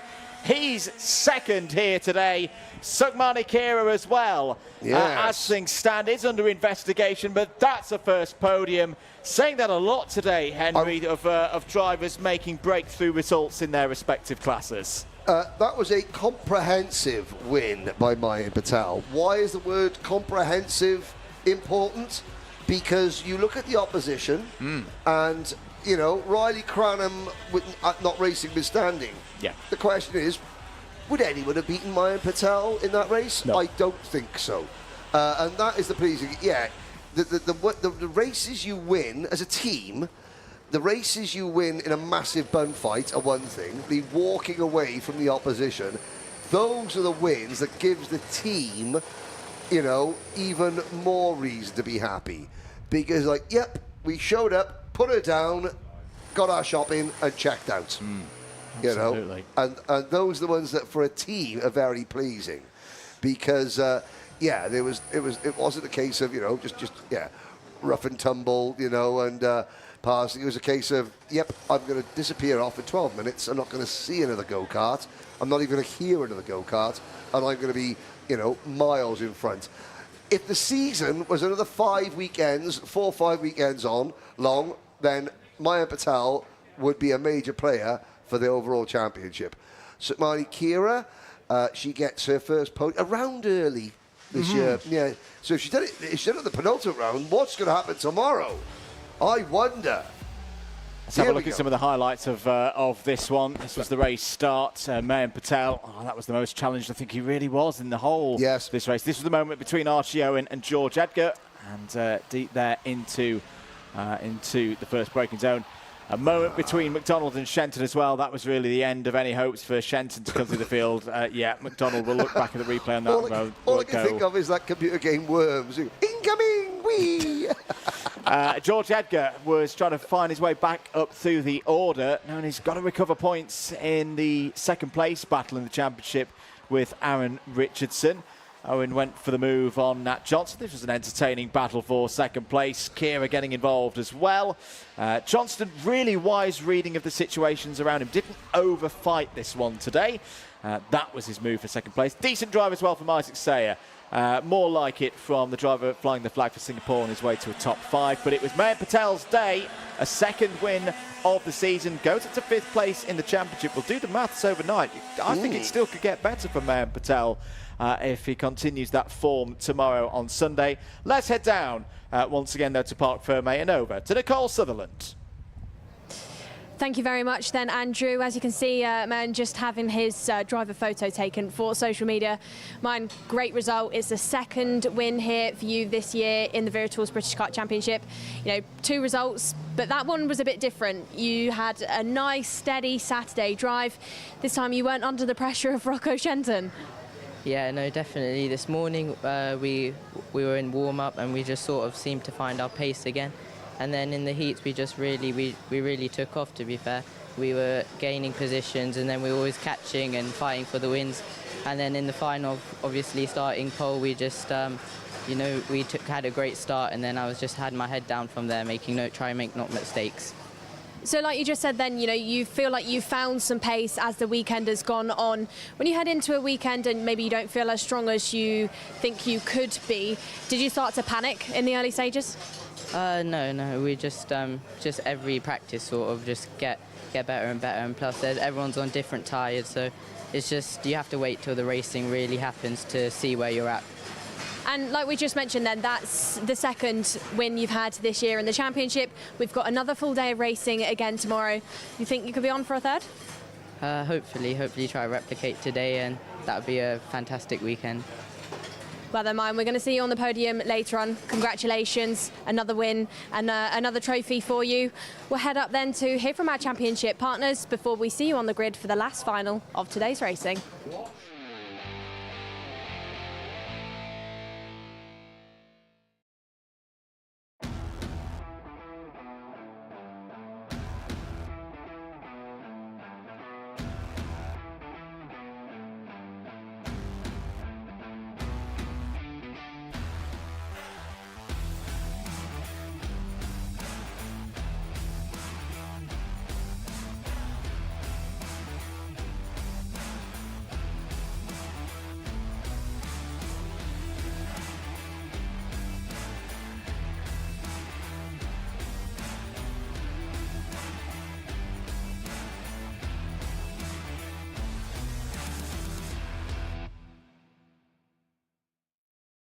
Motorsport is naturally a fast-paced and dynamic environment. Dealing with a specialist insurance advisor helps to ensure that your specific needs are covered. We have access to a complete portfolio of products including personal accident, on-track damage, property and event liabilities and cancellation. We can help drivers, teams and manufacturers, event organisers and circuit owners and venues. Visit marshsport.co.uk/motorsport to find out more.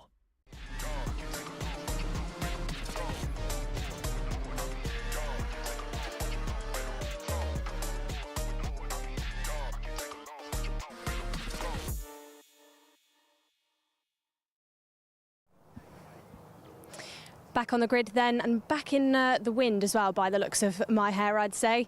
Seniors are up next, and I'm starting alongside Gabe Still. Gabe, you've been man of consistency today. You know, this is a home track for you. Would you say that's coming into play and why you've been so strong so far?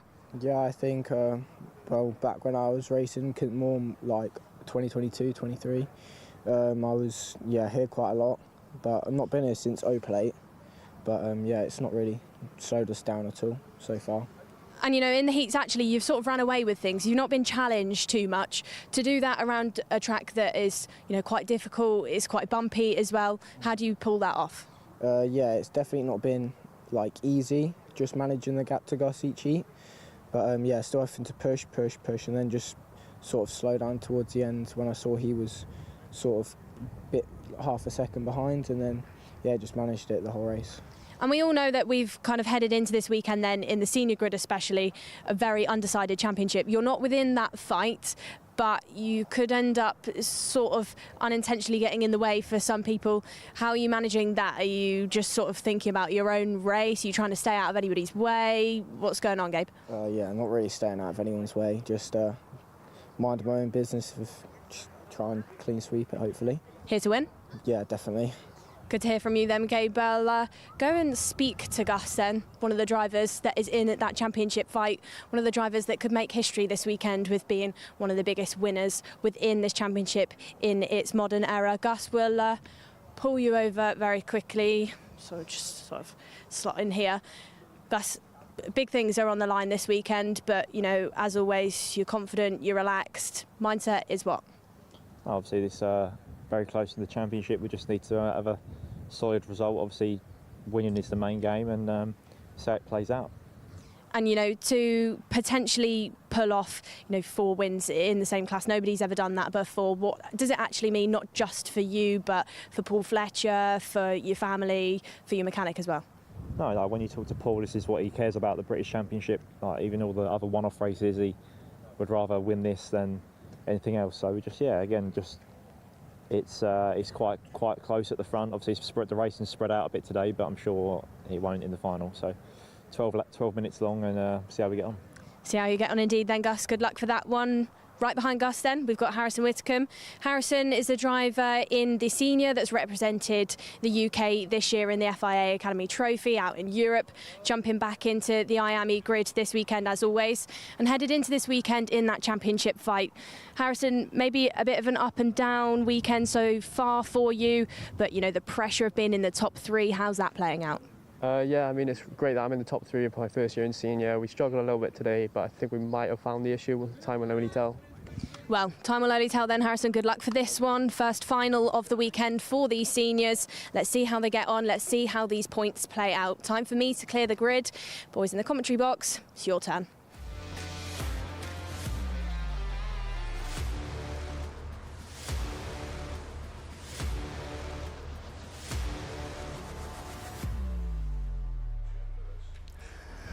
Yeah, we'll clear the commentary box, go and watch this run from the sidelines, yeah? Yeah?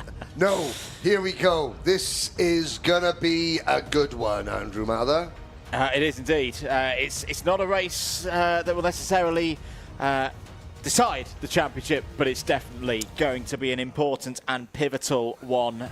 9 points is the difference at the moment between Freddie Lloyd there in the number 2, even Gus Lawrence in the number 1, and then Harrison Whitcomb there, the 366. Even the grass is quivering with excitement. Yeah, even the grass is quivering with excitement ahead of this one. Let's take you through the grid for this one. On pole, though, it's not one of the championship contenders. It's Gabriel Stilp, and he could be the biggest thorn in the side of all 3 immediately behind him. Gus Lawrence at the start of the heats from grid 3. For the final, he's grid 2. That could actually be a bit of a difficulty for him in the run through the first 3 corners. Why? Because Freddie Lloyd is there on the inside of row number 2. He's going to be right on the rear bumper of the Croc Promotion 342, looking to take an early advantage. Harrison Whitcomb starts P4, has to attack this race, in my opinion, Henry. Tristan Powell, William Antrobus, that's your row 3. Lewis Bird as well is a driver to keep an eye on in this race. He starts alongside Aaron Brown on row 4. Row number 5, Samuel Branston for the Croc Promotion team and CJ Bennett. Sam Lewis and Morgan Moore are up next, then Theo Lestrange, Laith Khan, Dylan Patel, Luca Mann, and shotgun on the field, Joao Castro.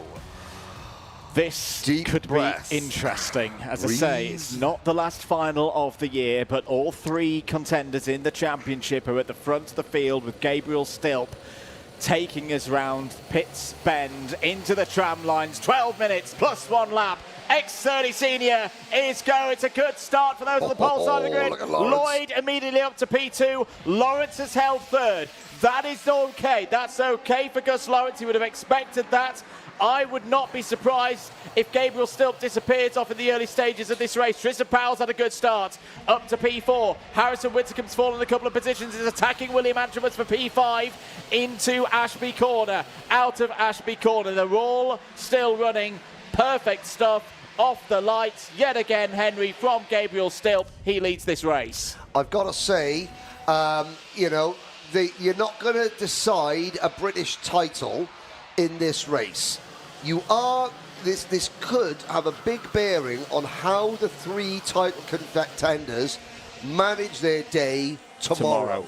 Yep. So, you know, at the end of the next 11 minutes and 1 lap, one of the 3, you know, they're going to have different approaches. There's Harrison Whitcomb at the moment. Harrison is the one who has to do that. He's got to do that, yeah. He has to make the moves so that he doesn't enter tomorrow as a rank outsider. He's going to be the outsider anyway, but you want to be a rank outsider. You want to be at least able to, you know, maybe have some sort of impact on the championship standings, you know, and not totally rely on the misfortune of others. There is a good move from number 358, Sam Branston on the Croc Kart. And it's all going on. There's Morgan Moore, William Antrobus, and up at the front, Lawrence, now sitting behind. You asked the question earlier, Andrew, how much has Gus Lawrence saved his equipment, saved his tyres by just sitting in second place, sitting in 3rd place, and just allowing Gabriel still to go off and do his thing at the front and not attack and challenge? We're going to get the answer to that question, Andrew, very shortly as Lawrence stalks our Freddie Lloyd. Championship standings at the moment. At the moment, Freddie Lloyd up to 865 on race points. All of these drivers have, of course, taken the 20 attendance bonus points, so that's not really coming into play in this category. Gus Lawrence in P2, 853. They are closing in on Gabriel Stilp. Harrison Whittingham, at least on my maths at the moment, I've got him as leaving the championship fight tonight with 5th place in this race. But the fact that Freddie Lloyd is continuing to improve his score, Lloyd and Lawrence have both got rid of their scores outside of the top 10 from earlier rounds, so they're trying to improve on 5ths and 6ths and 7ths earlier on in the year now. The margins are getting finer and finer as the season goes on. Gabriel Stilp is now starting to come under a bit of pressure. How much pace has he got? Because Freddie Lloyd has just put in a new fastest lap of the race, a 46.11. But he's bringing Gus Lawrence with him and at Lawrence's this stage. Kart looked very, very good. It did. Through that final chicane, I've got to say. It was like a minimal effort for maximum directional change. People like that. Absolutely. And I was going to say, this is like 4D chess at 55, 60, 65 miles an hour for these drivers right now. I would guess the tactics from Gus Lawrence, he's going to wait. He's not going to throw it in there. He needs to keep the pressure on Freddie Lloyd. Yeah. Try and see if Freddie Lloyd goes in on Gabriel Stilp, has a little bit of a contrast on between the top two, and see if that's his opportunity to get through. Sam Burt's having a decent race as well, Henry. Just saw him there in the number 5 machine, up to 6th place. He's got a bit of support in the shape of Sam Branston. This is Harrison Whittingham. He's nice got to close. get through. He's got to get up the road. The trouble is, even if he does get past Tristan Powell, I think the pace for Lloyd, Lawrence and Stilp is simply too high at the moment. There he goes down the inside, so he's got the track position. Excellent move. That's another championship point. Moves him up to 4th place. But right now, Henry, I've got him as, in terms of the max score that he could do with a clean sweep tomorrow, I've got him as 4 points short of what Lloyd is going to be on at the end of today. Still could change, of course. Lawrence could get through past Lloyd, lose Lloyd a couple of points. Whittingham could come back into this race, but this is going to be a big 7.25 minutes now for the battle in the British Kart Championships. Up the hill once again. It feels like Gabriel Stilp is giving it a bit of a half kick at the moment. He's not being overawed by Lloyd, by Lawrence. Big things as well, even though he was overtaking on that lap. Harrison Whittingham did the fastest lap of the race, on board now with Sam Lewis down, unfortunately, in 13th place. But this next lap or so could be really telling for Harrison Whittingham, because he is driving away now from Tristan Powell. Yes, I mean, Harrison Whittingham is banking on Lloyd making a move on Stilp. And I've got to say, that's not a bad shout, because, of course, Lloyd might make a move on Stilp, not for the win, not necessarily because he wants to win, just because he wants to just get another point or two. Here we go. Because this might happen. There we go. What a way to react. Defend, attack, pass, new leader, Freddie Lloyd. Here comes Gus Lawrence. Don't count Gabriel Stilp out, like he said in his pre-race interview. He doesn't care about championships or who's in them. Easier to win a race. Well, that was all triggered by Freddie Lloyd not actually having the best of runs through Oblivion and through the Crook. Gus Lawrence went on the attack, saw his opportunity, and Lloyd knew, well, the best form of defence is attack on Gabriel Stilp, and he took the race lead. Now, what does that do in terms of championship? It will improve both Lloyd and Lawrence's scores. Lawrence is still in this, but the gap is narrowing now. Right now, Freddie Lloyd would move up to 868. Gus Lawrence moves up to 855. I have the max possible for race points. Just move the 20 bonus points out for a second. In terms of what they can do out on track, I've got Lawrence's best possible score now as 869. So really, Lawrence, in terms of giving him, as you said, Henry, setting up for tomorrow. What do they need to do tomorrow? How much do they need to attack tomorrow? For me, Gus Lawrence has got to find a way past Freddie Lloyd to give himself some wiggle room for Sunday. And it'd also be nice if he could get someone else to take a point or a place off Freddie Lloyd whilst doing so. Unfortunately for Gus, Gabriel Stilp is now fading a little bit, and Harrison Whittingham, he may be pulling away from Tristan Powell, but he is not closing in on the leader. This is the next group. This is 6th place back to 6, 7, 8, 9, about 10th, or is that 11th? 6 back to 11th. This is Moore, Bird, Branston, Antramus, Brown and Bennett. All gunning for big points here. 4 1/4 minutes to go. What are the sector times looking like? Oh, Lawrence has just set the fastest lap of the race. Yes. 45.69. He was only 4 hundredths quicker than Freddie Lloyd, but we're going to have a potential another classic battle between these two. We saw it at PF International earlier on in the summer when Gus Lawrence really got his championship bid back alive with that big round 6 win. He had a decent weekend at GYG as well, but it's all to be decided here. Gus Lawrence just checks over his shoulder, assesses the situation, trying to use all of that experience that's guided him to the last 3 British titles in X30 Senior. Still 3.5 minutes to play in this one as well. There's still quite a lot of racing to do. Lloyd has responded there with a new personal best in this final, 45.70. But look at the speed that Gus Lawrence has got up the hill towards Christmas Corner. He's keeping him right there. That was a purple sector number 1 for Gus Lawrence. Downhill once again into Ashby Corner. This is really, really tense stuff. One mistake for either of these drivers could have costly consequences. Trying to swap numbers for next year. Lloyd wants Lawrence's 1 and he wants to give Lawrence his number 2. But let's take a minute just to talk about the efforts and the success of premium karting this year. Coming into 2025, in the modern era, premium had a total of 2 wins and 11 podiums. They have added this year 5 other wins, all in Senior X30, and 8 other podiums. They are in the midst of, by far and away, their most successful season ever in the British Championship. 1 more podium would put them in a tie, would give them 20 career podiums for that team. But also, they have never had a driver higher than 3rd in any class in the modern era. That was Sam Shaw in Junior X30 in 2021. In Senior X30, premium karting have never placed a driver higher than 6th.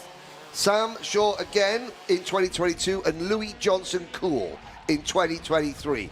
Whatever plays out, this has been the most successful season ever for Moose Hyam and the turquoise and white team. 1 minute and 20 seconds to go. It's still status quo here between Lloyd and Lawrence. They've left Stilp and the rest of them behind, and unfortunately for Harrison Whitcomb, I think this is going to be the end of his mathematical chances of this British title. But what a year for his first campaign at a senior level. There's Gabriel Stilp, still running in 3rd place. Whitcomb in 4th, but with Freddie Lloyd winning this one at the moment, it's just making it a bridge too far for Whitcomb here today. Morgan Moore's had a decent race in this one. Another good bit of news for premium karting. Morgan was a big part, I think, of their big step forward last year. I think it's testament to, as through goes Branston there on the 335 of CJ Bennett. It's testament for me, Henry, to the likes of Gus Lawrence, Paul Fletcher, pardon all the work that he does on the Spanish, Fusion, all these teams that have been at the front of senior X30 over the last few years, because premium for me took the big step last year, but they did it on the continental stage. They did it with the likes of Morgan Moore, Marcus Luzio as well, taking race victories in IAME Euro Series. That's how hard it is at this level here in the Rear Tools British Kart Championships, that they cut their teeth in terms of taking that next step. And in terms of the ladder, the next step up, the continental ladder, they've taken that experience here. They've hooked up here with Freddie Lloyd, who of course made the change, wanted to be on an OTK piece of machinery for this season, stepped away from Fusion Motorsport. Time is up. We have 1 more lap to go. Right Lawrence now, is looking the championship is going to tomorrow, but a 6-point swing. It's a 6-pointer. It's a big battle here on the final lap. Lloyd's got a first couple of corners right. Gus Lawrence up the straight. He's not going to really be within striking distance into Christmas Corner. He's got to get the run down to Ashby right. But Freddie Lloyd This is what he's been doing all weekend, metronomically fast through every single lap, every single corner. He's ticking the corners off. This isn't a race that will give him the British Championship, but it could be one tomorrow. He kicks himself on out of Ozier's corner. Freddie Lloyd into the boot for the final time here on Saturday. He's going to win the first final of the weekend, and that's how much it means to Freddie Lloyd to beat Gus Lawrence in a straight 1v1 fight. He extends his championship lead ahead of tomorrow's final round to 13 points. You know, that he just held up. Like, we talk about Gus Lawrence as, yes, one of the most successful drivers in the history of the British Championship. A 3-time defending champion. But it's not just here. Other people in the world of karting, they think Gus Lawrence is so talented that they pay Gus to race for them all in the United States. Okay? Freddie Lloyd, and that's because he is that good. That's because Gus is that good. Freddie Lloyd has just taken everything Gus can throw at him, and then some, and not put a wheel wrong. And that's the difference this year. You know, it's the consistency. And Gus won't have a problem with that, because I was speaking to Gus about Kim Bolton. He goes, you know what, I just got beaten on the day. Yeah. I got beaten. And he goes, don't mind that. Sometimes you get beaten by the better driver. That is one of those races that Gus will concede. You know what? Freddie was the best on that day, because Gus didn't put a wheel wrong. No, absolutely Gus didn't put a wheel wrong, and it boiled down to Freddie Lloyd starting on the inside of row 2, Gus Lawrence starting on the outside of the front row. That gave Freddie the advantage.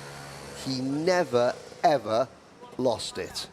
And, you know, cannot say how impressive that drive was from Freddie Lloyd. The stakes that were up, you know, the stakes were so high, the opposition, and everything like that. Yeah. All credit to that young man. Fair play to him. And as I say, the step up for premium karting this year, and remember when we turned up to Warden Law, and you know the word was going around that Freddie's changed teams. Freddie stepped away from Fusion. That raised a lot of eyebrows at the start of the year. And the championship isn't won yet, of course. There is still a job to be done tomorrow. As things stand with the maths, this could be done in the heats. That, I think, is testament to the job that Freddie Lloyd has done. And we cannot remember today, earlier in the heats, taking that P2 start and having real difficulties, not because he did the wrong thing, just because it's a really difficult spot to start on the grid here at Whilton now. Commiserations to Harrison Whitcomb. Won't be this year for him. It won't be this year, but, you know, he has won rounds of this championship. He will be back, I'm sure. Well, still very much on for a top 3 spot in the championship. You know something? It's very, very rare in karting that you say drivers left Fusion and as a promotion. Yeah. Because if Fusion on the top, Freddie Lloyd has made that move a promotion. You know, he's made leaving Fusion is very rarely an upgrade because they're so good. Freddie Lloyd has made that move an upgrade. You know, he's not a man of many words, as I'm sure. Well, he is. He is. There's just very few of them are printable. But you know, it's the meticulous detail that Freddie Lloyd has gone about his racing this year, and that team change being a key one. He knew for him to get 110% Freddie Lloyd performance, that's the machine that he needed to be on. That was the team that was, in his opinion, running them to the best of their abilities. And as I say, it's still not won yet, but you know, he's managed today to beat Gus Lawrence by a third of a second. I mean, my personal Freddie Lloyd highlight came here 2 years ago after a bad day on the paddock show. I said, right, describe your day in 1 sentence. He went, binned it in the wall. He didn't bin it in the wall. This time, he won, and he's speaking to Nicole Sutherland. He absolutely is then, Henry. Fred, great race out there for you. Maybe a bit of a deja vu weekend compared to what happened last year at Three Sisters. Oh yeah, I mean, obviously me and Gus have been battling for the past 2 years, it felt like, but I enjoyed it with Gus. It's clean racing, it's fair racing, and yeah, I've been enjoying it, but to come out with the win then is going to be definitely some relief going into tomorrow, but yeah, I'm happy with it. Yeah, you know, what you've just done out there, it was a great drive, it was a controlled drive, and you've, you know, put more points on the board for yourself going into tomorrow. How's that going to play out, Fred? You know, we've seen you this year have some really mature laps under your belt. Can you tell us, you know, what maybe a prediction is? I can't really say a prediction, but not sure really. Just do the same as today. Just some chilled drives, sensible drives, no crashing, no just doing anything stupid like I would usually do a couple of years ago. But you know, we don't know. Let's see what happens. Yeah, you know, you're looking like you could be in for a good result this championship, regardless of what happens tomorrow. Fred, congratulations for the job you've just done out there. We'll see you on the podium later on, and maybe we'll see you at the podium as well tomorrow. Hopefully. Thank you. So that's it then for our racing. It's the Bambinos up next for their qualifying. But before we head into that, let's hear from some of our championship partners.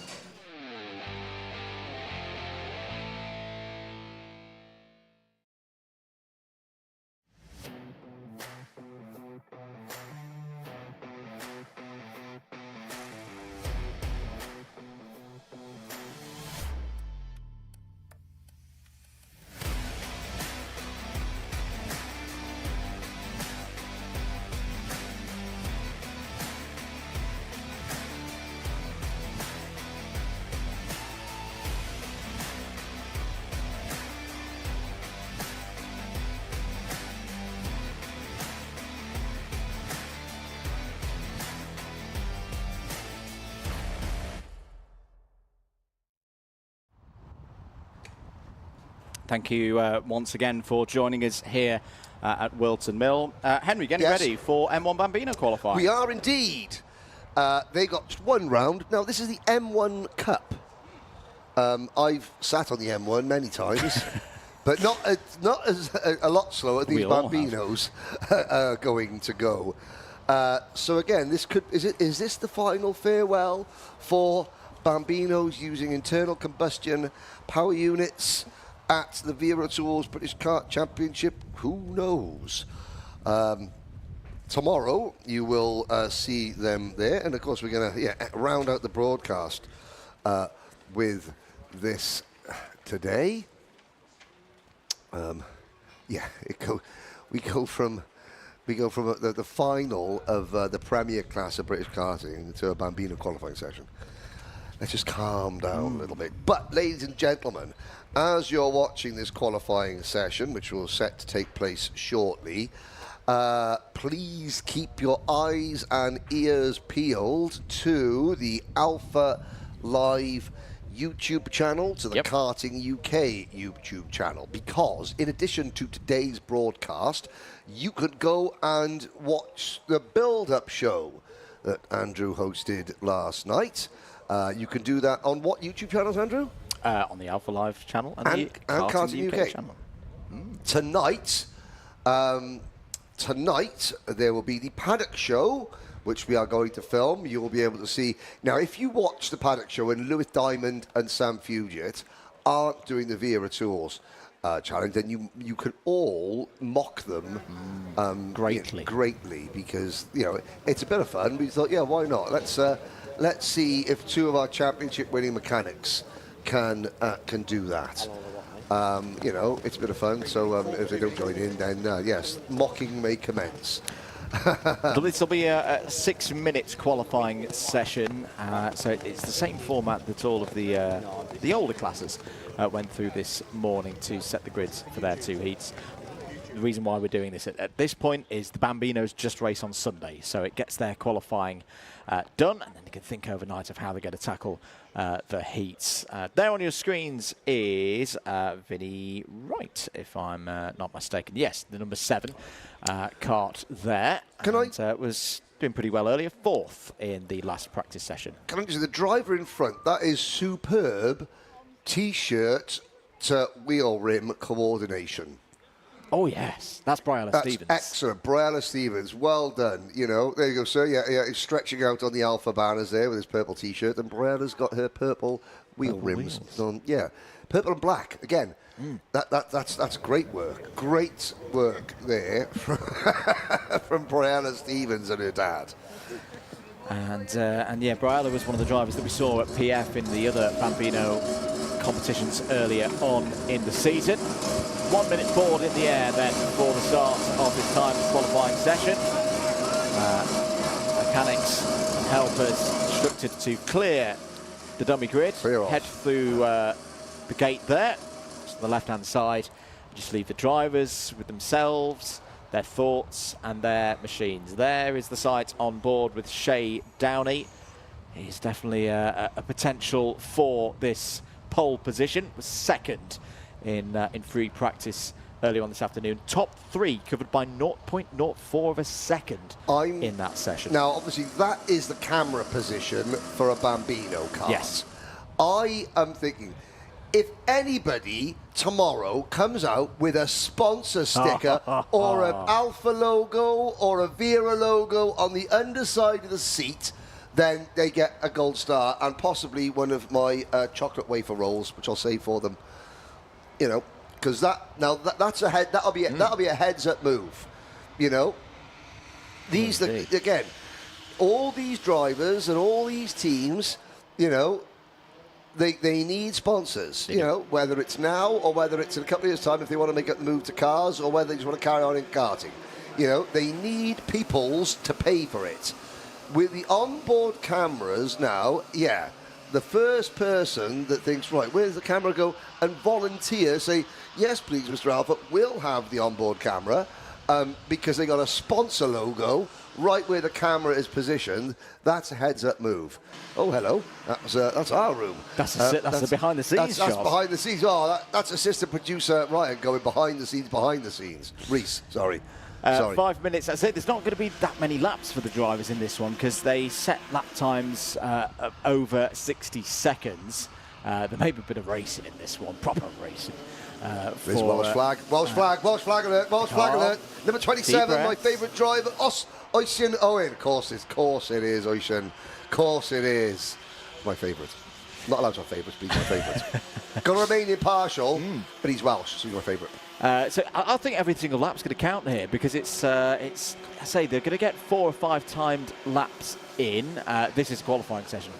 I know it looks like a race, but trust me, it is a qualifying session. Have we had our RCE media booklets this weekend? I'm not sure we have. It might just have not arrived in my email. We'll sort that out overnight. Yeah, because RCE, they usually send us a comprehensive media booklet of all their drivers, and they have many of them. But it's not the main. There's no RCE drivers in the main British Championship classes. Maybe not that's this why. Weekend. Yeah. So Oakley Rudman currently at the top of the timesheets. That's based off the first lap. Well, of course, that includes them rolling out because the transponder, the time line. Relation to Maisie Rudman, kart driver. We'll find out. Because of course, you know, you look down, and of course, some of these. Some of the current generation of Bambino, not second generation racers, they're not even third generation, they're fourth generation drivers. Luckily, luckily, when there has been a fourth generation racer, I wasn't around with the first generation. Or the second, might I add. Oh, there's a spin for Briella Stevens. Oh, and I think Briella's going to be stuck in the grass there. Had a good start to this session. Was in 6th place. May still stay in 6th place, of course. What's that trying to break through from the back of a crash helmet? They look like the little, like the Ribena, you know, the little the berries with little faces, Ribena berries, trying to poke their heads out the back of a crash helmet there. Oh, that's a shame for Briella. Likes popcorn. Does she? Yeah. Maybe it was blueberry flavoured popcorn. 2 minutes and 50 seconds to go. What are the second lap times looking like? Well, we're going to get the third lap times here. This is going to be more representative of what's going on. Logan Edwards goes to the top of the timesheets. 62.03. So good stuff there from Logan Edwards, who's got experience of winning in this paddock. Here in the orange helmet on the inside. That, I think, is that the number 19 of Teddy Smith? No, it's the 51. Of Shay Downey trying to make the move there on Logan Edwards. Shay at the moment in 4th place. We heard from Shay during the build-up show yesterday. So it's Edwards from Smith, Wright, Downey, Rudman, Stevens, Delaney, Nash, Miller and Owen. That's the 1 through 10 as things stand. 2 minutes to go, so yeah, I think we're going to get at least 2 more laps in here for all of the drivers. Through the new chicane go the main pack. A few of the RCE runners there. On their own at the moment is Oakley Rudman, just staying in 5th place. Shay Downey goes up to 2nd place with that last lap. There, Henry, a 1 minute 2.08, and it's close again, only half a tenth between 1st and 2nd. Yes, there goes the 71 Kart, just of Oakley Rudman. I just want to, you know, in case anybody was scared when I was talking about the last appearance of these, I mean, it's not, even if it's the last appearance in this championship, the class is going to continue next year. Don't panic. I'm not saying the class is ending, oh goodness me, or anything like that. It will still run in other championships, I am sure. It's just that as a motorsport, as an official Motorsport UK championship, the only Bambino class that we recognise as a Motorsport UK British Championship is going to be for the electrics, yeah. The electrics, yes. So, you know, just before people get upset and before I get into trouble. You get into trouble? Me into trouble? Perish the thought. Never. So, drivers starting their final laps, 40 seconds and counting on the timer. Logan Edwards still fastest, 1 minute 2.03. Should note though, Teddy Smith just went purple through the first sector, so there's still some pace out there on the circuit. Now, the eagle-eyed amongst you will note it. Yes, they are running treaded wet tyres. That is standard in Bambino categories to give them that consistency. So they don't have that change of tyres in wet conditions, not wet conditions today, of course. Let's just think as safety. Well, the money is budget is one thing. Yep. You know, why take all the parents' money off them in Bambinos? Wait till you get a cadet. But no. But obviously, you know, it means that you could get these youngsters could get in their go-kart and just go out without faster changing tyres in any condition. In any race condition whatsoever. They also don't have to worry about warming tyres and all that kind of stuff. And of course, that can all follow. Yeah, when you're 5 years old, 6 years old, and suddenly you're on slicks and you come at the wet track, nobody wants to see, you know, a dozen 6-year-olds pile into a barrier. Hey, we're happy. There is we're the happy. end of the session. We didn't win, but we're happy. We're 5th fastest, but we're still happy, and that is a spirit that you want to see. You know, I absolutely,